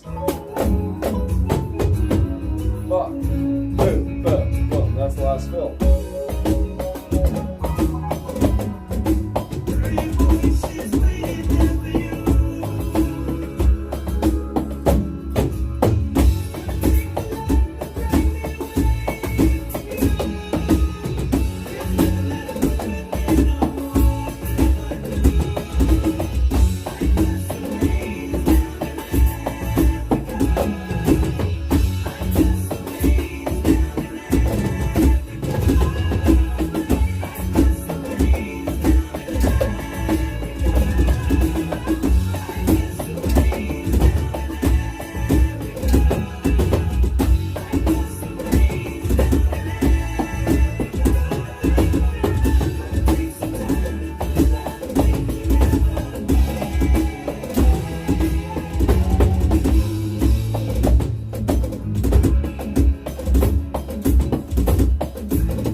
as it is.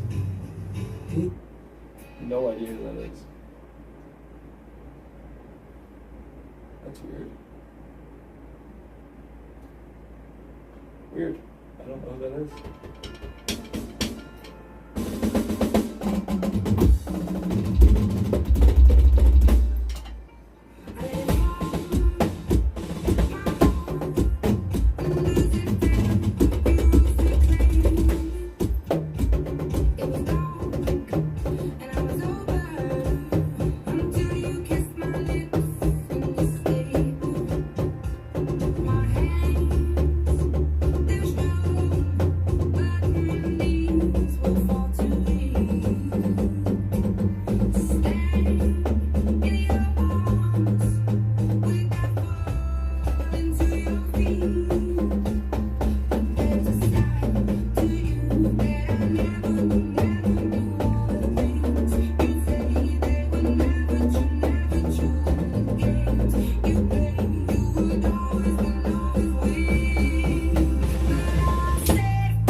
know, the apocalypse.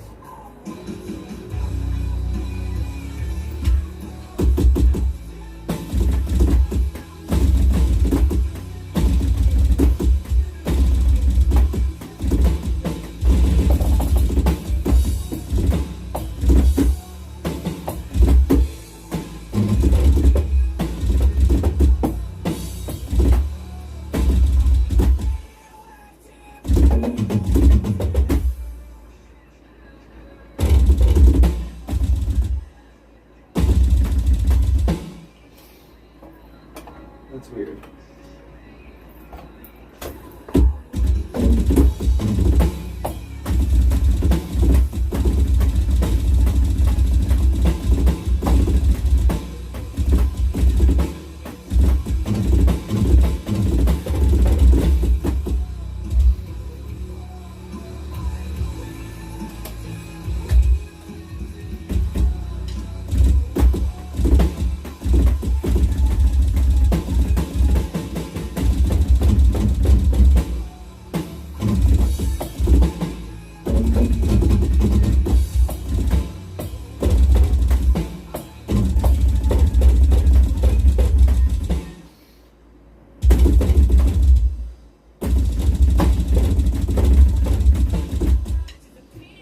Hey, shut up. What's that? Dumbass. It's my bad.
Here we go all over again.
I wonder if that sounds better like that, or if it's better like this. Surprise, Pete, still tapping the glass lightly. All the way round to the back. Wonder if it's Man, better like no this. handles on lock. Shouldn't be that easy to do this. This way for maneuvers, we throw it. Surprised to see me back at your tongue. Yeah, pull a full round. The actual Hang, rap. tackle alone, like you pick an actual screw. Stick to the foreplay, drag to the back of the trunk. By one of your fans, I'm spectacular, huh? Now it's a back to the front. And get your car, perhaps you can have it. Like it was up. It's just me, you and your music. I hope you hear it. Let it go right now. Here comes my baby lyrics. I'm the bad guy who makes fun of people that die. And hey, he's a single to my man. Tell people to try to get people to buy. Well, how's this? This should be fun. Last time I'm out, 'cause after this you'll be officially done. Eminem killed by Eminem. Now you mention the speech I even have your name. I initially won. Gonna bury you next to my brother. But fuck it, since you're in love with this city so much, I figured what the fuck the best place you can be buried alive is right here. Two more things right here. Stop the license out here. That silence I hear is not your theory. Was the brightest idea. Cops up here, my driver's side here.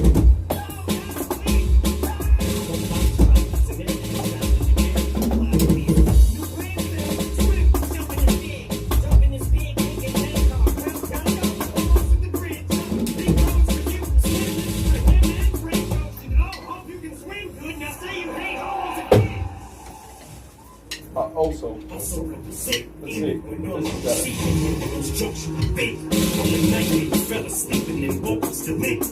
On your car, closing in with each stroke of a pen.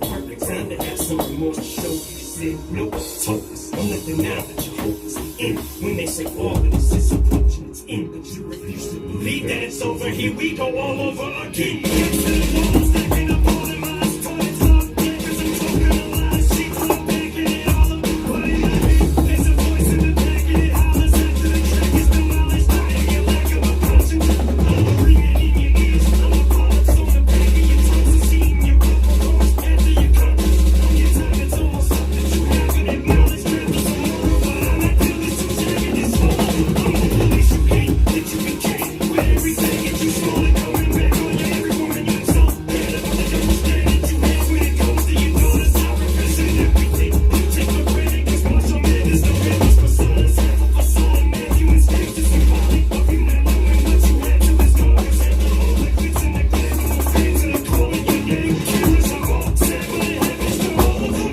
I'm the highest, like the sand, told us all. Full sales of all the things that are follow.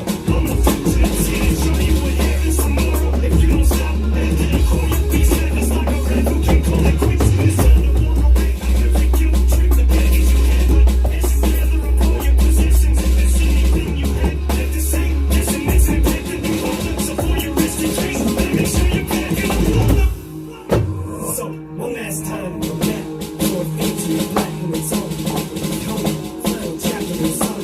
Trying to make the cats it out. Lightning trapped in the public twice. The magic is stolen and all tragic. Once it's ignored, it's tragic. Trapped in its own thrones. Tapping the thoughts. Like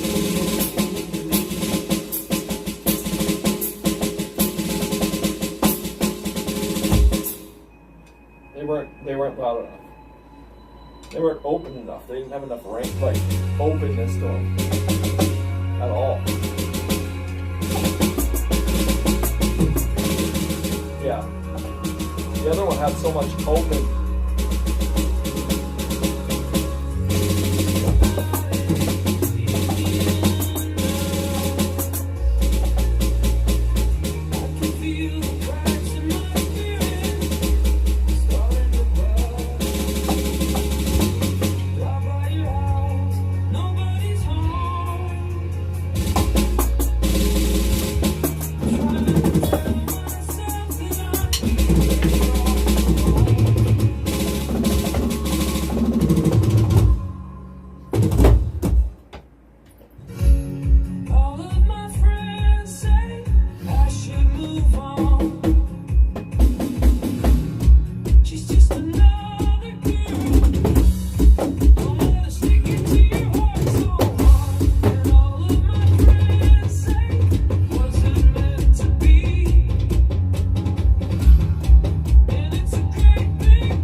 so good.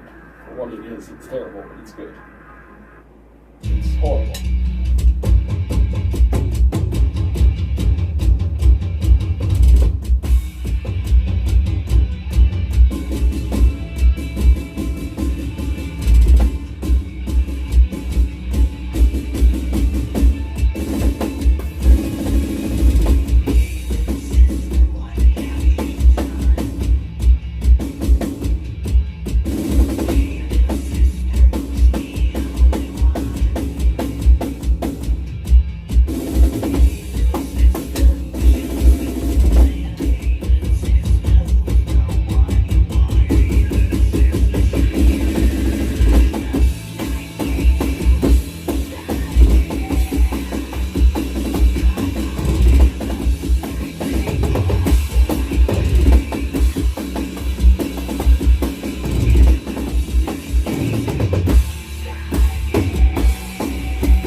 Andrew is a stupid fucking bitch. You don't want to hump it, bitch. What was that one band? What were they called that did the fucking sex, baby, you and you being a Bloodhound Gang. Bloodhound Gang was the one.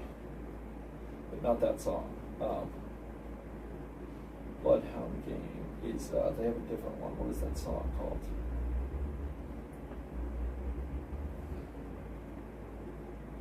I have no idea, but let's see, Bloodhound Gang.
that is She Was a Teenage Zombie. She was a teenage girl.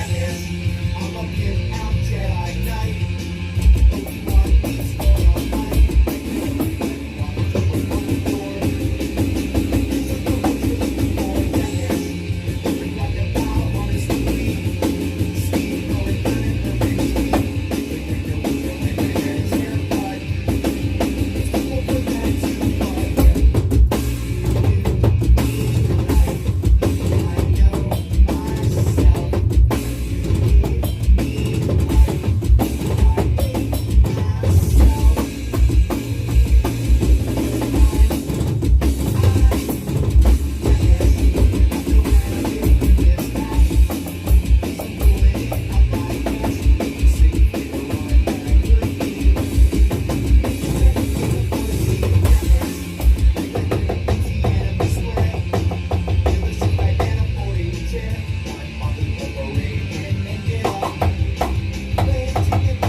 But then again,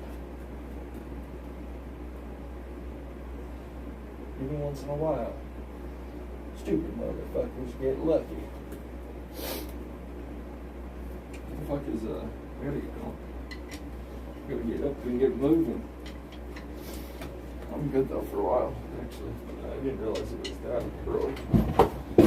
I gotta be ready around 12 to go, so I'm good for a while, man. That's nice. Love a day like that.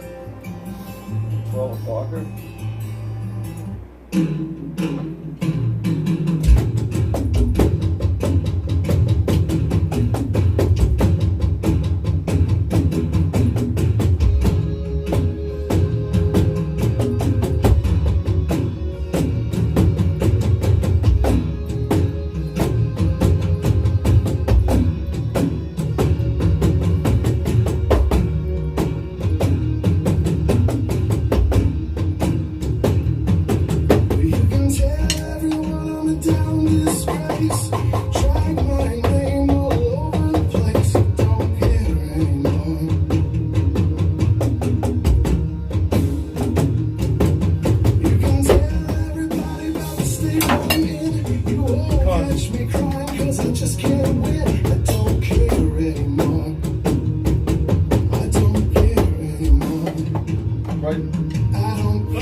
By the way things hit.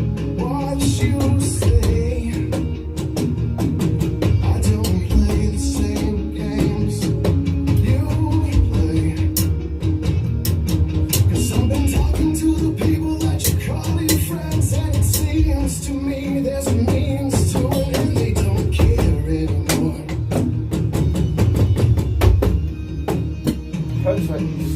As for me, I can sit here and bide my time. I've got nothing to lose if I speak my mind. I don't care anymore.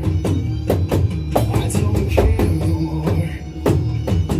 I don't care what you say. We never played by the same rules. It ain't fair. I don't be here anymore. So get out of my way. Let me by. I've got better things to do with my time. I don't care anymore. I don't care anymore. I don't care anymore. I don't care anymore. I don't care now what you say.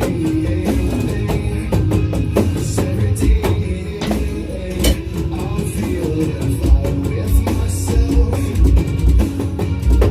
And I don't care now what you say.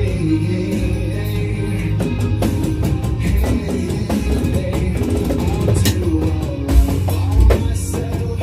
'Cause I know. Hey, guess what?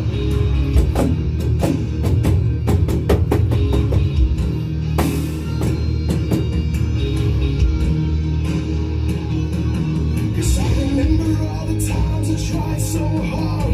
And you laughed in my face cause you held the cards. I don't care anymore.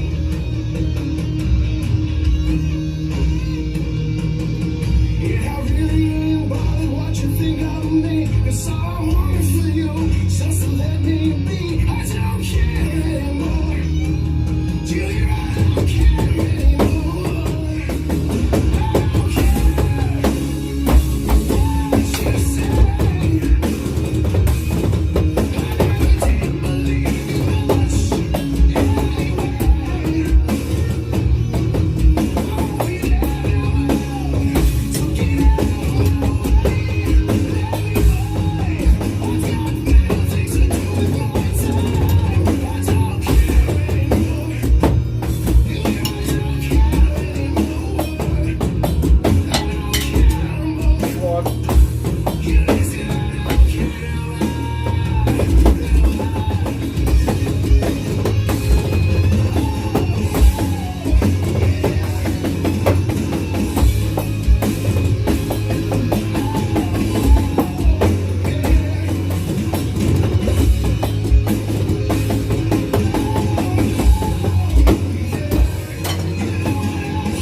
Fucking glasses.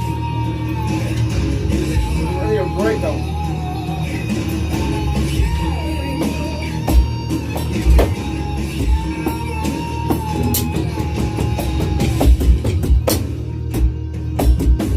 No more, no more, no more, no more, no more,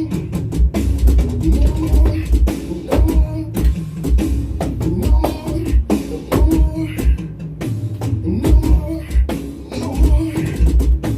no more, no more. Glasses. Sometimes I can't see.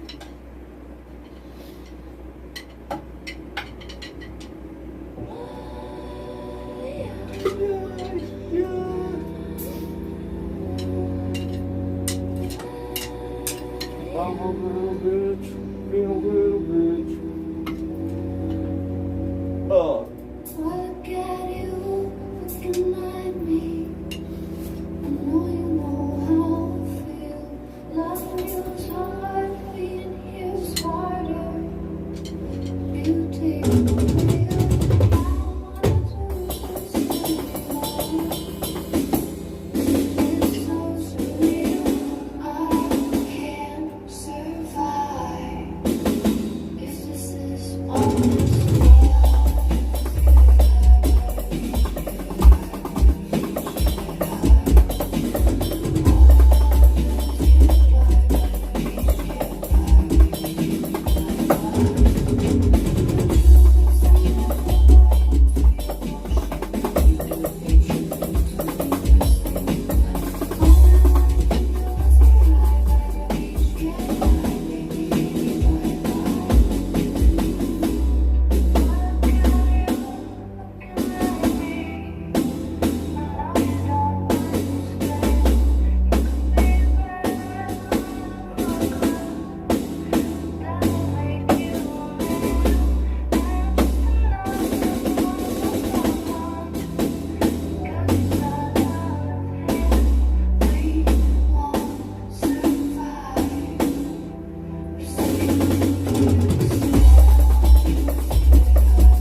Fucking dumb motherfucker.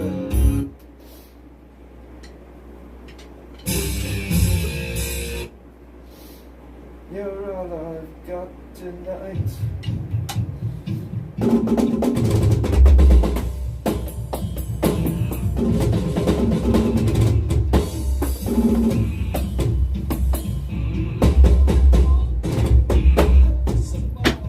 Jesus Christ, Andrew. I'm not even close, but Jesus.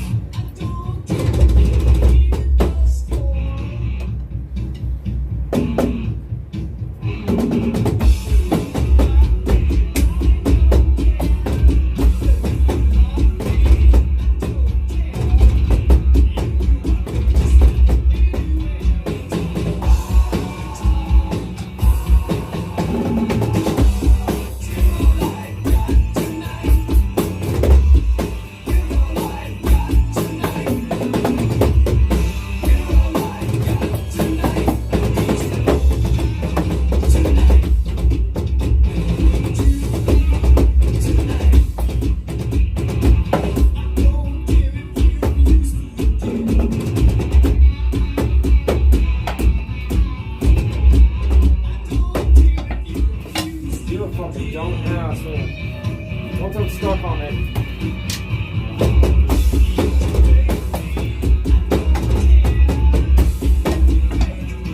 What is going on, brother?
Crazy, bro.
Sometimes it's not good.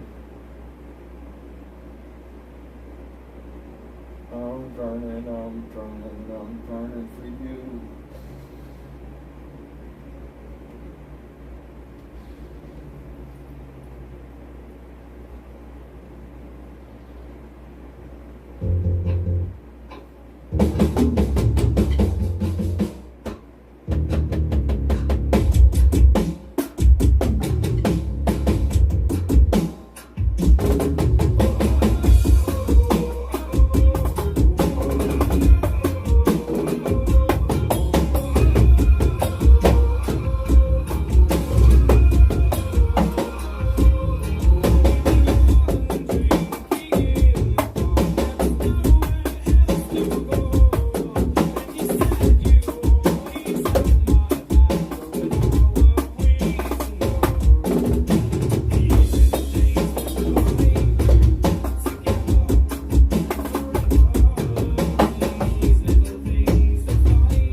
Bad blood. It's all over you.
Fuck that.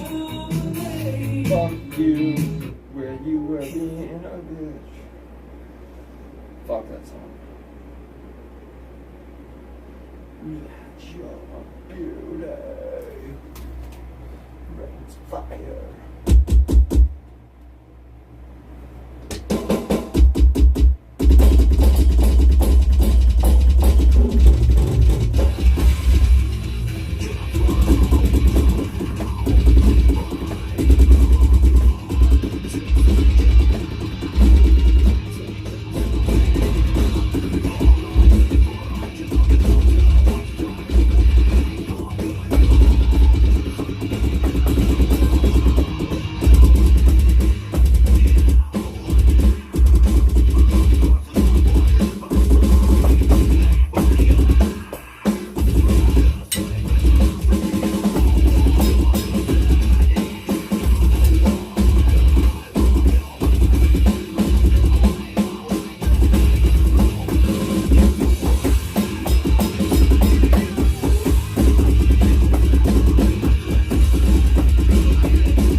Idiot.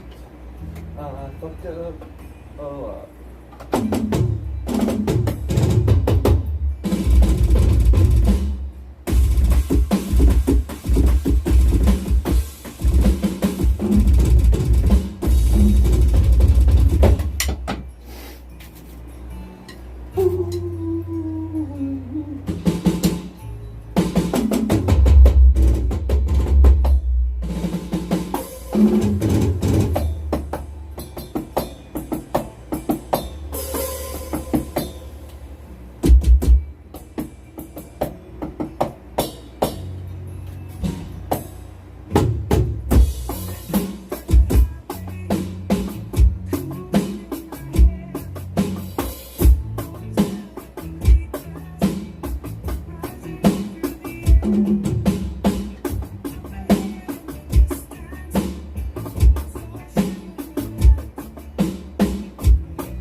Fuck you.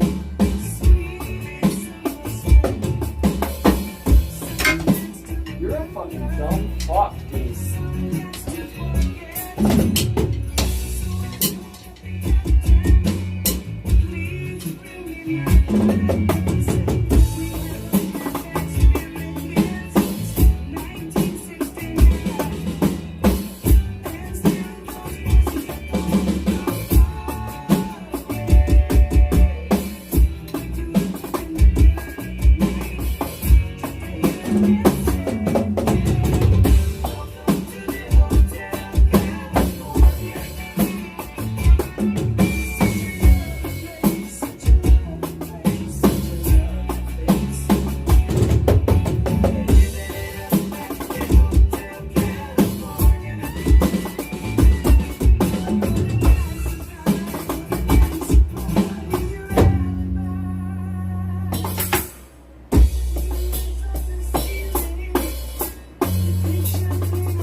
Fuck me.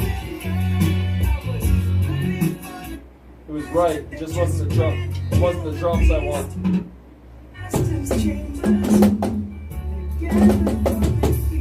Yeah.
Who gives a fuck about playing? When you kiss me, do you still taste her? Are you thinking of with your lips?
time before I close my eyes.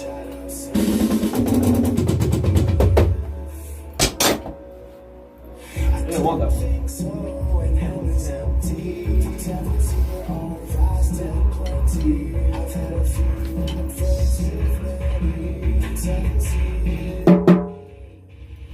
Devils here. Devils here. Devils here are vast and plenty. Devils here. Devils here. Devils here. Devils here. And we're all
Piss. Still. Bad. Holy shit. I might piss myself as a grown man right now. Probably not good. It's probably really not good. Runaways. Long and blowing the summer wind. Yeah, I gotta piss dude, or I will piss myself. It's not even a joke. I'm very close to pissing myself.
And in the backseat, we just tried to find some.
You gotta be done, buddy. This is crazy shit. You're a crazy motherfucker. Bullets. You don't know. I just want to play this opening. It's so fun. Oh, with this kit though.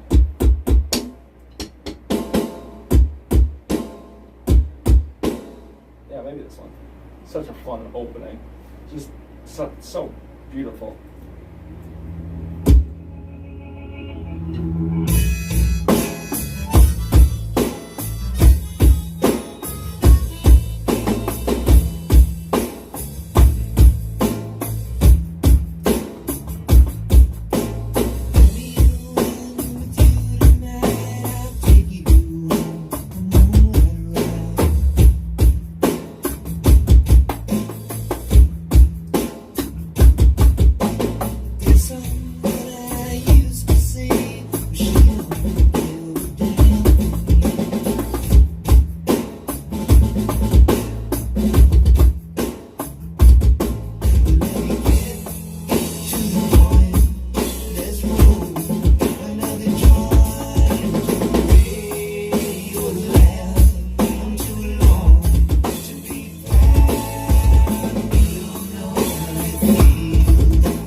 I'm fucking out.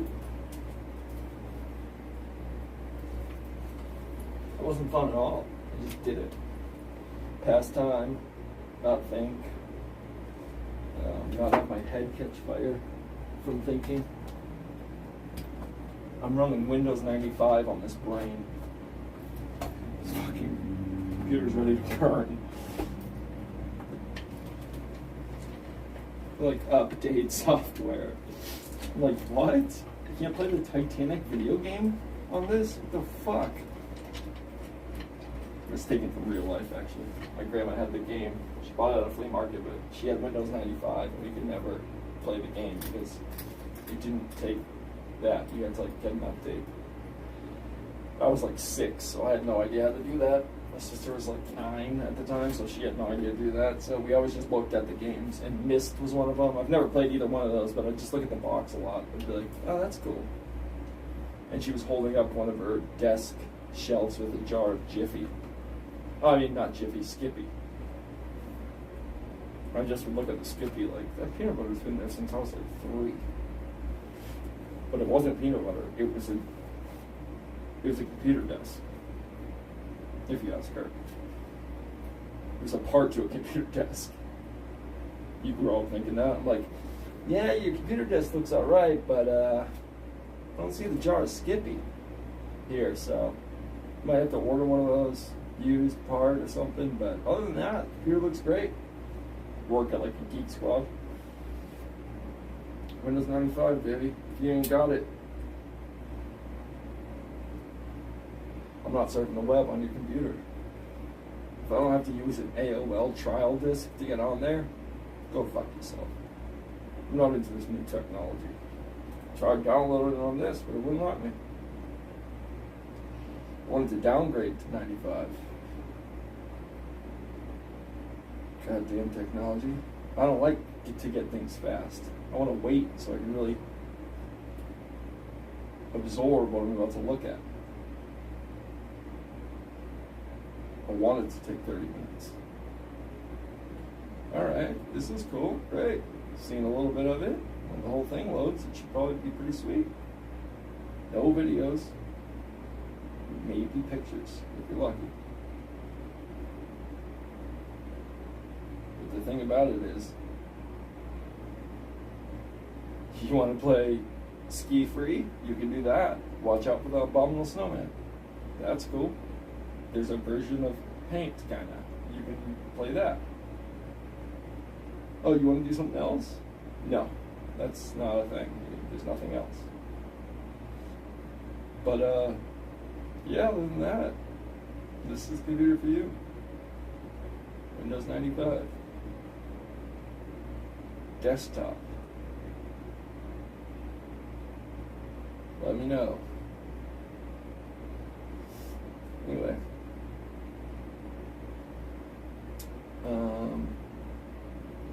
This is fucking crazy. I've lost my mind. Alright. I'm fucking out, dude. It is so hot in here. I left the door open for that last song. It is so goddamn hot in here. It's not even funny. I think I saw a mirage. I saw a fucking lake over there earlier. It was just a mirage though. And this room's only like 8 by 8, so pretty sure it was a mirage. Holy shit. Alright, I gotta go. Well, it's only 10:18. I still got time, but I'm done drumming, dude. I'm fucking soaked. I gotta shower. Gotta go. I'm gonna take a freezing cold shower. I'm gonna drink like 4 gallons of the water that comes out. I don't even like to shower in this fucking polluted fucking state. Granite state. We never let a fucking train tip over.